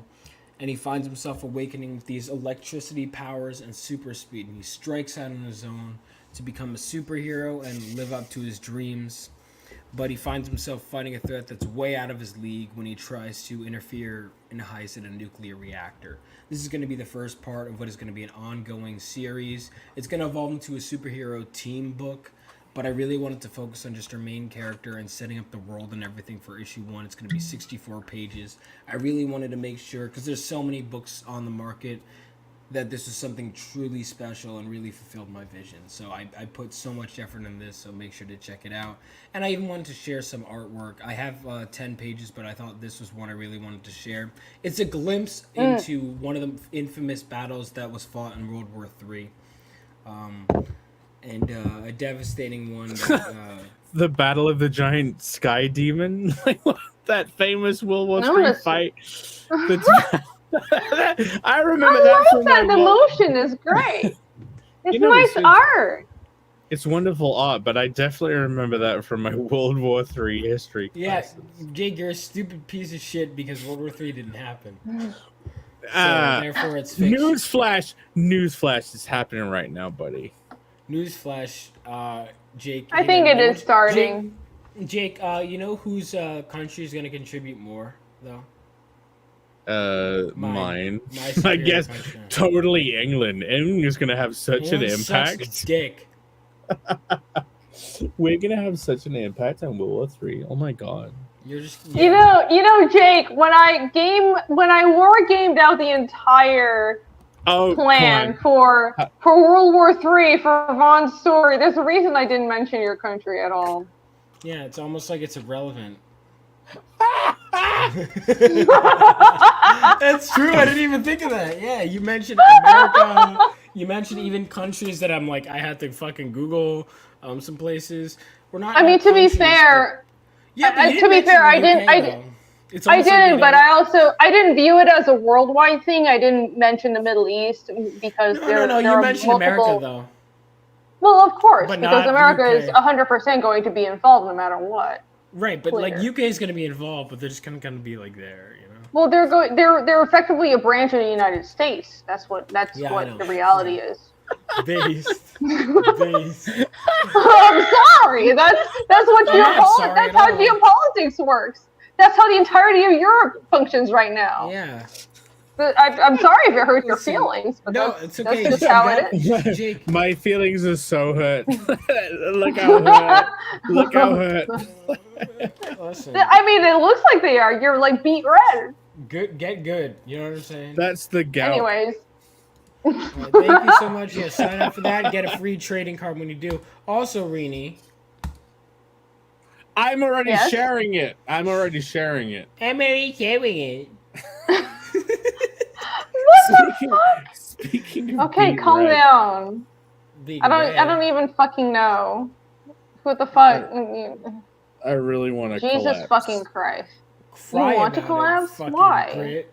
What's wrong with you? Why? What's wrong? Chris Crisis Comics says UK got you cock. Remember when you guys lost the war against a bunch of fucking like nobodies in some colonies? What are you talking about? Oh, You mean when we slaughtered all the pygmies? Like, what are you talking about? You know what? We Here, beat to make in you the feel Revolutionary better. War and the War of 1812. We won twice. Their cope is that France was a distraction. That's their big old Oh yeah, cope. that's their fucking cope, dude. I hate Yeah. British people. I didn't even know. So, I didn't even know it. so If you I want, don't one of know. the best things about Fiendish 2 is there's no in the world map. If you look, there's no England, which is really great. I mean, there's plenty of England in 2.5 because I'm coloring it. that technically is true. Jake is coloring 2.5. So Fiendish chapter 2.5. Thank you both so much for filling out this campaign. You're awesome friends. Because I'm a fucking mess today. I apologize again. I couldn't get my computer to fucking connect because I left the charger. But anyways, Fiendish chapter 2.5 is live right now on fundmycomic.com, and it's also mirrored on the fiendishcomic.com website. This is chapter 2.5, which is a side story / bonus story to the main story. It is a standalone one-shot, and it covers Casimir's journey after his hometown was destroyed, after Dorva was decimated by demons and his family was killed, and you get to find out more about how he survived after this traumatic event and how he finds a new purpose in life. It's 25 story pages that is being drawn by Michael Rushbrook and colored by Jake right here. He is actually the person doing the colors, despite how I treat him. He's an amazing colorist, and he's a wonderful friend. Don't let our stream antics I put put up any with a doubt lot. in your mind. You should, guys. He's doing guys, a really good job. You should try working for Irene. It's a constant fucking. What are you talking about? Okay, it's fine. You can It's air a me out. pleasure. It's fine. It's a pleasure. You're a pleasure to work with. There are 10 billion notes. But no, finish it. This 2.5 is going to look fucking the bomb. That's right, because I want this book and all of my books to be perfect for the customers, because I put my customers first and I want the products to be the best they can be. That's why I'm an annoying ass bitch to my team, but that's the reason I'm not an annoying ass bitch to everybody else, because I put all that into the product that I create and into Fiendish, which I want to be the best possible fantasy comic that exists in the American market that ever was, because there is a dire lack of fantasy comics in the American market right now. So check this out right now. It is both on fundmycomic.com and mirrored on the fiendishcomic.com website. And while you're there, you can also go check out the store, where I have a bunch of knickknacks and stuff like hoodies and merch and mugs and stuff like that. And if you scroll down on the campaign page, we have original art as well. So nab this while you can. The campaign will only be live for a couple more months. So at least until February. So that was a mistake.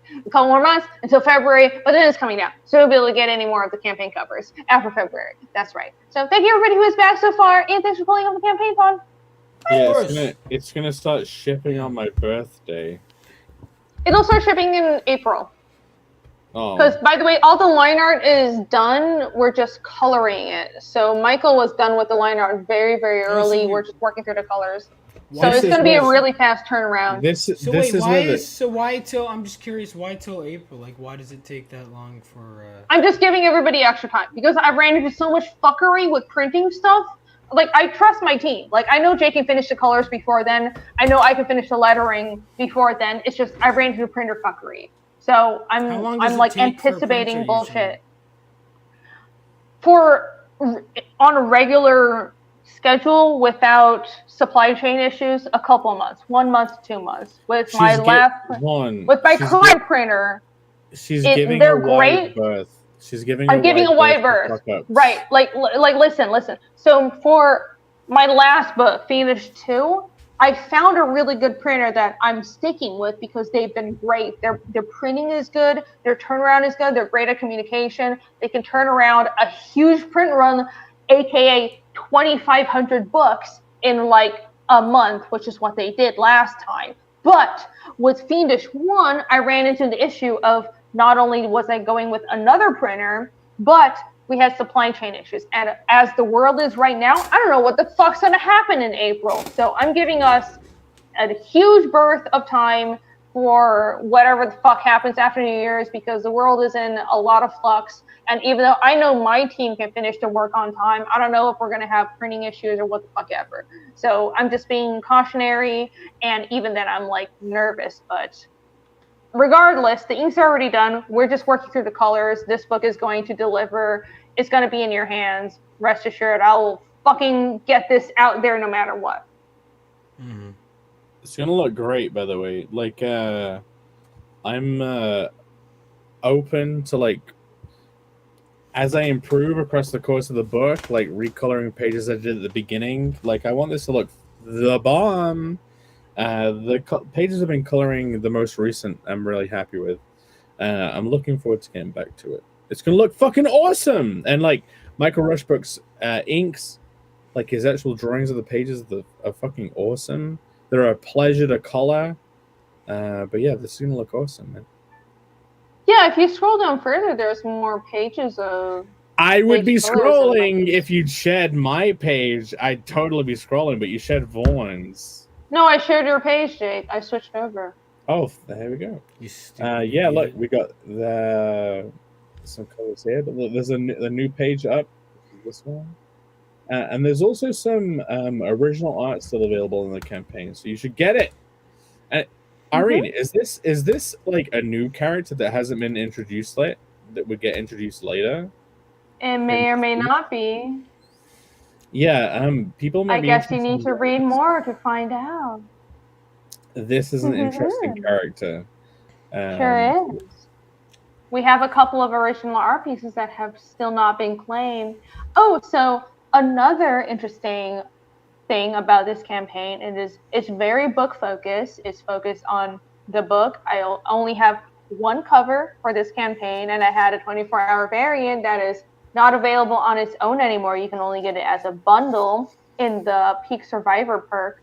But other than that, we have a lot of original art coming up throughout the campaign. So Michael Rushbrook has been doing sketch cards, and I have been doing sketch cards and also wood burning pieces. So this is why you want to bookmark the campaign and come back and check regularly, because we have original art that is one of a kind that is going up on the campaign, and that is something that I will continue throughout the duration of this entire campaign.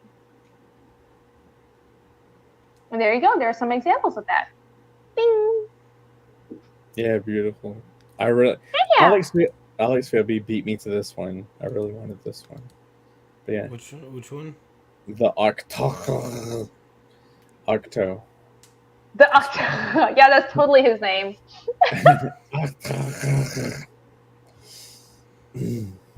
I like how you guys are fighting over that, but Alex did win on that one after all. I'm so sorry.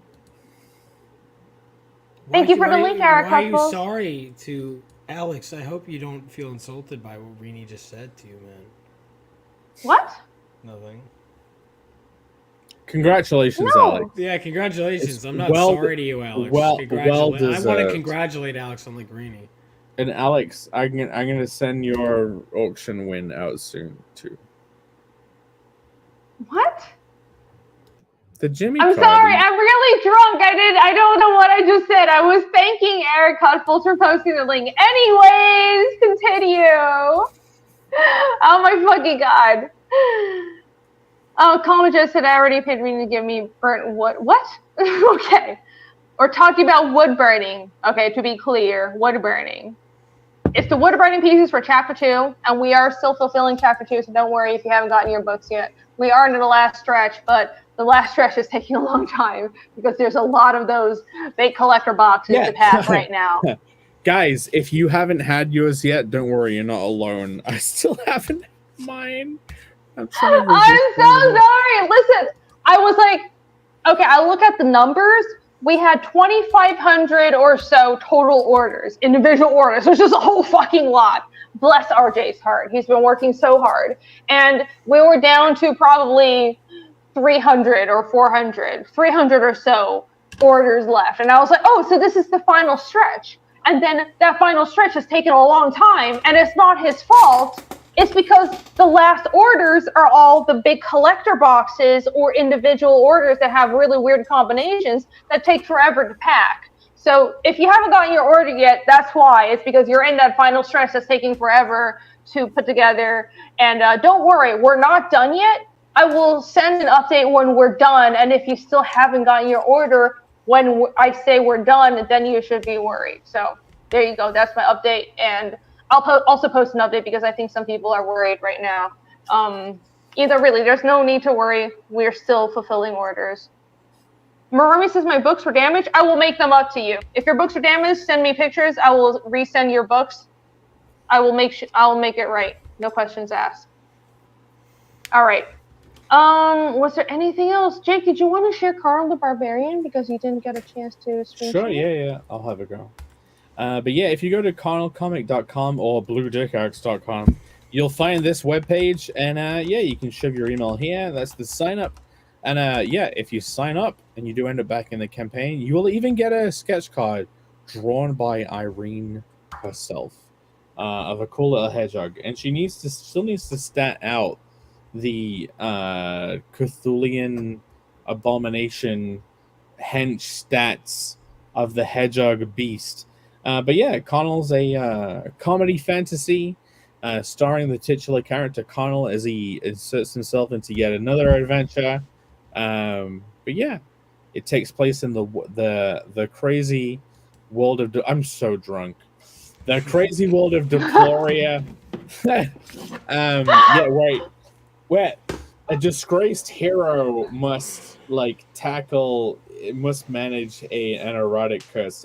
Basically, he's like a kind of like a disgraced adventurer that's looking for an opportunity to redeem himself, and he's hiding out in a forest, and it just happens to be the forest where a group of blorks are invading the human kingdom of Humanistan. Sounds so retarded. It sounds so stupid. It is. But yeah, it's basically just like a bunch of fun.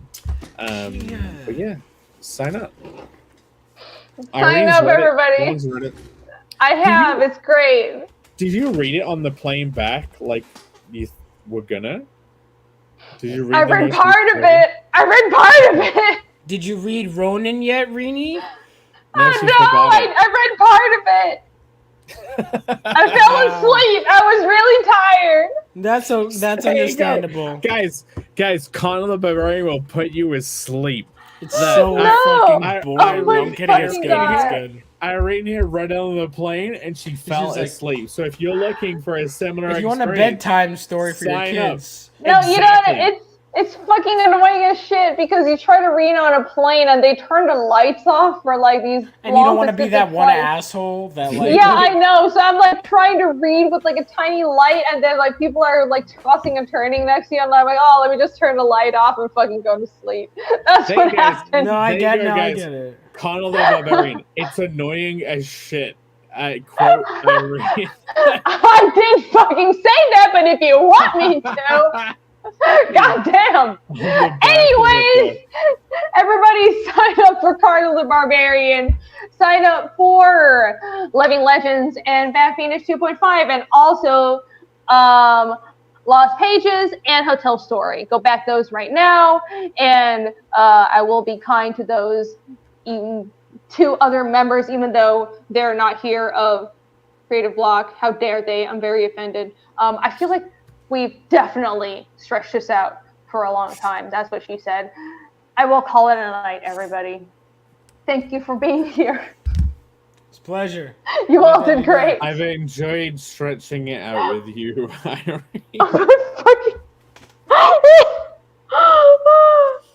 Okay. I will do. This was kind of a mess because I landed really late last night and then I just conked the fuck out. And today has been like adjusting to the time difference and putting my house back in order.